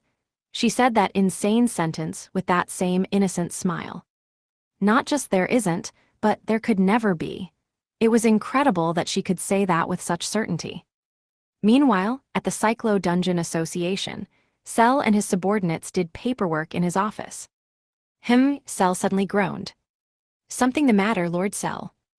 I've received a revelation. Revelation? A revelation that I must compete against a rival, that I must make my conviction known. I'm afraid I don't understand, but good luck. I gasped. What's wrong? You look scary. I just felt a weird chill, hoping it's just my imagination. It felt as if something terrible was happening somewhere without my knowledge, but it was so scary that I tried to forget. Anyway, what are you doing with that sword? Mal looked at the sword in my hands curiously. I did some research. Apparently, swords are the most common weapons wielded by adventurers. That's right, it's orthodox and easy for anyone to use. That's why I chose the sword. I still don't get it, but I'm cheering you on. Thanks. I gripped the sword anew. This sensation was unfamiliar to me. I'd obtained my gun and special rounds shortly after coming to this world, so I'd never used any fantasy weapons. But this was necessary now. The flame kunoichi of this floor had two striking characteristics: flame covering their bodies and highly revealing clothing. A flame kunoichi dashed toward me and went for a slice with her ninja sword, which she held in a reverse grip. I blocked it with my sword. With a metallic sound, sparks flew. I pushed her back, stepped forth, and went for a counterattack. Slash! My sword swing cut straight through it and its flames. The monster disappeared and dropped wine. I ignored the Bodley Ryota branded wine and reviewed that battle. After doing that, I challenged another flame kunoichi. I didn't kill it right away, though. I let it attack a few times and watched closely. The kunoichi was easy to figure out. Its charge led to two possible attack patterns, determined by which foot was in front. When it started with its left foot, it would slash with its ninja sword. When it started with its right, it would charge and use a shuriken. Then it'd circle behind. If you didn't react, it'd turn and slash. If you looked back, it'd throw a shuriken and then swing. After discerning its attack patterns, I optimized my sword combat, suppressing my abilities, holding back until my speed and strength were C rank. I continued to optimize until they could be beaten with such stats. Okay, that's a time reduction of about 20%. Congrats, Mao applauded me. Were you watching the whole time? Yep, you were very cool, and it looked like you were dancing at the end, so I couldn't take my eyes off you. Dancing, huh? Maybe that's what it looks like when you have a refined pattern. I recalled the optimal pattern I devised through my testing. Indeed, even I thought it resembled a dance. I used the paper and pen I'd brought with me to write down my optimized pattern and the flame kunoichi's attack patterns as a bonus. Then, I handed it to Mao. What's this? The safest and fastest way to beat flame kunoichi with a sword. Distribute this to all adventurers for free, please. That's a waste, though. That was awesome fighting. Even an amateur like me could tell. Making that public is such a waste. It's only good because it's free, I said, insisting she take the paper. Mao gazed at it intently. Then, she asked, did something unreasonable happen somewhere? Sure did, though they don't seem to think it's unreasonable. I remembered Mattia's face, his family, his boss. I didn't know what his boss looked like, but I remembered his despicable actions. Mattia was happy after he'd quit, but I couldn't bear the idea of his boss profiting off of something that I'd made for Mattia himself. So I did this, researched the best methods to use with the most common weapon, and devised a pattern that was 20% more efficient than the last. And the plan was to publicize it for free. I don't know who caused it, but I feel bad for them. Good. But they deserved it. Ahem.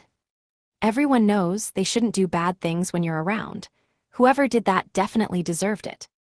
You're right about that. I hoped it would work out that way. Mao accepted the paper from me. I'll take responsibility and make sure all the adventurers in Philain see it. Thanks, I'm counting on you. No problem. Actually, I'm honored.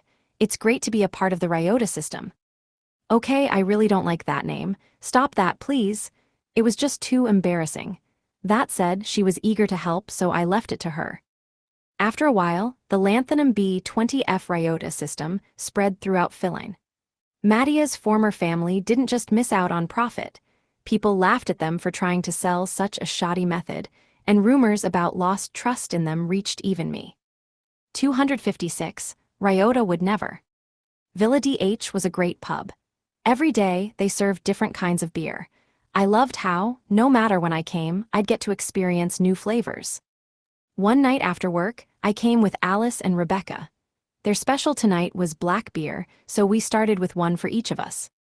I heard, by the way, Rebecca said unprompted. About what? I asked back. She just glared at me. What? When you don't give me context, what else am I supposed to ask? Are you saying such a thing isn't even worth remembering? What's such a thing? Help me out here. The Bodley, of course. Oh, I clasped my hands together when it hit me. You mean the publicized farming method? Yes, that. Goodness, you're a crazy man for doing such a thing twice. I did it because I was pissed off. Don't try to brush it off with the kind of platitude a criminal would offer, Rebecca pouted. Clunk. She slammed her empty mug onto the table. She must have really not liked that answer. Okay, but listen, I scratched my cheek nervously. Even if all that hadn't happened, in my opinion, strategies were made to be publicized to be shared. Once you've made your strategy applicable to almost anyone, you put it up on a wiki. That's how I've always treated them, so publicizing it didn't bother me whatsoever. But for some reason, Rebecca didn't like that. Yes, I understand. You just wanted to teach them a lesson. If you understand, then there's no problem, right? I don't like your composure either. Her face flushed. She looked really ticked off now. Oh. Is she one of those angry drunks? Alice, who'd been playing with her monsters in silence, spoke up. I don't think it's composure or anything. What? That's just how Ryota is. He can't sit idly by when someone's in trouble, especially not when someone is causing trouble for others. I know that. Sure, Alice smiled kindly, evidently amused. Her reaction only made Rebecca pout more. Your composure enrages me too. Mine. Yes, walking around with a spirit, showing all the world like it's nothing, GRR. Rebecca snatched up Bernie, who happened to be in the middle of eating peanuts. A shock, I know. I like this, and this, you do all this. Rebecca petted Bernie and kneaded it by putting both hands around it and rolling it up like a ball of clay. Bernie's flames brightened and dimmed. When she finally released it, its eyes were spinning like the Atat emoticon. She sure is drunk. But her drunken rage was kind of cute, so I didn't mind too much. After the kneading of Bernie, Rebecca and Alice started talking more. They chit-chatted wholly without me. I stepped out of the conversation and watched over the kindred spirits. Both of them had been born in dungeons. Both were spirit-blessed. Their personalities and ways of speaking couldn't be any more different, but when I watched them now, they seemed awfully similar. Suddenly, Bonnie lost her balance. She tried lifting a human mug with her whole body to get a drink, but slipped and fell right on her back. Rebecca reached her hand out just in time to break the skeleton's fall. Careful now, if you're going to drink, then use a smaller cup. Boney nodded its skull back and forth, as if to thank her. You're awfully nice to them, I mused. Monsters are special. Because you were born in a dungeon. Yes, that's correct, Rebecca replied frankly. After she helped Boney, the other monsters started to get closer to her instead of just hanging around Alice. The two of them became good friends through monsters. While she was feeding Rory some fries, Rebecca spoke up. It's getting rather loud out there. Her eyes were directed toward the pub entrance. She had returned to her usual sharpness, which fit a top-class adventurer. Now that you mention it, you're right. I spotted a nearby employee and asked, "Oh, excuse me, is something wrong?" I hear outsiders have appeared. Really? Yes, but everyone's going to deal with them soon, so there's no need to worry. It's just that the commotion is being prolonged because they keep appearing one after another. I see. One after another. That tugged at my mind. It was already rare for outsiders to appear in the city. Why were there so many now? Was something big happening? I got out of my seat, headed to the door, and looked outside. It was a few times louder than the average night in Cyclo. The sounds of combat, similar to those in dungeons, could be heard from several directions. Hey, did you hear? Ryota's the one who caused all this. Ryota? You mean Ryota Sato, the Grandmaster?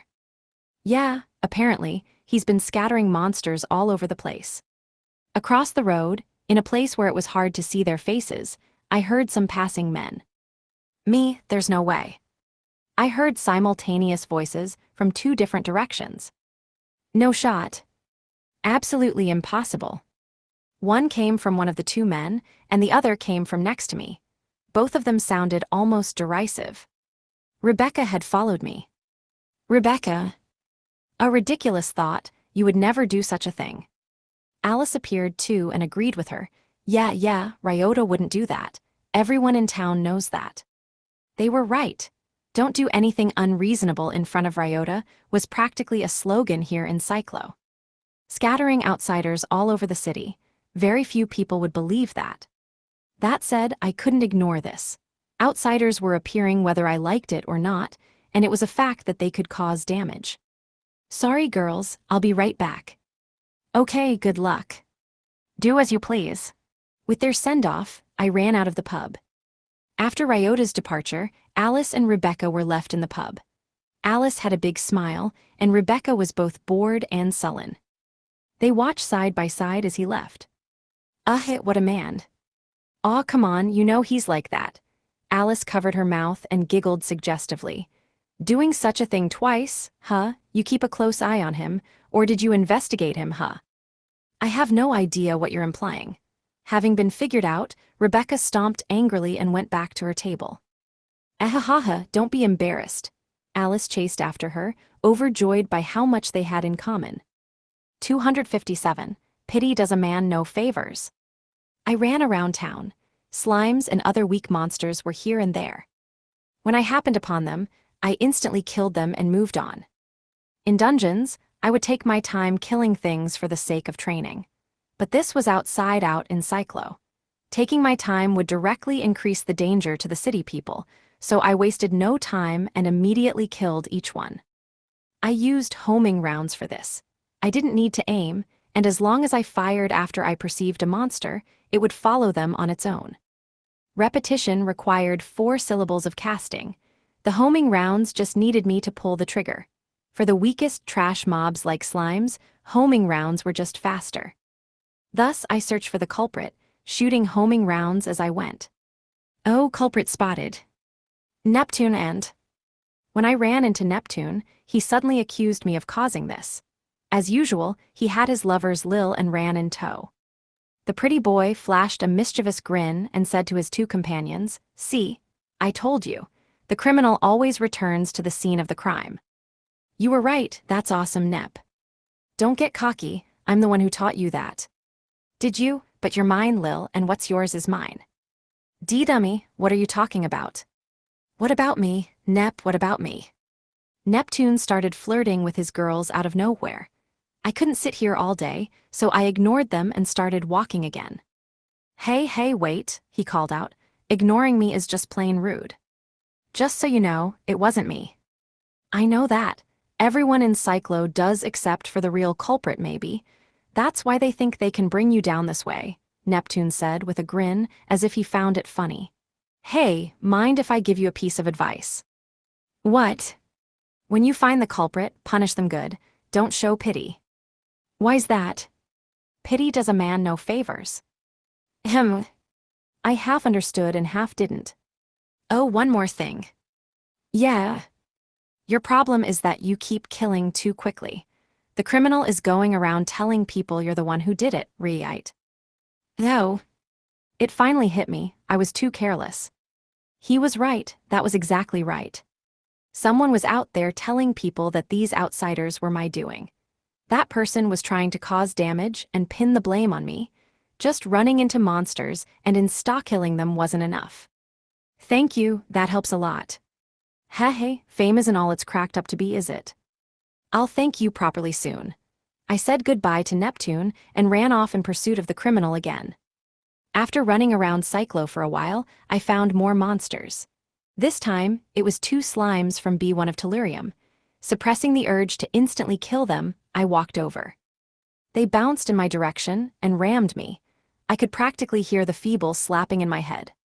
We'd come full circle. How long had it been since a slime last attacked me? A year, maybe. Once I'd gotten strong enough and gained experience, I'd stopped taking damage from them. Wait, now isn't the time to stand around. MWA. My performance was so embarrassing that I'd die if somebody I knew saw me. With that deadpan scream, I fell to the ground. The slimes mobbed me and attacked. It didn't hurt. In fact, it was much harder to not accidentally counterattack and kill them. I let the slimes have their fun for a while, occasionally letting out token screams and cries of agony. Despite nobody being here to see it, I was still so embarrassed that I thought my face would catch on fire. But my efforts would prove worthwhile. There are monsters here. Ryota Sato released more outsiders. I turned toward the voice. He's here. There, I saw someone leaning out from behind a corner and screaming. I pulled out a gun and, still lying on the ground, fired at him. A restraining round. Ropes of light caught him. What the hell is this? Repetition. I defeated the outsider slimes with magic and then approached the perp. The person bound by the restraining round was a middle-aged man. Who are you? I asked him. Who are you? The man screamed. Before I could introduce myself and ask why he'd done this, I heard a sigh and an exasperated voice behind me. Boss. Mattia, the man screamed. Huh? When I turned back around, the man was glaring at Mattia, outraged. They knew each other. More than that, Mattia called him boss. Is this what I think it is? Is that the boss of your former family? I asked. Mattia nodded with a sour look on his face. Okay, I see what's going on. I quickly understood everything. This is revenge, isn't it? Yes, when I heard, I had a feeling and followed him. I just can't believe it really was him. Mattia sighed again. In other words, my publicization of the efficient lanthanum B20F farming method had worked. It had ruined his profits, and he'd done this to try and get revenge. I'm sorry it came to this, Mr. Sato. It's not your fault. This man here, his former boss, was the one at fault.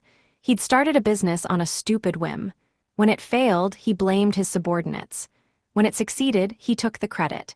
And then, when a business rival appeared, he did all this. The fault rested totally with him. And yet, it's almost disheartening, I sighed. It was such a trivial thing that part of me didn't even feel right punishing him. In the end, all he'd done was scatter outsiders all over the place and yell my name a bunch. Nobody in Cyclo believed him, and the monsters were all weak anyway. Why'd you choose monsters like slimes? I asked the man. Obviously because I'd be in danger too if they were strong. Duh. He put emphasis on the most pathetic part. It really was disheartening. What should we do, Mr. Sato? Really, I don't even care anymore. I'm not interested in doing anything about it. Are you sure? Yeah. Understood. Then I'll report him to the proper authorities. Go for it. Even if I didn't care, creating outsiders around town was still a crime. Reporting him to the authorities was probably for the best. I heard everything, Cell declared, having appeared out of nowhere. Allow me to pass judgment. Whoa, C-Cell, when did you get here? I was startled by his sudden arrival. He was as mysterious as ever. As the Dungeon Association chief, I cannot ignore a commotion in the city. Well, that's fair. Especially when scoundrels are trying to pin blame on you, Sir Sato. You really don't have to concern, I laughed, but I was interrupted by something falling out of Cell's sleeve. The object, which made a heavy thud when it hit the ground, was a figure of me. Why do you have one of me getting attacked by slimes? Ahum. He picked up the figure and put it back in his sleeve. Then, with a stern look, he glared at Madia's former boss. Leader of the Septo family, I hereby judge you. What? And no, you've got it all wrong. Septo family goods are henceforth banned from Cyclo's purchasing shops. Your dungeon permits are now revoked, as well. Wah, the man gasped. Cell's judgment was perhaps the most severe of all. Wait a second, this is all wrong. He desperately claimed that it was wrong. Not sure what he thought was wrong, but he tried anyway. But Cell left without so much as turning back. To me, he looked furious from behind. So isn't this just like... Tusk, I told you, Neptune said next to me. It seemed he'd happened upon the scene at some point too.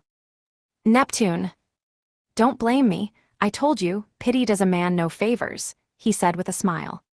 258, King of the Curveball. On B1 of Tellurium, I efficiently farmed monsters. I'd updated the Lanthanum B20 strategy twice since the thing with Madia, but it made me realize that my methods for dungeons I was most used to clearing were out of date. As such, I'd come here. Hup, I seized a slime and threw it at my magic cart nearby. Leia protected said cart. The instant it landed above it, it dissolved, disappeared, and became bean sprouts. Said bean sprouts fell straight into the cart. Grabbing slimes and throwing them, catching their tackles and throwing them, kicking them straight toward the cart, at times I used the perfect response for each situation to launch them. Above the magic cart was an eternal flame round, the fusion of flame and azure flame rounds. When slimes touched it, they died instantly, and their drops fell straight into the cart. How's it going, Leia? Calculating. Efficiency has fallen just slightly compared to your previous method. No good, huh? Efficiency is higher until you travel to the monsters yourself. I believe the following wait until your return is the main source of loss. Yeah, the eternal flame round is stuck there, so I'm forced to go looking for them. But moving the eternal flame every time. Yes, I agree. That would be even more inefficient. Yeah, the only thing we can do with it is fire it at just the right height and leave the magic cart below it. That was what caused time loss. That said, using more fusion rounds would only cost more. If only I could push the magic cart while we used this method, efficiency would increase, Leia said. I put a hand to my chin and thought. That did sound efficient. If Leia pushed the magic cart if she combined with me and pulled it with her arm, would that be better? If I threw an enemy over the cart and killed it that way, that could make it even more efficient. The problem was that the eternal flame round didn't move. Eep! A small cry in the distance interrupted my train of thought. A female mage I was acquainted with had been wounded by a slime's attack. Without a thought, I fired a limitless recovery round into her. Thank you, she bowed her head. Then she circled around the slime she was fighting. It was purple. Her fighting style involved using poison magic and then waiting for it to die from the passive damage over time. That was why she circled around the poisoned slime, never touching it. After a while, it finally melted and dropped bean sprouts. I never got used to seeing that fighting style. When monsters died from damage over time, it always looked like they just up and died for no reason. It wasn't for me, but it was a commonly used method. If you could deal passive damage proportional to the enemy's health, then you could just protect yourself and wait for them to die. That allowed people to regularly defeat enemies that were stronger than themselves. Adventurers in this world prioritized safety and stability above all else, so a percentage of them used this strategy. Other adventurers did the same thing she did. Another man nearby used poison magic and focused on defense and evasion. The slime bounced all around and tried to attack him, but since he focused on defense, he didn't take much damage at all. Eventually, the slime suddenly collapsed and died, dropping bean sprouts. Ah, the man cried. The slime had died exactly when it had bounced up to the ceiling and was just about to bounce back down. Because it died there, nearly half of the bean sprouts it dropped stuck to the ceiling. I can't get those, what a waste, he grumbled, frustrated, but ultimately gave up. I stared up at the bean sprouts. Master, do you want those bean sprouts? Leia asked me. No, that's not it, I replied and continued to stare at them. The slime that looked like it had died out of nowhere. The slime whose drops had stuck to the ceiling. I picked up a pebble on the ground and threw it in a direction where there were no people to hit. It spun as it flew. Then, along the way, it suddenly shot downward. A vertical curveball. Yeah, if I manage the amount of force I use. Leia, push the magic cart and follow me. Yes, master. She didn't ask questions. She dutifully obeyed orders and pushed the magic cart toward me. I found a slime. It immediately lunged at me, so I caught it in my hand and threw it toward Leia. It exploded in midair and dropped bean sprouts, but they lacked momentum, and because it had died before reaching the cart, the bean sprouts didn't go in there. My apologies, master. No, it's not your fault. Keep up that same exact pace for me, okay? Understood, she dutifully obeyed once more. The magic cart followed at the same speed. This time, I stooped down and snatched up a slime before throwing it with an underhand pitch. In the instant I threw it, I controlled my force to try and have it die the instant it was above the cart. My second attempt had too much force and flew past the magic cart, but the third one was perfect. The slime died directly above it, and the bean sprouts went directly into the cart. Well done, master. We'll start with the cart at equal intervals. Follow me. Yes, master, Leia assented. With her in tow, I got to work throwing slimes. I'd come up with this method from the poison damage, throwing them so that they died after my throw. At first, they didn't go into the cart every time. Over time, though, I got the hang of it and learned to get them in almost 100% of the time. Once I could guarantee it, I threw 50 more. After that, I asked Leia, how's the efficiency? Approximately 1.1 times greater. A 10% boost. All right, let's up the pace. I'll match the timing myself, so you just need to follow me. Understood. Leia's cart pushing speed was no longer perfectly uniform, so I missed a few times. But now that I had it down, I was able to adjust it on the fly with ease. Image summary, manga panel depicting a woman pushing a cart filled with spherical creatures marked with X-shaped eyes, while a man watches from the background. Grabbing, throwing, making it so they died just in time to fall in the cart. As a result of moment-to-moment improvisation of speed and timing. How about now? 1.3 times your original efficiency. Nice, let's go even faster. Yes, master.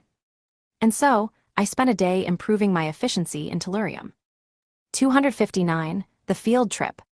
I took a breather in the break room on Tellurium's B1. Leia had gone back to the mansion to ask about the numbers we'd gotten during our farming optimization spree. Orton, the custom cart salesman, had attached a calculation feature to my remodeled magic cart, but it was only rudimentary.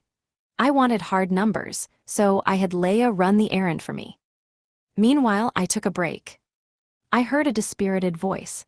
Everyone line up, please. It's dangerous to stray away. When I looked, I saw a young woman in her 20s leading a group of elementary to middle school-aged kids. What's going on there? You don't know, an acquaintance nearby replied to my mumbling. Know what? That's an event held by the city's schools. Adventuring is an important job, so sometimes, teachers bring students to the dungeon to let them watch. Oh wow, a field trip, huh? Right, those were a thing, I thought to myself, kind of impressed. They don't go past B1 because of the danger. And I know I don't need to tell you this, but avoid using any attacks that might hurt the kids when they're around. Yeah, of course. The adventurer went into the break room. A field trip to a dungeon, huh? It was very much like this world. One of the little girls came over to me and bowed her head. Hello there. Hi there, how are you? Since I was talking to a kid, I spoke more gently. Are you an adventurer, Mr. Old Man? Yes. Another little girl came over. Excuse me, can we see how you fight monsters? She had good manners, too, though she seemed a little more assertive than the first one. This one seemed like someone I'd see working in the dungeons in the distant future. Yeah, I can do that. I ended my break and took out a gun. Thank you. Thank you, sir. I spotted a monster over there before. No, it's okay. Should be almost time. Huh. The girl cocked her head, as if she didn't understand what that meant. I pointed my gun into empty space. When you farm enough, you eventually learn where monsters will respawn and how long it'll take. I timed a restraining round perfectly. The bullet flew at the empty space until it struck a slime that had just respawned. It bound the slime in ropes of light. Wow, that's cool. Want a closer look, or do you want to try and fight it? Can I? The more energetic girl's eyes lit up, and she went over to the restrained slime. She punched and kicked it. The other girl followed suit, picking up rocks and hitting the slime with them from a safe distance. They seemed like good friends. It was heartwarming to see the two of them beating up that slime. I made sure not to let the restraint run out. After 5 minutes of a hard-fought battle, the girls took down the slime. It dropped a handful of bean sprouts, which they gleefully brought back. Mr. Old Man, we got bean sprouts. Good job. They had big smiles on their faces. Yay. Thank you. Another kid came. This one was a violent-looking little boy. Hey, what are you doing here? Hey, that guy there is really cool, one of the girls said. Look, this old man helped us beat a slime, the other added. Ha, you think that's cool, you two know nothing. What's that supposed to mean? Hey, old man, the boy shouted at me. Ahem. What's your name? Ryota Sato, why? Ryota Sato, hef. See, I knew you were wrong about him. What's that supposed to mean, buddy? Let me tell you something cool. All the best adventurers are called Spirit Blessed. Spirit Blessed. Yeah, dungeons have spirits, and when those spirits acknowledge you, they let you put the dungeon's name at the end of your name. Really? The girls looked at me. Yep, that's right, I confirmed. Ryota and Sato aren't dungeon names. This guy's no big deal. Okay, he wasn't violent, he was just a little cheeky. What he'd said wasn't wrong, but it was badly timed. He'd rained on the poor girl's parade, while I considered supplementing his explanation a bit. Well, it's been a while, Ryota, someone greeted me. That voice is Hey Neptune. Aw, you recognize my voice. I think our friendship's just gotten stronger. You're just imagining it. Affection isn't a stat in this world. Neptune had come. As usual, Lil and Ran were orbiting him. What brings you, spending time with the youth, I see, he asked me. Yeah, while I take a break. Sure, children are our future after all. That's right, I agreed. Hey, the cheeky boy from before addressed Neptune. His attitude had totally changed. What's up, buddy? Neptune, right? Are you Mr. Neptune Oxygen? You know your stuff. Who, he's a spirit blessed. The boy was excited now. He was overjoyed to see a spirit blessed in the flesh. Hey, can I have a handshake? Of course. I'm gonna be an adventurer. I'll be an incredible adventurer just like you, sir. Aw, that's great, but you should aim to be like him, not me. Neptune pointed at me. Huh? The boy was confused. Why that old guy? He's much more amazing, isn't that right? I'll take the compliment, but cut out the winking, please, I groaned. Ahaha, you're as uptight as ever. Has anyone ever told you that you're too friendly? Neptune and I bantered. He was surprisingly easy to be around, since he was so cheerful. Anyway, we'd best be going, he finally said. Let's go, Lil and Ran. Okay, Ran replied, as eager as ever. You make us wait too long, Lil rolled her eyes. The Neptune family went downstairs to the next floor. Once Neptune was gone, the boy scoffed. HHMPH. Ahem. Don't get cocky, buddy. Okay. While I was trying to figure out what he meant, he suddenly got talkative. Spirit blessed are the awesome ones. It's not cool to show off just because you're friends with one of them. Oh. Okay, that's what he meant.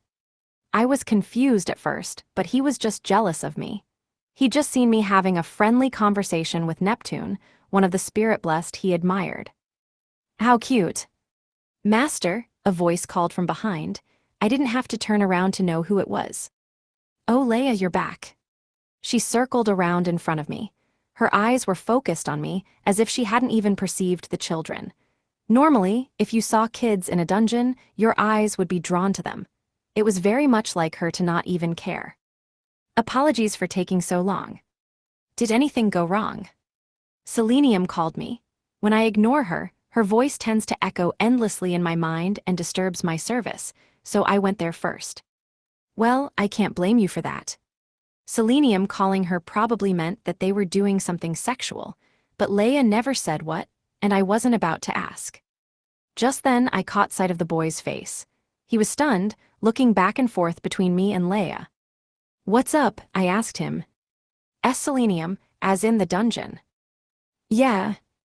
Is this lady blessed by the spirit of Selenium? That's right, I confirmed. The boy's eyes grew wide along with his growing surprise. Selenium, a spirit blessed, but she calls you Master Hua. Guess he's the kind of guy who can't help but say what he's thinking. He seemed stunned by the fact that the spirit-blessed Leia was my subordinate and called me Master. Ryota, let's go Hua me. Someone ambushed me. Whoa, who the heck is just hugging me from behind out of nowhere? It's me. Orym. The person who'd run up from behind me and nearly tackled me was Orym. She managed to hug me while keeping Mi'ik in her arms. This is sudden, what's going on? I asked. I came to pick you up, just like how you picked me up from my dungeon. Yeah. So, did it make you happy? Having a spirit come to pick you up seems like a rare experience. Hey, Orym puffed out her chest excitedly. She was so open with her emotions. I was glad that I'd brought her out of her dungeon and paired her with Meg. Meanwhile, Orym, a spirit, is that the Orym people have been talking about? Why is she with this old fart? The boy was even more surprised. He started quivering. It really was adorable, how he just spoke his mind all the time. He glared at me, mouth clenched shut. Then, don't think you've won, old man. With those parting words, he turned and ran. I watched and mentally cheered him on. Good luck, kid. Bonus story, the first carrot. One afternoon on a day off, the Ryota family, who prided itself on being a good employer, all enjoyed a well-earned break. Ryota, Emily, Celeste, and Eve had gathered in the living room. Ryota and Celeste chatted together at the dining table, and Eve was orbiting Emily, who was cooking, naturally with sparkles in her eyes. Emily had just been stirring and taste-testing the food. Finally, she smiled in satisfaction at her work. That finishes it. It's done, Eve demanded. Yep, carrot jam just for you, Eve. Who? Carrots, carrots, carrots? Even though she'd been watching the whole process, she went crazy at Emily's carrot announcement. She was getting a little too excited, drawing Ryota and Celeste's eyes. Food ready? Ryota asked. That's right. Emily moved aside so that they could see the stove. 2 burners, 2 pots. Said pots were exactly the same size. Ryota found that strange. I heard carrot jam. Why are there 2? This one is carrot-only jam just for Eve. This one over here is carrot and apple jam. There's something about that scent. Ryota cocked his head a little and sniffed in the direction of the carrot-only jam that Emily had mentioned. Yep, I put in a tiny bit of lemon juice. Wow, lemon juice. It helps bring out the sweetness of the carrots. Oh, okay, like salt on a watermelon. Ryota understood this. However, Eve pouted unhappily at this revelation. Don't want lemon, bunnies only need carrots. Haha, how about you just try it before you grumble? Emily made that decision, and I'm confident she's got it right. Eve gazed at Emily in silence. Even this carrot junkie recognized her cooking talents. Okay, I'll try it, she finally relented. Emily offered her the small spoon she'd used to taste test. After accepting it, the bunny took a scoop of the carrot-only jam and licked it. Instantly after. Hoo-woo, her eyes sparkled even more as she danced madly from joy. But she didn't stop there. Armed with that tiny spoon, she practically shoveled scoop after scoop down her throat. Thus, while moaning about how delicious it was between mouthfuls, She cleared out Emily's jam at a breakneck pace. She eats like she's in a manga, Ryota laughed, amused. Across from him, Celeste spoke up, having just realized something. By the way, why carrots?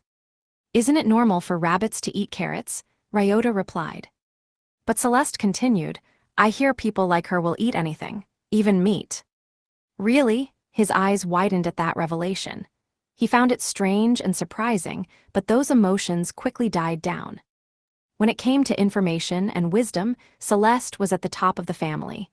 If she claimed something was true, then it surely was. Realizing that, he calmed down before her next answer.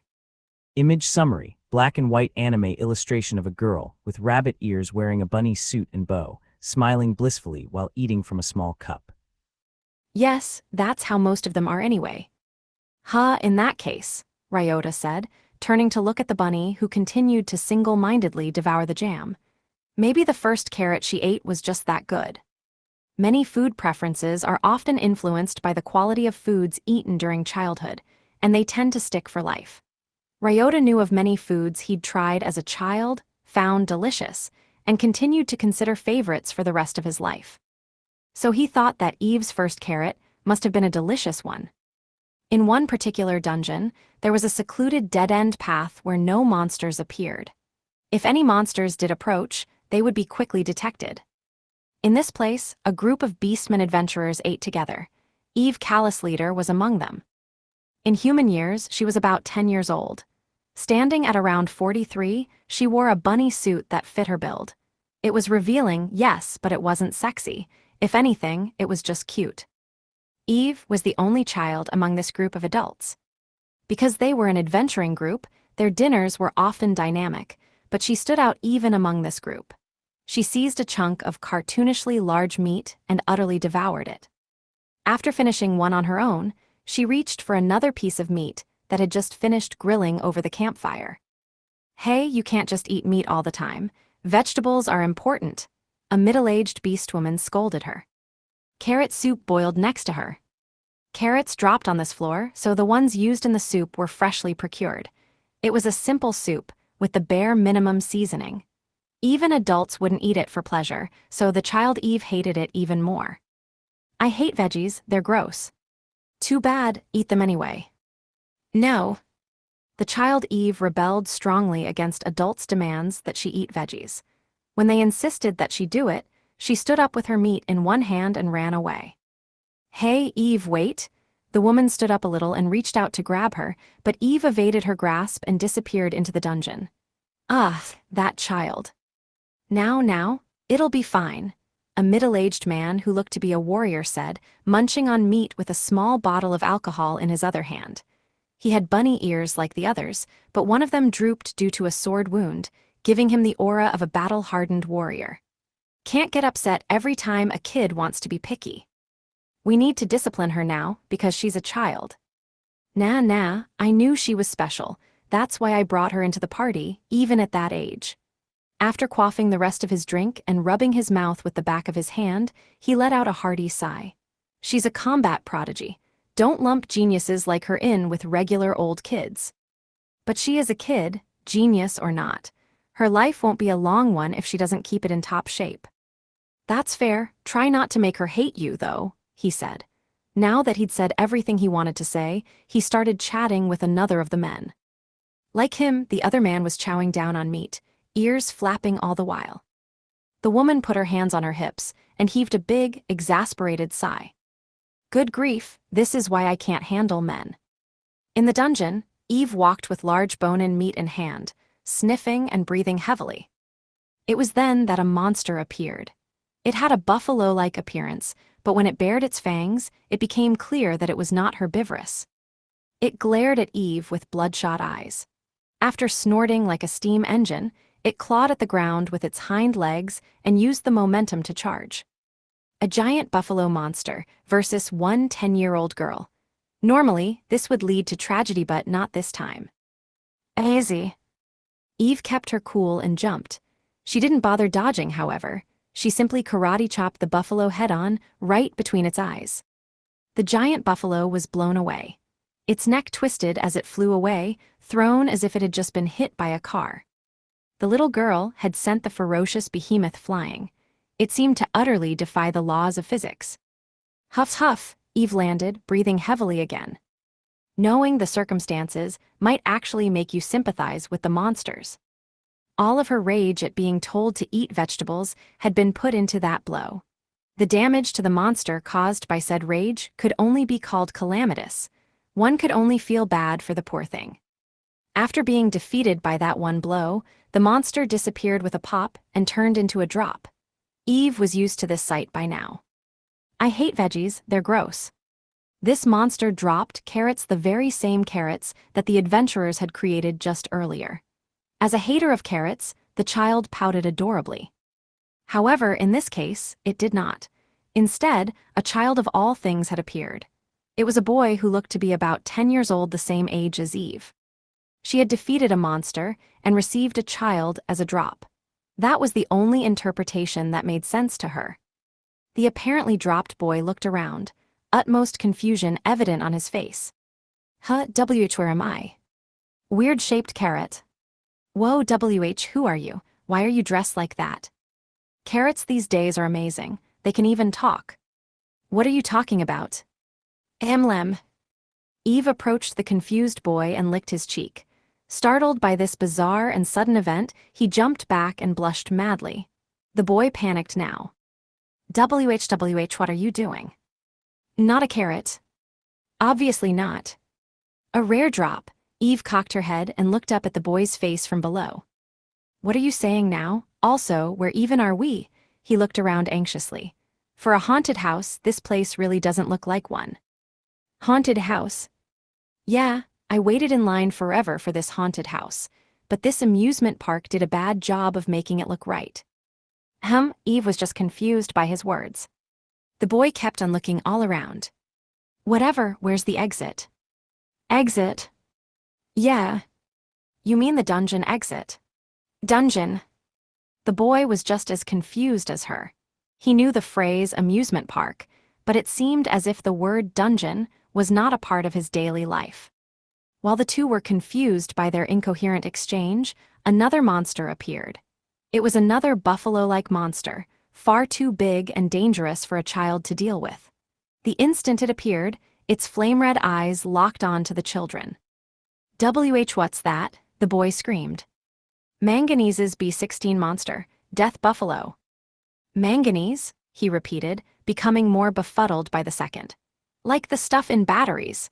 He was more than a little nervous when faced with the monster naturally, since he'd grown up in a world where they didn't exist. But regardless of his nervousness and Eve's total lack thereof, the newly appeared death buffalo snorted, clawed its hind legs on the ground, and charged at them. The suddenness of it left the boy too terrified to do anything but watch. But Eve, the prodigy and seasoned adventurer for her age, reacted quickly. She stepped in front of the boy and hit the death buffalo with a counter chop almost exactly like the last time. Her counter blew the buffalo away. The sight of a girl who was only 43, launching a 6-foot monster away was surreal indeed. As for the buffalo itself, it fell onto the ground and spasmed a few times before finally disappearing. Eve pointed and confirmed, "No carrots, good." The lack of a drop brought a smile to her face. Meanwhile, the boy ran over to her, excited. "That was awesome. What was that? What'd you do to that cow thing?" Eve was taken aback. Nobody had ever reacted like this. As someone who worked with adults on the front lines of primary production, this was the first time she'd ever experienced the pure, unfiltered reaction of a child her age. Unsure of how to respond to this, she just froze up for a moment. After a while, she timidly asked back, "Aren't you scared of this bunny?" "Scared? Why?" Hey, show me that again, would you?" "That. The whole F-whoosh thing. It was like this Excalibur thing I just read about in my manga." "Okay." She decided to respond sincerely to his pure friendliness. Though she'd been on the front lines from a young age, she was still just a little girl. The simple kindness of someone her age had rekindled that dying flame of childhood within. Eve walked the boy around the dungeon. When Death Buffalo appeared, she'd kill them and show off to the boy. The kids played in the dungeon as if it was their own backyard. Wow, awesome. Hey, how does that work? Why does the cow thing disappear when you hit it? It's because my plant drops are low. Plant drops, huh, okay. He rolled Eve's answer over his tongue, but his deadpan repetition of it seemed to imply that he did not understand. But he remained excited because he thought Eve was awesome. Hey, Bunny, can I make those cow things disappear too? Do you want to defeat them? Yeah, the boy replied firmly, an innocent look on his face. Eve gazed at him for a moment before replying. Okay, then here. She took something out of her bunny suit's chest and handed it to him. It was a small, cylindrical item akin to a flashlight. What's this? A magical item. Anyone can attack by throwing it. Huh. This bunny will weaken it, on my signal throw. Okay, got it. The boy held the cylinder in both hands and nodded excitedly. Thus, the two continued their walk. It didn't take them long to find another death buffalo. Like she had before, Eve left the boy behind and lunged at it. She karate chopped again, but this time she didn't kill it in one blow. Having declared that she'd weaken it, she circled around and hit it with many chops. From both his perspective and the perspective of other adventurers in this world, it was odd to see such a little girl running circles around a ferocious beast and holding back against it. Eve thoroughly weakened the buffalo, as if proving her overwhelming superiority as a combat prodigy. Eventually, the death buffalo was weak enough that it foamed at the mouth and struggled to keep its balance. Throw. Okay. On Eve's signal, the boy threw the small cylinder as planned. It burst in front of the buffalo, causing a small explosion. It was only the size of a firework, but it was enough of an explosion to defeat the weakened buffalo. Its eyes rolled back into its head, and it swayed until thud, it had fallen. Instantly after, it disappeared with a pop, and a carrot appeared in its place. Whoa, a carrot came out of it, the boy said. That's your drop. Mine. Yes, they drop on this floor. Huh. The boy seemed to only half understand, but he picked up the carrot and stared at it. Throw it away when you're done. Huh. This bunny hates carrots. That's no good, the boy insisted. Sensing Eve's confusion, he added, My mom says you shouldn't be picky and hate carrots. That doesn't matter, this bunny. I know, what if we eat it together? He cut Eve off, broke his carrot in two, and offered one half of it to her. But this bunny hates. Let's eat. The boy innocently continued to offer her the carrot. Eve was at a loss. She wanted to say no, but his pure friendliness had taken hold of her. She couldn't bear to outright refuse now. Another big reason was that this was a present from the first child friend she'd ever made. Thus, she resigned herself and accepted the broken carrot. Just one bite, and only just this once. Sure. She timidly took a bite, and then. Hoo-woo, her eyes sparkled like never before. She looked back and forth between the bitten carrot and the boy. This carrot is good, much better than A rank. Really? Well, thanks. He didn't understand what she was saying, really, but he at least appreciated that she was grateful. Now captivated by the better than a rank carrot, Eve ate her half in no time. But that wasn't enough for her. She gazed at the other half that he was still holding. Drool oozed from her lips. The boy chuckled when he saw that. Want this too? He offered. Want? She half snatched it out of his hand and devoured it at once. I thought you hated carrots. I hate normal carrots, but I like yours. You like my carrots. I want more. Wait a second. Eve left the boy there and ran off somewhere. He sat there dumbfounded. He didn't know what was going on, but all he could do was wait. While he waited for Eve, a swirl of light appeared next to him. Beyond the swirling light, he heard a familiar voice. Ryota, where are you, Ryota? Oh, Mom. Indeed, the boy's Ryota's mother was searching for him. When he heard her, he went to the swirling light. But he stopped for a moment and looked in the direction Eve had gone. Ryota, if you're there, answer me. Ah, yes, ma'am. When she called his name again, he reluctantly jumped into the swirling light. And after he did, it disappeared as if it had never been there to begin with. Not long after, Eve returned face smeared with others' blood, with a large quantity of magical cylinders in her arms. Huh? She looked around, puzzled. The girl searched all over for Ryota, but she would not find him. Another adventurer passed by. "HM, isn't that little Eve over there? What are you doing there?" The familiar man was carrying a carrot that he'd just received from the monsters of this floor. Eve stared at it for a while. "Carrot? Whoa." And then she lunged at the adventurer. She snatched it away and took a bite. "It's tasty, but not," she sulked. "What the heck has gotten into you?" The adventurer was confused. Eve had been captivated by that carrot of Ryota's. It had awakened her to the tastiness of carrots themselves, yes, but she was unsatisfied that it wasn't as tasty as Ryota's. Just then, another adventurer walked by. As an adventurer on B16 of Manganese, he naturally had a freshly dropped carrot as well. Eve's eyes took on the gleam of a girl possessed. "Carrots, give me your carrots." She lunged at him and once again took the carrot by force. Things progressed the same as last time. She took a bite of the carrot, but she was unsatisfied. Tasty, but not. Ryota was gone, and so were his carrots like an illusion. Thus, the carrot junkie was born. For years to come, she was cursed to search endlessly for that same experience. Today, in the living room of the Emily home, Eve gulped down the carrot jam like her life depended on it while Ryota, Emily, and Celeste watched. The pot full of jam disappeared in an instant. "Thanks for the food." "It's gone just like that." "She ate our share too," Ryota grinned wryly. That was 2 large pots of food, and in the form of jam at that. And yet, Eve had eaten it all on her own. Now finally satisfied, she lay on the sofa. With a docile look on her face, showing no trace of the ferocious monster known as the killing rabbit, she turned to Ryota and said, "Thanks for the carrots." She was the picture of bliss. Afterward, people write novels. Novels are written by people. Nice to meet you all, or perhaps good to see you again. I'm Nazuna Miki, a Taiwanese light novelist. Thank you so much for picking up Volume 8 of my unique skill, makes me OP even at level 1. Have you all seen the anime already? The series should be halfway through its airing by the time this volume releases.